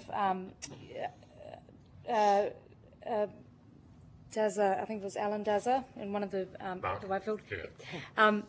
He mentioned about having assigning or appointing a reputable leader. Would that be like a sort of military, like a government minister, or perhaps to your point of getting them excited? Well, actually, that was my point. Getting them excited of celebrity. Yeah, actually, that's not a bad idea. I mean, provided that celebrity actually has. Is well informed about the issue of disaster resilience. I mean, you wouldn't want. I think you run the risk of. I don't want to say infantilizing, I guess, the force if it is seen as just a sort of flashy thing. I mean, that person has to be someone of substance who can transmit. Not all celebrities don't have substance, and I think of the Bondi vet, for instance, exactly, that they can get a huge following, and so I think it's definitely something to look at. I recognise that we are running out of time, but I would just like to ask you, actually, just before we move on from your research, you showed that the student volunteers, there was a quarter of medical students that suffered ongoing distress after volunteering in 2022. So what safeguards do you think we need for young people going through this sort of work?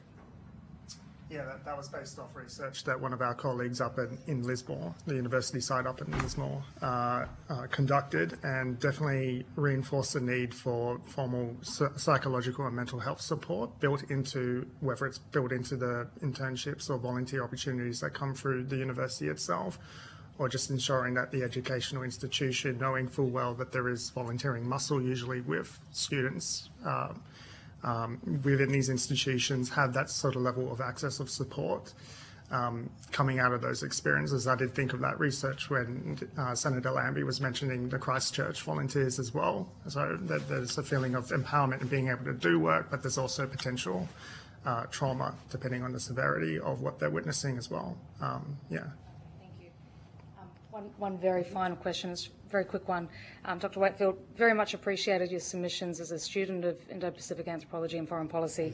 Brought it all together for me, which is really fun. But in your view, which Indo-Pacific model is directly translatable to Australia? Or you think we could learn the most from? Oh gosh. Look, I mean, it depends what you want to learn. So one of the things that quite affected me, again, I'm sorry, it's the New Zealand example. Obviously, New Zealand has a lot of cultural compatibility with Australia, although it has a very different disaster profile.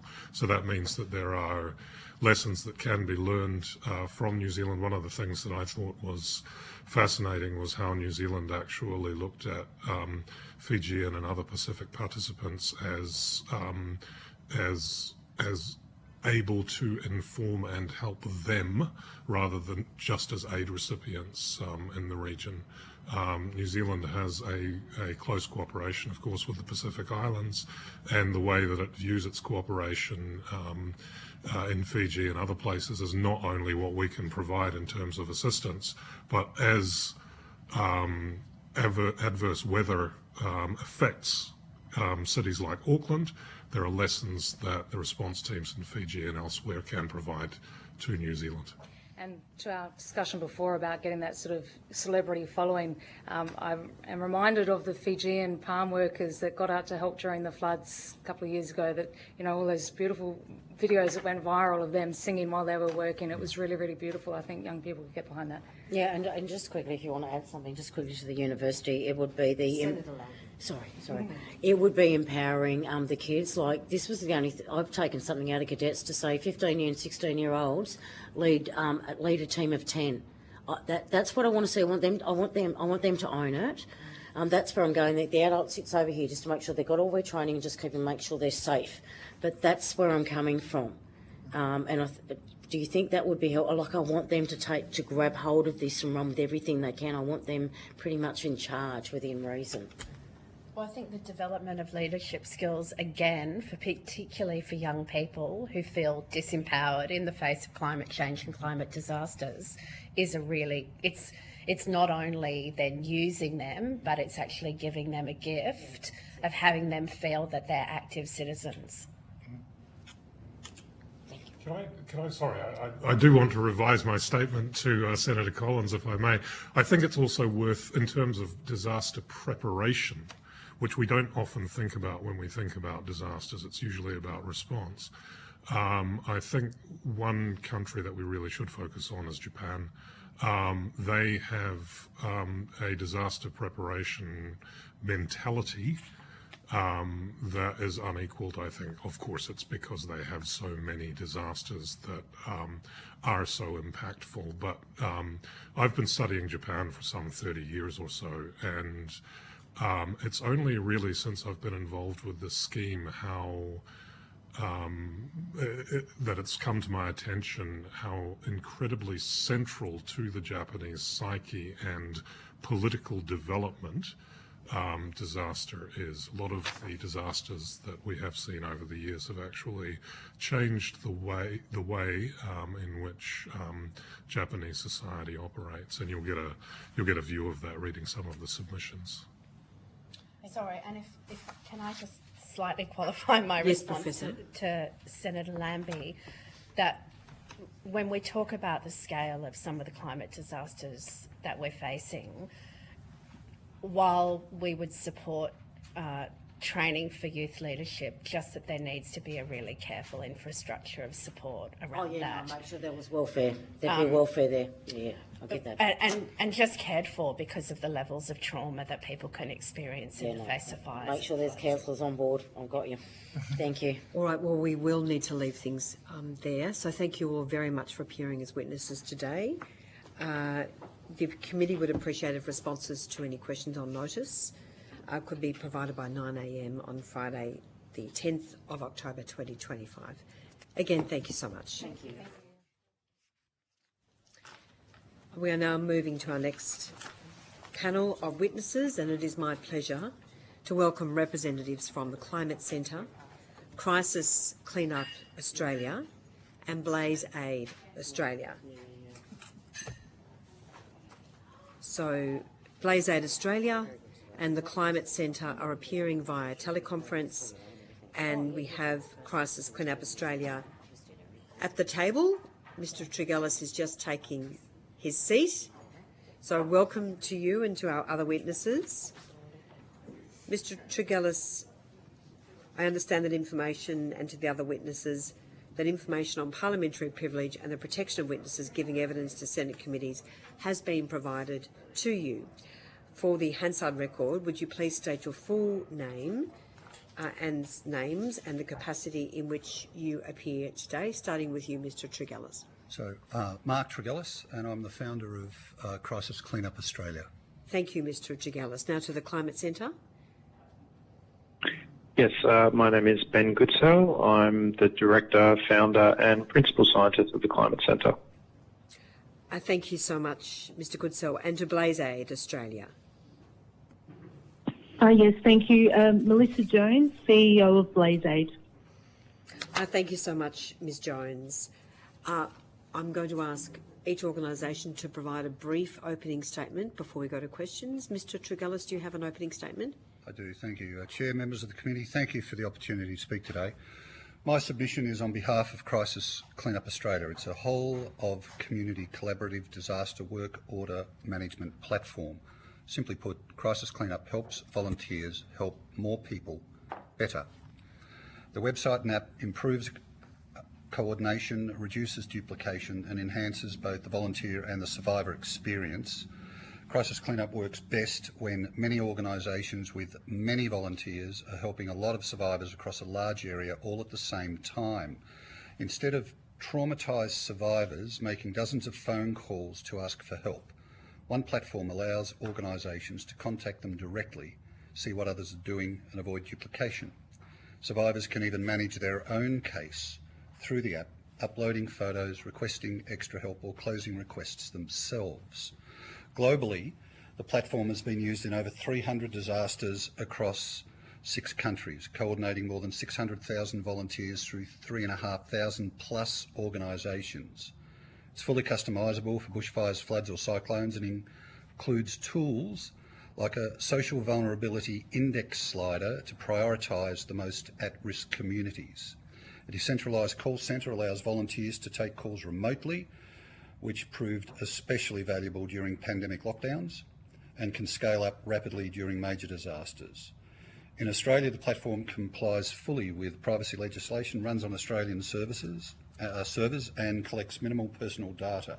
It's free to use by any government and non-government organisation, and training is a 9-minute YouTube video. In the context of the Climate Army, Crisis Cleanup offers a ready-made, cost-effective infrastructure that directly supports the scheme's objectives. It engages young people through tech-enabled, flexible volunteer roles, recognises contributions with outcome reports, credentials and logged volunteers hours, can link through education, through schools, TAFEs and universities for placements and service learning, improves safety and coordination by matching tasks to skills and ensures no community is overlooked, and builds resilience by empowering local communities while allowing national oversight. Chair, this is not just another app, it's a proven, scalable infrastructure, already tested overseas, that can underpin the Climate Army. With Crisis Cleanup Australia, we can mobilise faster, coordinate better, and ensure volunteers and survivors alike are supported when the next disaster strikes. Thank you. Thank you so much, Mr. Tregillis. Mr. Goodsall, do you have an opening statement? Yes, I do. Thank you. Thank you to the Senate Standing Committee on Foreign Affairs, Defence and Trade for giving us an opportunity to attend this hearing.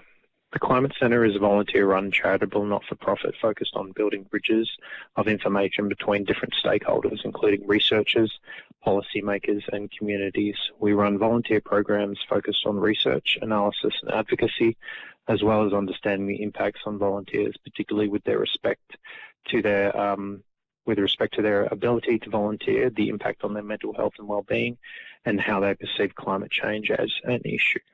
As many of you would be aware, volunteering is on the decline in Australia and has been gradually declining for decades. So the committee needs to consider mechanisms by which volunteering can be supported. I would encourage the federal government to consider supporting both the organisations that take on volunteers and the volunteers themselves. Since we're in the midst of an economic and cost of living crisis, financial incentives and or tax deductions need to be strongly considered. However, additional issues such as reducing administrative burden on organisations, providing ways to connect organisations with volunteers, empowering organisations to provide proper support to volunteers, matching the right volunteers to the right tasks, adequately preparing volunteers for the on-the-ground activities, creating a formal mechanism for volunteers and the organisations that support them to respond to natural disasters, and building a positive volunteering culture. All of these aspects will be important. From our perspective, the larger concern would be mechanisms by which volunteers are retained, as we experience that roughly half of all volunteers that we take on eventually withdraw or have to be let go. Also, if promoting satisfaction and a positive culture is important to the scheme, then the federal government will have to implement monitoring and evaluation. One of the important focuses of our organisation is on mechanisms to retain our volunteers. We find that there are significant differences in the values that people place on the reason for volunteering between those that do and don't complete their tasks or stay engaged with projects. This may represent an area of concern for the success of the Climate Army. However, our volunteers report that career and understanding are some of their highest motivating factors for volunteering. So we believe that providing volunteers with recognition and training through the Climate Army could be strong motivating factors for the scheme's success. And finally, we understand that this incentive scheme is to respond to the immediate aftermath of natural disasters. However, there needs to be a lot more focus by the federal government on natural disaster preparation. So we would strongly advise that the Climate Army scheme should also be used for disaster prevention, not only disaster recovery. That concludes our opening statement. And we'd be happy to answer any other questions that you might have about this or our submission. Thank you. Thank you very much, Mr. Goodsall. And to Mrs. Jones, apologies. Mrs. Jones. Thank you. Good afternoon, and thank you, Chair and members, for the opportunity to speak today. As I mentioned earlier, I'm representing BlazeAid, a volunteer organisation founded by Kevin and Rhonda Butler after the 2009 Victorian bushfires. BlazeAid has supported rural communities across Australia through long-term recovery efforts following fires, storms, floods and other natural disasters. I'd particularly like to highlight 5 key points for the committee's consideration. Firstly, community-led recovery is absolutely essential. The emergency response is just the beginning. The real recovery, we find, takes months and often years. Organisations like BlazeAid are embedded in the communities that we serve, helping farmers rebuild not just infrastructure but their lives after traumatic events. Secondly, we've seen the incredible impact of engaging young people and international volunteers. BlazeAid has welcomed close to 40,000 volunteers over 16 years. For many, especially those facing social challenges, volunteering provides purpose, connection and growth. For international travellers, it's a unique Australian experience, and it's vital that BlazeAid and other organisations that are connected to this scheme continue to be authorised to sign off on specified volunteer work for working holiday visa makers, as this helps to provide our volunteers and organisations with a strong volunteer base and diverse base. Thirdly, we believe in flexibility and inclusion. Volunteers of all ages bring valuable skills, and BlazeAid thrives on direct engagement, not bureaucracy. The Climate Army should support grassroots organisations and particularly not control them. Fourth, we value recognition and wellbeing. Many of our volunteers are highly skilled. We favour practical on-the-job training and recognition of prior learning alongside strong safety practices. And finally, the Climate Army should act as a facilitator, providing financial support, insurance and logistical help where needed, while enabling collaboration with local authorities and other community groups and volunteer organisations. Thank you very much. Thank you so much, Mrs Jones. We will now go to questions from senators. And over to Senator Lambie. Thank you, Chair. Just go to BlazeAid. What is the average age of volunteers? Good question. Our average age is 65. However, we do utilise a lot of grey nomads. They have the time to offer and experience, particularly we're in the community for months and months after the disaster, so they give long-term volunteering for us. However, we do have, as I said, international volunteers of ages, 20, 18 up to 30, and local community volunteers as well, who are often impassioned to come and help after a disaster within their own community. So, but our average is 65 years. Do you have a contingency plan to tackle that? It's okay, because you would know from the disaster resilience that we did, they're all 65. Most groups are 65. Have you guys been able to come out with a contingency plan? I don't expect you to, but is there any contingency plan or anything that you can think of that may get a few more of these younger people in to places like BlazeAid? I mean, you do a great job. Yeah, well, we find that social media is really terrific. We also find that, grandparents are bringing in their grandchildren to come and volunteer on school holidays. We have a lot of schools come in and stay at like a camp style and stay in our camps and help out for a couple of days at a time. And then often those students will come back and help. We work with Duke of Edinburgh students. So our contingency plan is not really obvious, but it seems to just roll through. And with media and acknowledgement of what we're doing and the work that we do across Australia through radio and social media, we often have people who are close to retirement say, oh, that's one thing I want to do. I want to go and volunteer for Blaze Aid when I retire. So it's sort of a rolling scheme, I guess, from our point of view. So do you know, so you're not sure whether your numbers are declining over the years then?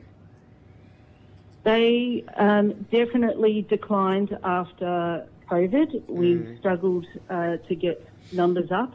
But in fact, this year, and towards the end of last year and this year, our numbers are strong again. We get about up to 50, 60 volunteers in a camp per day. And that's been consistent across the last year and a half. And that's mostly the older, is that mostly the older cohort out there? Yes, it is. Sort of the ages between 50 and actually up to 80 years old. Okay.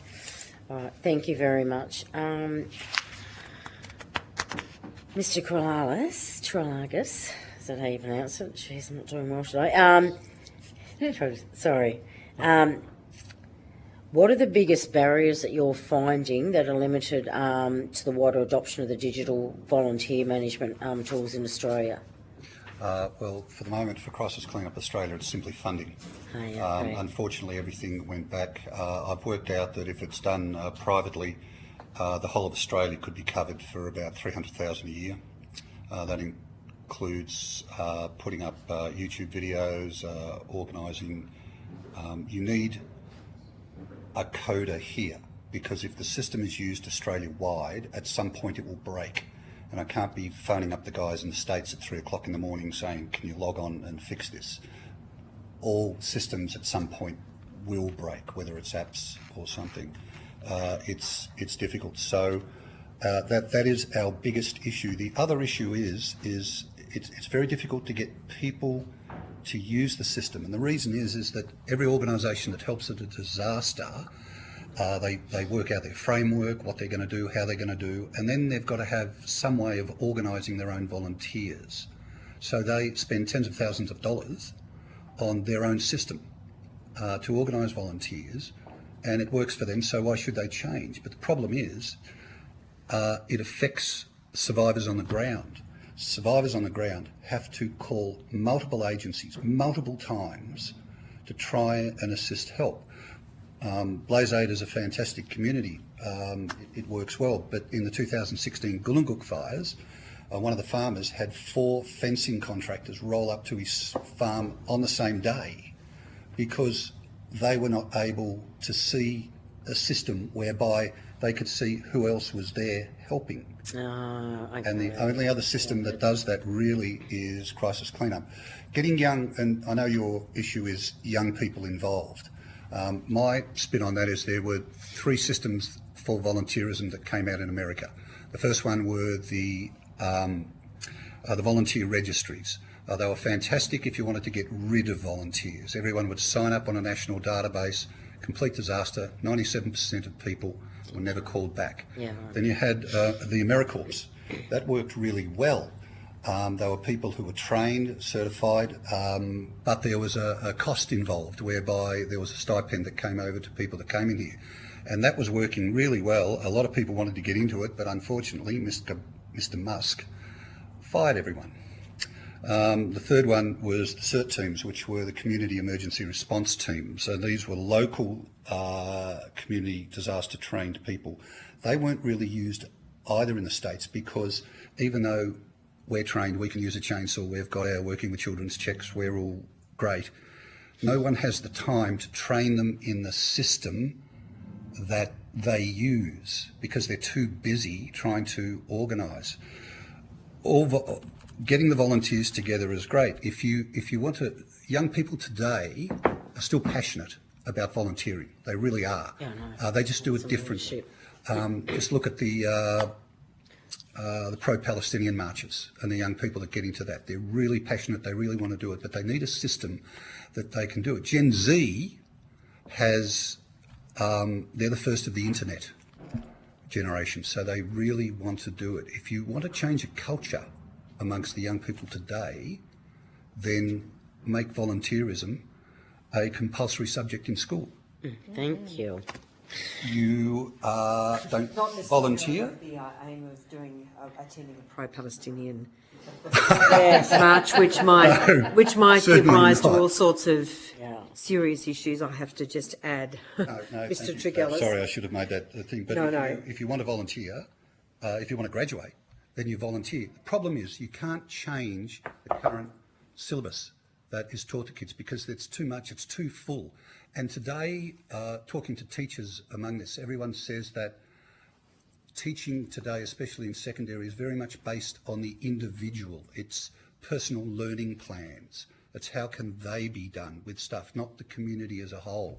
But if there is a national body that enables people to learn that they can be directed to, then that would enable them to say at the end of the year, well, I have done so many hours training with this organisation, and that could be accepted as part of it. And after a few years, you'll find that it'll just become the same as doing your maths homework or your English homework.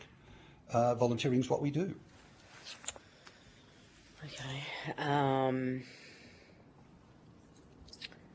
Do you see, have you seen a digital platform around it all on your journeys that coordinates the deployment but also does the volunteering, the credentials and the ongoing engagement? Is there a system with your experience that you have seen around the world that does all that? Well, most of that. Most of that, okay. Crisis cleanup operates by having a single phone number during a disaster that people call. Okay. And everything they need. It minimises data because all you need is a name, an address, a phone number and an email address. The rest is all about what type of help they need. And that can be modified on the fly. It can be changed because for a bushfire is going to be completely different to a flood in Queensland. So you can modify and change that. But then they have other things such as, are there any dangers? During a bushfire, was your home made of asbestos that anyone volunteering is going to want to know before they go there? Did you have any dangerous chemicals? Are there LPG gas cylinders on the property? So organisations then arrive, and because they are in that field, they just log in and they are able to, for example, we'll pick Blaze 8 again because I really like them. They just go, this disaster, filter, farm fencing, and all these little dots will roll up, geolocated as to the properties that need farm fencing. If they're red, no one's doing anything about it, so they can click on it and claim it, and now it turns orange. So now they can, everyone else involved in that disaster can now see that that person as Blaze 8 has picked up that organisation, and they're going to do something about it. When they arrive, it turns yellow. When it's free, they turn, it turns green. So it enables them to, everyone can see what everybody else is doing.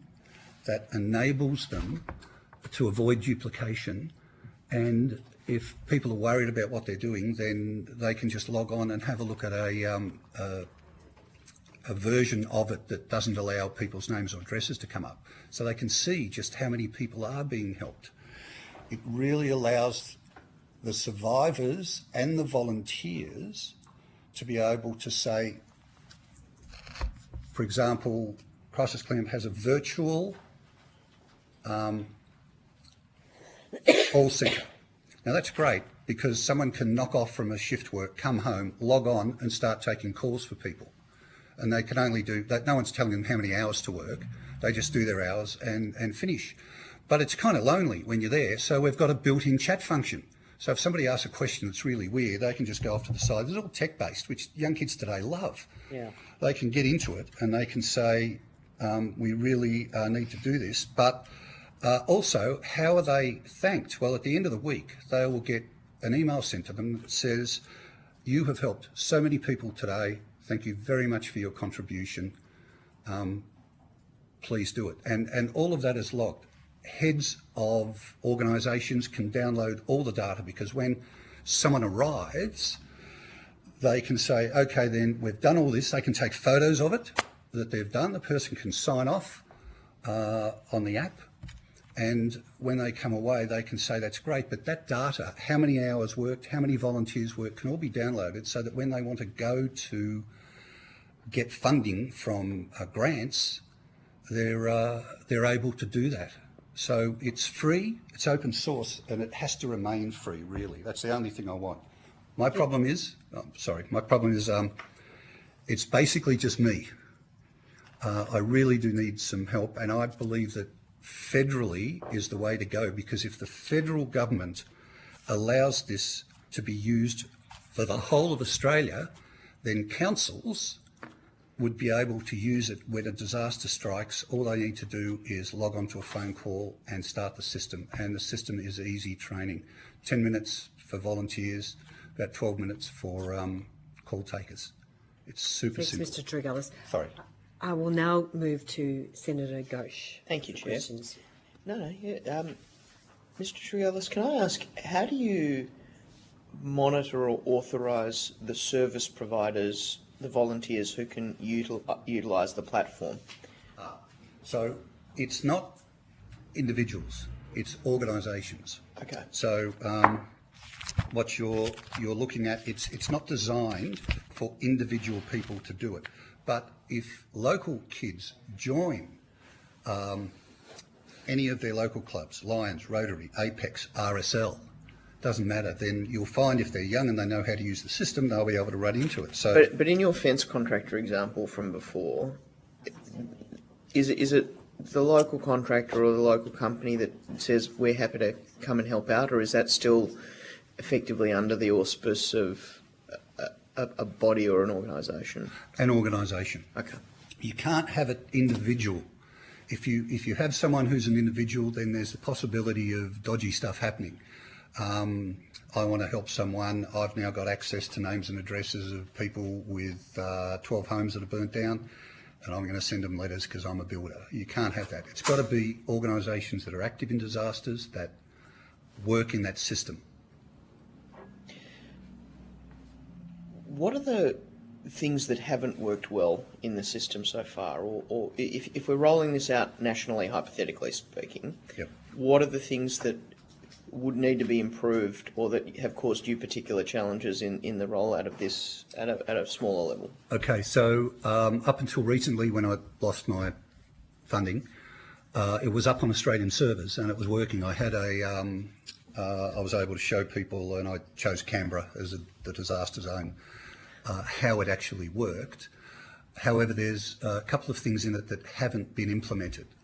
One is the social vulnerability index slider. One of the biggest problems in a disaster, who do you help first?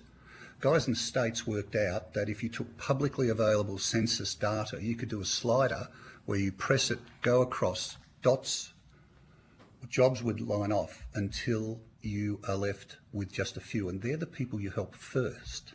The ones that are most remote, the ones that are, there was about 12 different scenario requests that would help. All this is publicly available and it works well. It's not perfect, but it's light years ahead of anything else. So that works really well. The other thing is I've got to work with Telstra to get the virtual phone system up and running. Once that does, new things that we've got in line are you have call takers, they may be trained, they may be young kids, they're dealing with survivors. And the survivors will be in tears, and that can really affect those young kids. So how is there a way that they can get help from psychologists or from their mental health? Also, you will have teams that will arrive at a burnt out home, and if they find a couple of bodies in there that are charged, that's going to affect them as well. We can work out how to put that data on the system, and we've got an idea of how it would work. Problem is what happens to that data, because that then becomes personal. So I haven't worked that one out yet. Can I also ask, the point you've made just then is a good one around the sensitivity that's required to deal with people who are obviously experiencing the worst, if not one of the worst, if not the worst thing that's happened to them. How does that marry up with the relatively swift training that you were describing earlier or orientation into the system?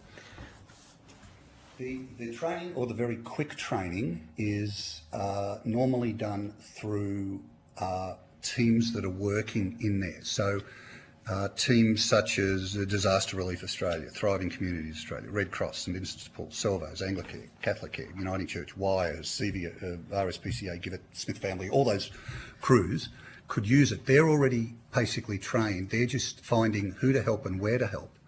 Oh, I follow. So you're again on the service provision end. Again, you're utilising existing organisations with existing capacity and skills. Yes, that other volunteers can join if they want.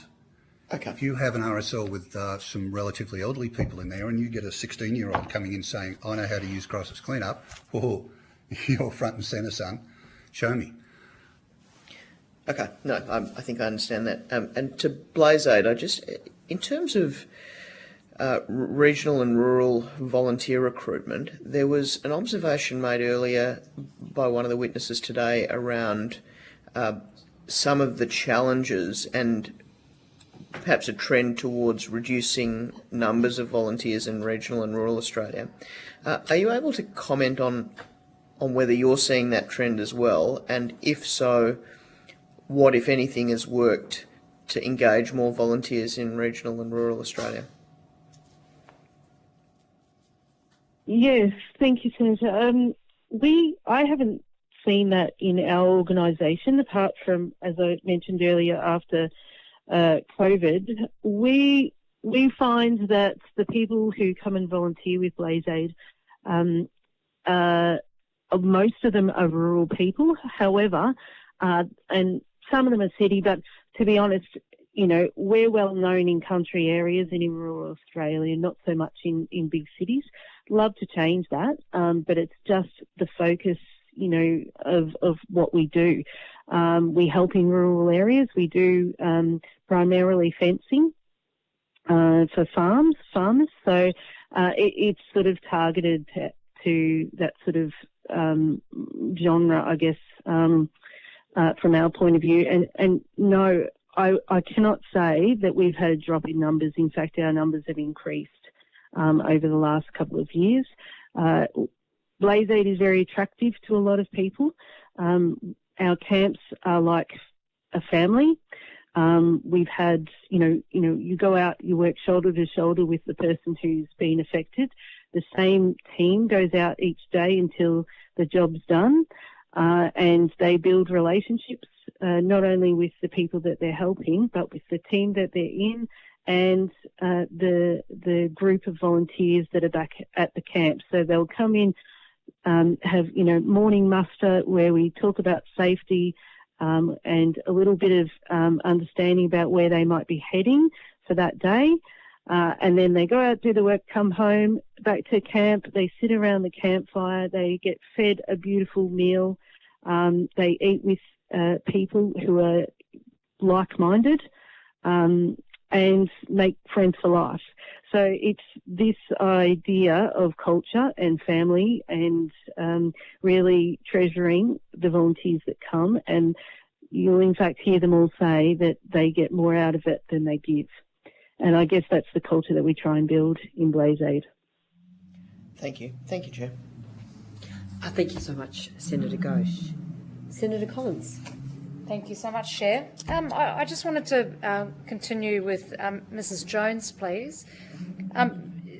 BlazeAid, you've got in your submission that BlazeAid continues to be authorised to sign off on specified volunteer work for working holiday visa maker holders. Is that something that helps them extend their visa in Australia? Like, is that considered, why are they signing up to do the volunteer work with you? Yes, so as part of their visa, they need to do 88 days of rural work or volunteer work or hospitality or something like that as part of their getting their next year's visa, Australia. So in, I believe it was 2019, after the Black Summer fires, we rallied government to be able to say that, well, why isn't volunteering in disaster-affected areas part of their 88 days specified work? And that became part of what happens now. And so we'll get backpackers come and stay in our camp for up to 88 days. And most of them actually, a lot of them actually stay beyond their 88-day requirement and help out on the fence lines after disasters. So how do they afford that? Because they won't be staying in their own abode. So how do they afford living out there and not getting paid? That's a really good question. The fact is that they don't spend any money. So we cover all their food. We have what we call Swiss shelters. They're like little porphyry huts that we build. They can stay in there. Sometimes we have caravans that are available that they can stay in for their time. And they don't get paid, but they get paid. All their food is covered. You know, they use one of our Blaze Aid vehicles to travel to and from the jobs. Sometimes they have their own, you know, rooftop tents or caravans themselves, and they just come out and stay on property in our base camp. So really it's about not spending any money. They're not making anything, but they're not spending money. Yeah, I feel like it's a great thing to market if you're going to try and connect with young people and get them involved in volunteering. How do they hear about it? How do they get involved with your organisation? Their network is amazing. They all talk to each other, particularly through social media. And once we have one or two backpackers come in and help, all of a sudden we've got, you know, 10, 15 people saying, oh, we'd like to come and help. And in fact, I think about, there's quite a few examples. They'll often move from, say, picking blueberries or fruit or whatever over to a Blaze Aid camp because after they pay their accommodation costs and food and all of that, I think they earn something like 50 cents a day, some of them. So it's not even worth their time. They'd rather be in an environment where they can, you know, get involved within community and, you know, really see the heart of Australia through people and feel like they're doing something to help our beautiful country. Yeah, well, it sounds like a terrific thing to do. How many would you say you've got on board this year? Oh, well, it's a tricky question. I would suggest, look, it changes every day. We get more people offering to come, but I would suggest we've had about 300 or 400 this year. That's quite a lot. Yeah. And as a proportion of the rest of the young people that you've got, what would you say that would be? Look, I think all up we'd have probably 30% people under 40. And the rest would be over 40 and above, but average 65. But of the people, the 30% under 40, what proportion of that would be working holiday makers? Look, likely 20%, I'd say, 20 up to 25. I mean, we work 7 days a week. I mean, the camps run 7 days a week to give younger people who are working, you know, Monday to Friday to the opportunity to come out on weekends or after hours or something like that. But it's just really tough to draw people in who have, you know, young families and work to do. Yeah, not retired. Yeah. Just one final question: is it very difficult to manage? You know, they'll need evidence of being with you so that they can extend their visa. Who oversees all of that? Yeah, no, not difficult at all. We keep very stringent records on the farms that they go out to, so it's all postcode based.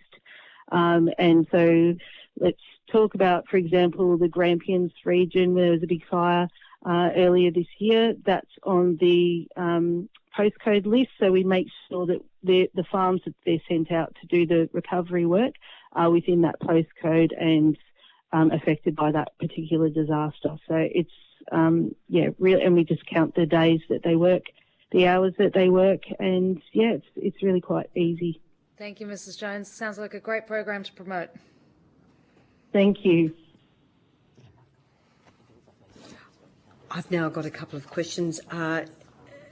Goodsall, I just wanted to ask you about whether, if a Commonwealth Climate Army was to be channelled or established and channelled into any direction, whether, because you've emphasised not-for-profits already deliver core disaster services. So I just keen for your view on whether a potential climate army and the funding for it could be channelled into any of these organisations rather than creating a brand new structure. Yeah, thank you for the question. I think it's important that money is channelled into organisations such as, Blaze Aid or Disaster Relief, because they already have a pre-existing knowledge and proven programs. I think the way that I view one of our challenges is actually connecting with volunteers as an organisation, and I find that when you look overseas at programs such as AmeriCorps or the European Solidarity Corps, those are centralised platforms where it's very clearly defined and easy to access for volunteers and organisations that take on volunteers. So, I think this scheme should provide money to organisations that already have expertise, but it should also be about making the systems that currently exist better and providing that centralised location to connect volunteers with these organisations and also educational and training providers, which I only mention because the terms of reference also mention leveraging training providers potentially. So I view this funding supportive rather than duplicating or replacing systems. Could I ask you to just add, you've made the important point about Australia's disaster funding imbalance, so $23.99 billion spent on relief versus only $500 million or so spent on resilience between 2005 and 2022. You are concerned that there's not a stronger focus on preparedness and resilience investment. Could you just add and just provide some further context in relation to those concerns? Yeah, I think, a lot of communities could be made more resilient towards natural disasters and climate-fueled disasters if they had more funding towards prevention.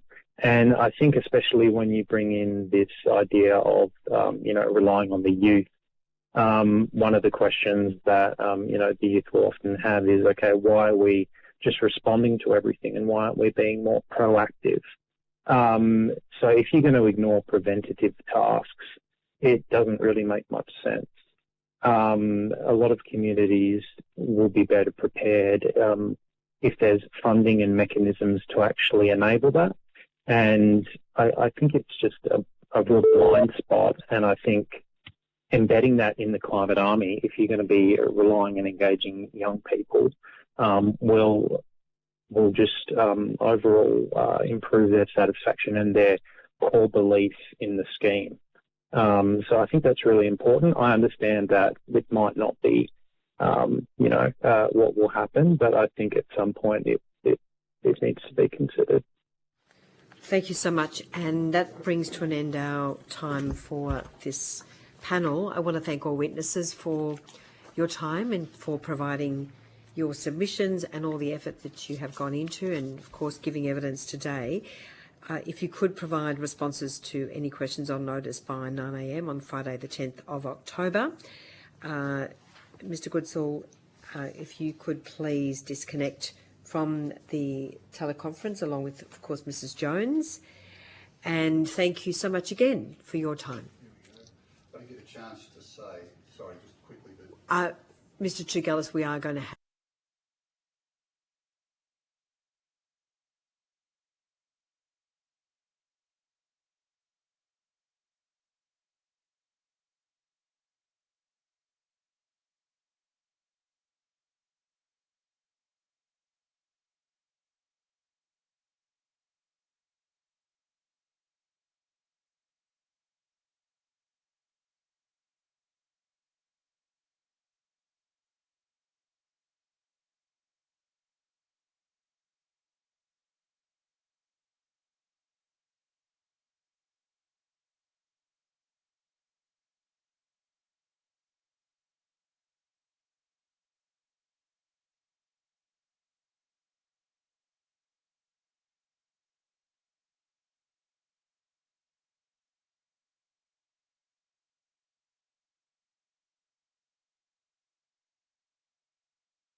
The committee is now in session, and I'm very pleased to welcome representatives from the National Emergency Management Agency, the Department of Home Affairs, the Department of Defence and the Australian Local Government Association. The Senate has resolved that an officer of a department of the Commonwealth or of a state shall not be asked to give opinions on matters of policy and shall be given reasonable opportunity to refer questions asked of the officer to superior officers or to a minister. This resolution does not preclude questions asking for explanations of policies or factual questions about when and how policies were adopted. If a witness objects to answering a question, they should state the ground upon which the objection is made, and the committee will determine whether it will insist on an answer having regard to the ground which is claimed. If the committee determines to insist on an answer, a witness may request that the answer be given in camera. Commonwealth officers appearing today are also reminded of the Senate order specifying the process by which a claim of public interest immunity should be raised. A copy of the order is available from the Secretariat. I understand that information on parliamentary privilege and the protection of witnesses giving evidence to Senate committees has been provided to you. For the Hansard record, would you please state your full names and the capacity in which you appear today? And everyone is appearing via teleconference today. Firstly, to the National Emergency Management Agency. Brendan Moon, Coordinator General, the National Emergency Management Agency. Good afternoon, Chair. Joe Buffoni, Deputy Coordinator General at the National Emergency Management Agency. Thank you. To the Department of Home Affairs. Good afternoon, Senators. My name is Philip Kimpton. I'm the First Assistant Secretary for Resilience and Protective Security at the Department of Home Affairs. Department of Defence. Good afternoon, Senators. My name is Rear Admiral Jonathan Earley. I'm the Head of Military Strategic Commitments in the Department of Defence. Thank you. And finally, to the Australian Local Government Association. Yeah, good afternoon, Chair. Matt Burnett here, Mayor of the Gladstone Regional Council and President of the Australian Local Government Association. Good afternoon, Amy Crawford here, the CEO of the Australian Local Government Association. Thank you so much. Do any of you have any brief opening statements at all? Yes. And that is whom? Sorry, it's a bit tricky to know. Who was speaking? Matt Burnett from Melbourne, but I'm happy to ask. Mr. Burnett, please fire away. Okay, thank you. Well, firstly, thank you for the chance to speak at the public hearing about National Volunteer Incentive Scheme. ELGA supports any initiative that will help ease the burden on councils and supports communities after disaster. It's usually the councils that are first and foremost involved. That includes finding better ways to attract and, of course, keep volunteers in emergency services. This hearing is important right now following the release of the National Climate Risk Assessment. That report confirms what we already know, is that Australians will face more frequent and severe natural disasters driven by climate change. We're already seeing more disasters happening either at the same time or one after another, and we have fewer volunteers available. Emergency services and governments are under more pressure than ever. And our local councils, we feel that more than most. In the past 5 years, 346 councils have faced at least 2 or more natural disasters, and councils, as I said, are often the first to respond when disaster strikes. The last ones left helping after the recovery programs have ended as well. Councillors and council staff step up to help their communities recover, but often means putting other work aside to do so. We know our communities inside out. We've got the local people, the resources and the risk, and they're very committed to supporting their communities during disaster. Now, for example, during Cyclone Alfred at Tweed Heads, the council there stayed overnight. They had staff who stayed overnight at the waste facility to keep it running in case flooding cut them off. They also worked in shifts around the clock to refuel water pump generators and monitor water levels. And as volunteers' numbers drop, councils have to fill the gaps. This adds even more pressure to an already overworked staff workforce, pulling them away from their normal duties. Now, this impacts productivity and community services. Councils are also help in other areas during emergencies, sharing equipment, setting up relief centres, sending staff to help with recovery. Again, during Cyclone Alfred, responses from 5 other New South Wales councils, they sent crews to help the Tweed Heads Council within 2 days. Now, examples like this happen right across the country, In Queensland, it's a very successful program called the Council to Council program, and it's administered by the Local Government Association of Queensland, where councils step up to help their fellow councils in their state, and sometimes from state to state. One of the biggest challenges councils face in managing emergencies, though, is the financial burden. Many are already struggling to provide basic services. This came up again in the federal government's 2024 inquiry into local government sustainability. Local councils have relied on the same funding model for decades.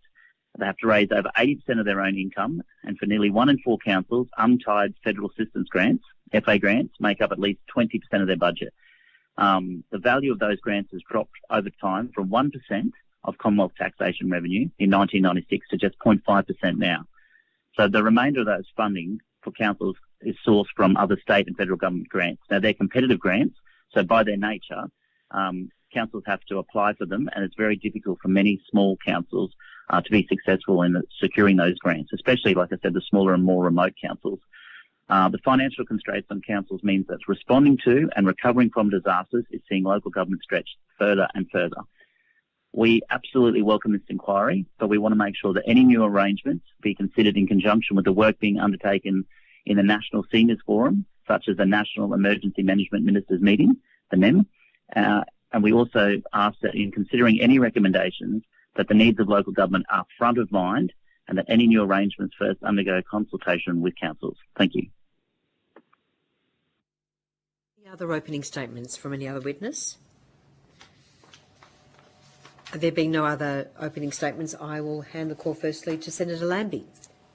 Thank you. And if I can come to you, Admiral Early.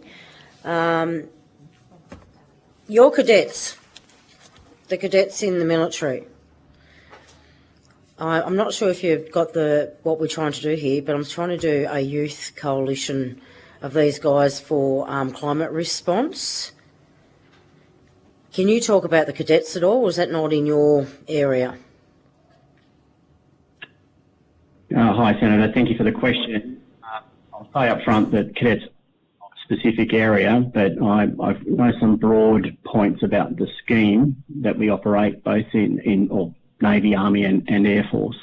And we can probably offer some insights into how we attract people to the cadet units, for example, and maybe some of the leadership training we offer inside those organisations.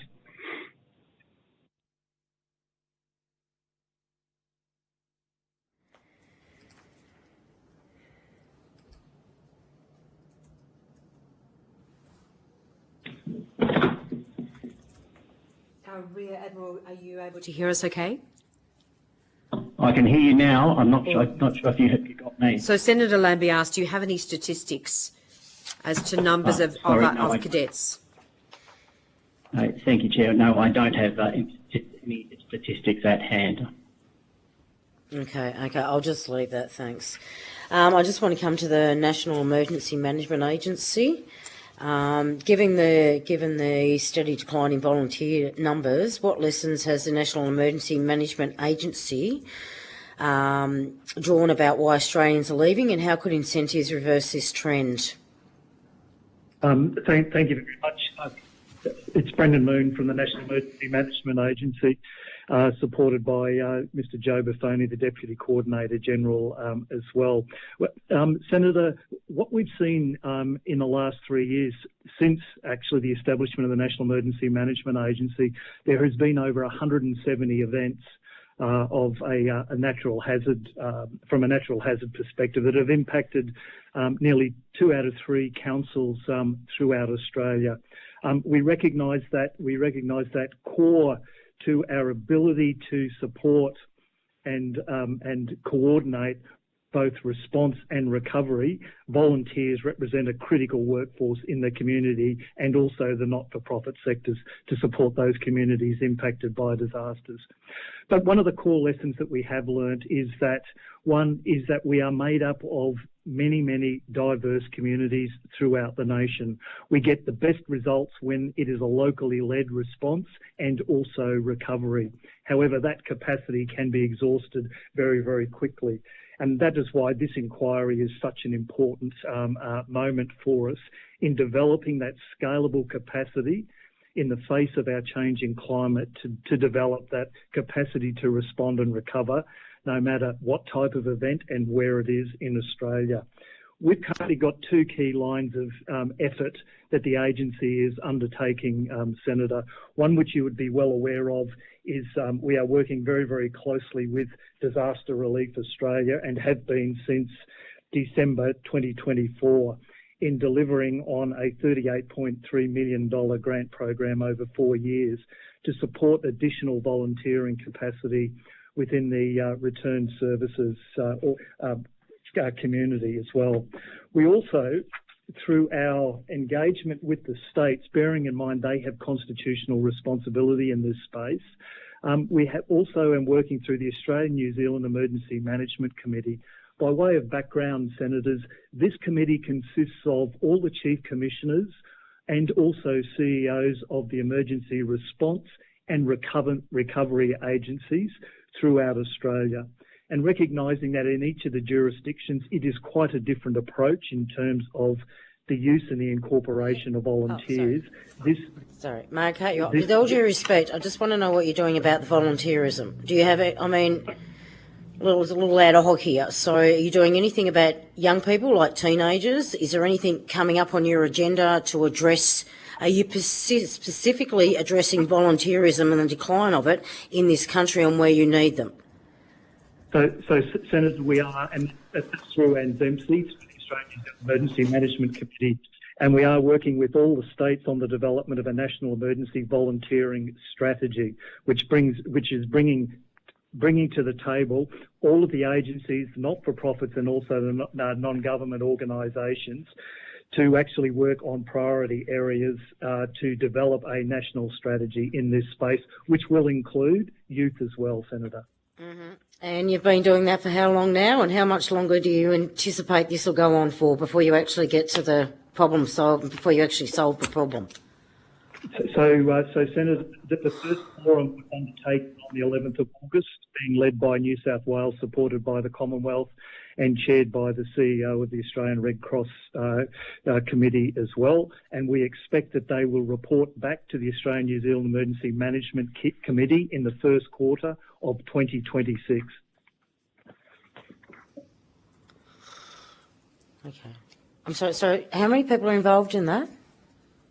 So all the states and territories, the emergency management agencies, the not-for-profit organisations, the non-government organisations, and local government as well. And how many roundtables or whatever we had so far? Is there any of them coming up? What's the go here? How are we communicating with each other? So Senator, the first forum was held on the 11th of August. There have been a number of priorities that have been identified through that forum to start to work on a national approach, and I can go through those priorities if you'd like me to.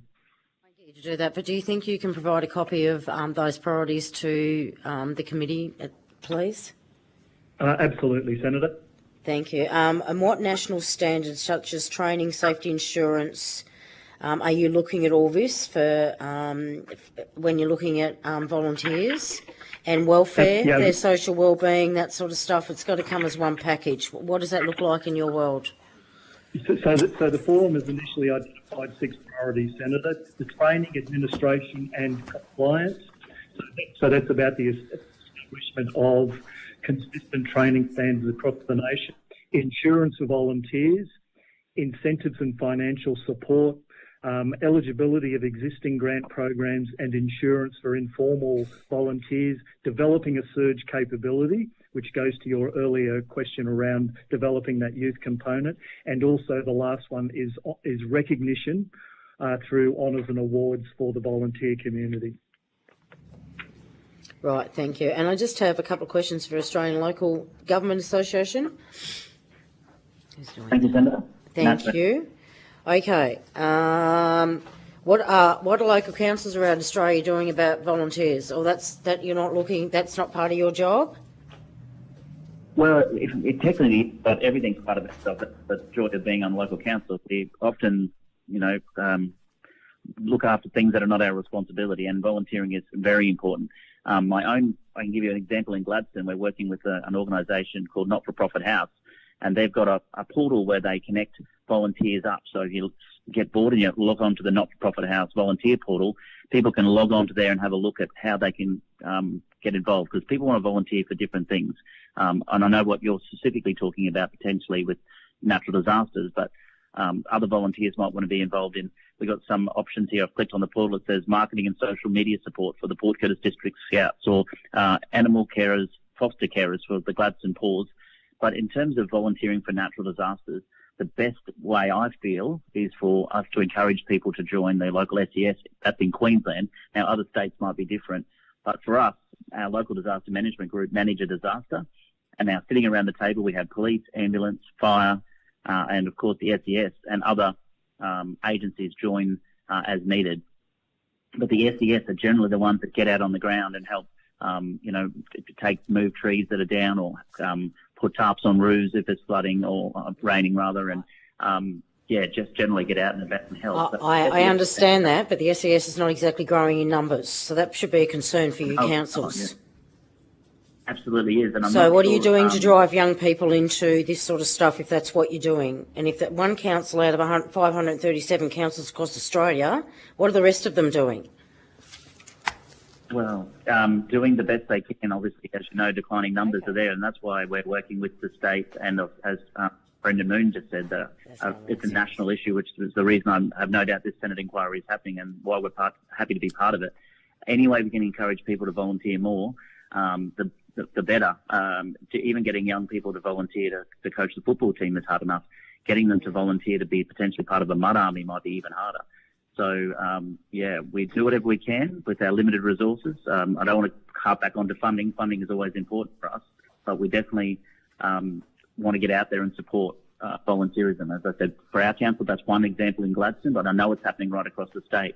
Other councils are making their time for their staff to volunteer available, so you can volunteer outside, and that can be included as part of your time as employment. That's not every council, of course, because some councils can't afford to do that, but some of the bigger councils certainly make that happen. And in terms of our council-to-council program I was talking about before, councils make staff available to go down to other councils, up to other councils to support them, and then through Brendan Moon and the National Emergency Management Authority, they come back to support those councils with funding to help cover the cost of it. It's a big issue. The local government don't have solutions, but we're happy to be part of the solution.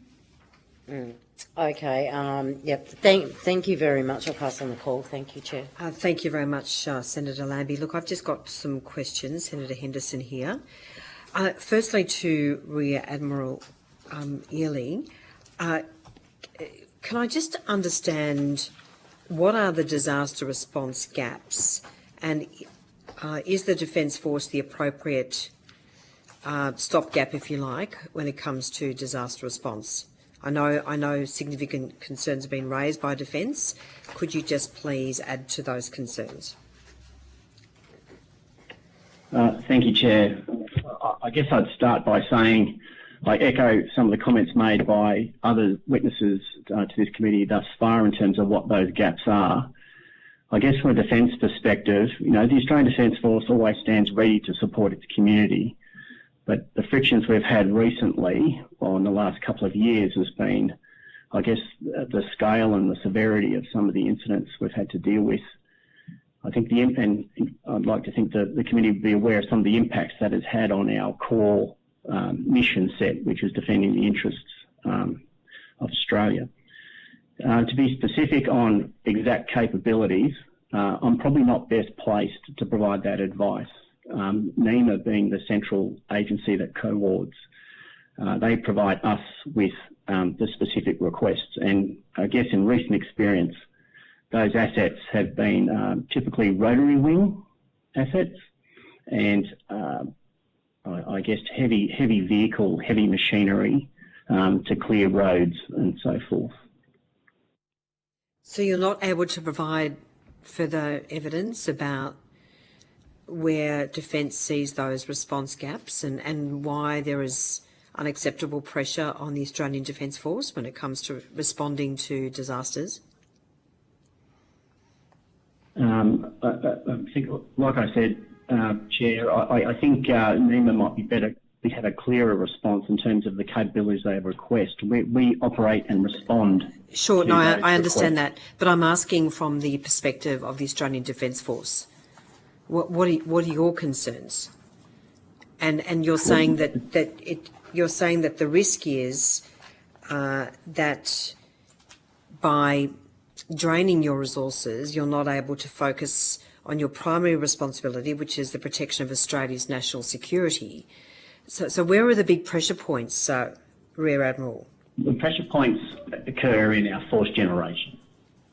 That is the conduct of exercises in preparation for real-world operations. So that could be at the individual level, it could be at the unit level, and it can be at a much larger force scale level. So when these issues happen, that impacts the availability of us to conduct those exercises, and they're either cancelled or deferred. That then impacts our proficiency in order to perform the core tasks. So I think that is the direct impact when you're talking about people, people on the ground to help move things and door knock and so forth. But also it applies to some of the assets that we use as well, particularly the rotary wing, which not only takes them away from their exercises, but also consumes flying hours, for example, in terms of increasing maintenance of those particular machines. If Defence says, well, sorry, we're not available because our priority is a major training exercise in the Pacific, for instance, what is the solution? Well, it depends on that request. If that country in the Pacific has requested the government for a decision for support, the government will make that decision.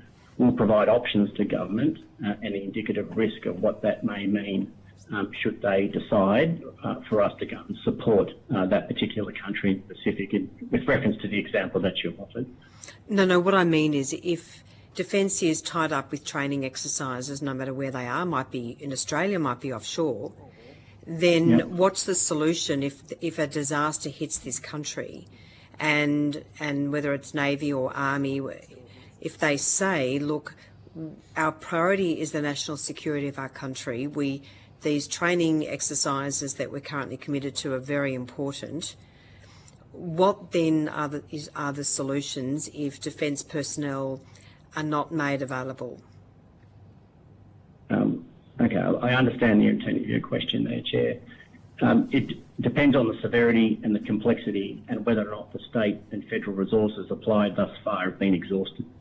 If that is the case, those exercises will be deferred or cancelled, and further reserve forces will be brought forward to support the direction of government. In terms of lower level or more localised disasters, it depends on the priority of the exercise that we are undertaking. If it is of sufficient priority, we will advise that back and provide options to government.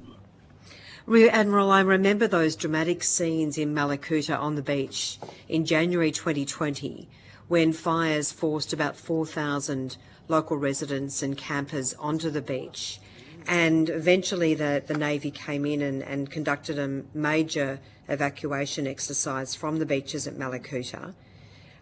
Literally the entire town was under siege by bushfire. From my recollection, there was a little bit of a delay in having Defence come in there, which I personally was concerned about. But, I mean, that was so fundamental to the safety of those people trapped on the beach. And so under those circumstances, wouldn't it be very difficult for Defence to say, look, sorry, we're just not available? Not that I'm suggesting that you're expressly saying that, but if you're pushing back in terms of providing capability, what do we do as a country when you have crisis situations like what happened on the beaches at Malakuta? Well, in that particular example, that was of sufficient complexity and severity which warranted Defence Forces to provide that support. So clearly, that example is one in which crossed that threshold. That it was an obvious answer that we needed to provide that support. If I recall correctly, we provided 2 ships to that particular operation in order to help evacuate people out of Mallacoota and get them into Port Phillip Bay or Melbourne, as I recall. So I guess as these things develop and as we watch the severity increase, if it's a tropical cyclone, it's increasing off the Queensland coast, and we're in very close contact with NEMA, who has access to a number of weather resources.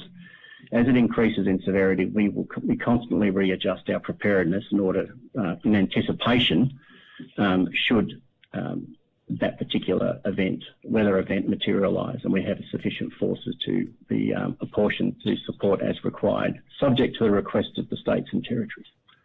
So I go back to my question. If the ADF is basically saying we need to be less available in times of disaster in this country to allow the ADF to focus on its primary responsibility, which is to protect Australia's national security, what then is the solution when disaster strikes?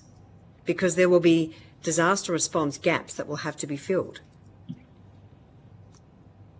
Well, I think the work of the committee to identify how we seek further volunteers to support would be one answer to that. In terms of greater capabilities, again, it's when these things happen, it's very dynamic. Sometimes they may not materialise, but when they do, and as I said, it's a dynamic circumstance. As it increases in severity, we will be postured accordingly to support in anticipation of a request to come through via NEMA. Yeah, so in other words, it's very hard to say to absent the field, isn't it? Because if you consider that naval ships, in looking at the case of Mallacoota, naval ships were required, helicopters were required, enormous expertise was required under very dramatic circumstances. There is no one else that could have done that evacuation other than the Navy, surely, and other parts of the Defence Forces. In our current context, Chair, you're correct. It's clear the Defence Forces have capabilities and people with relevant experiences to support those types of missions of that severity and complexity. So in terms of analysing the disaster response gaps, and you've addressed that additional volunteers may be one way forward, have you costed what that might involve if, for instance, Defence was to say, look, we will be available under very, very serious disaster circumstances, but not under normal circumstances where we are doing the jobs that maybe others could do, such as door knocking, such as clean-up, such as providing food and the like. Have you considered the cost to the country if Defence was to exit from those types of disaster response roles? Not specifically, other than the cost would come in the form of the training and the preparedness status of those personnel and capabilities involved. And can I quickly ask you, I'm sorry, I know we're under time pressure, school-based Army Cadet programs, is there a proper basis to expand those programs to more schools?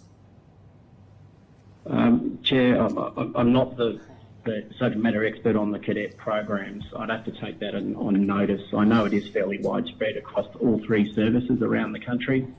But again, like mentioned by previous witnesses, the take-up of people wanting to join Defence, like others, is finding it difficult to have people join those programs. Rear Admiral, can I just flag that I did write to Defence raising that particular issue that I would want to raise in today's hearing, so I'm disappointed that there wasn't someone available to address those questions. If you could please respond on notice as to the current status of school Army Cadet programs and how they might be able to be expanded and at what cost and what resources would be required, I'd be most grateful.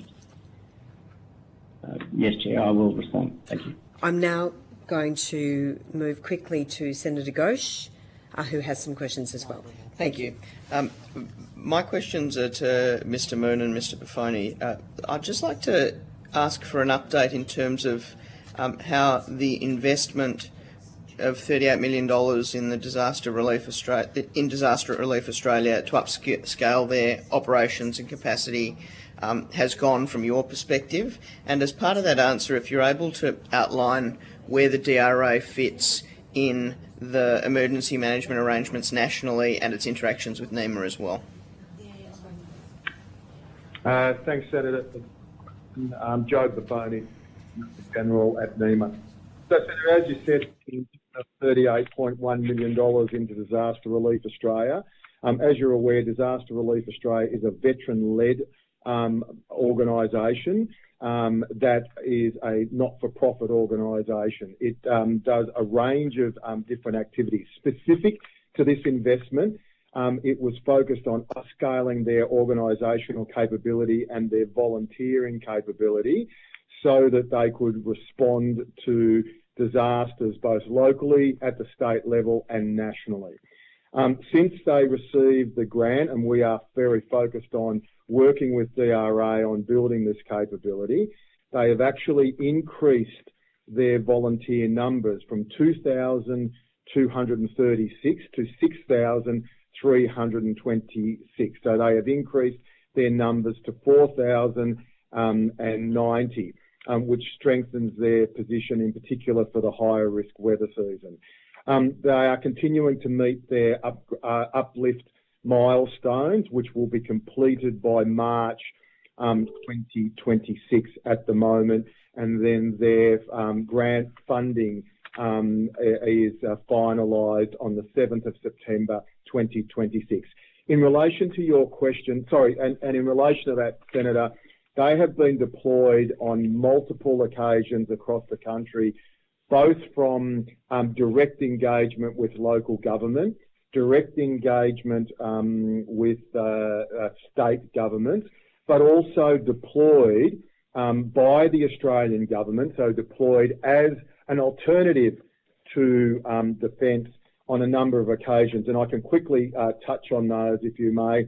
So November 2023, we deployed them as part of our planning and logistics team to Northern Territory to support in the bushfires. Also in December 2023, they were deployed to assist with impact assessment to the Northern Territory. January and February 2024, they were supporting ex-tropical cyclone Jasper in southeast Queensland for clean-up operations. In January and February 2024, they were supporting, again, ex-tropical cyclone Jasper in access egress, make safe, debris removal, reconnaissance, opening roads, cleaning up public assets.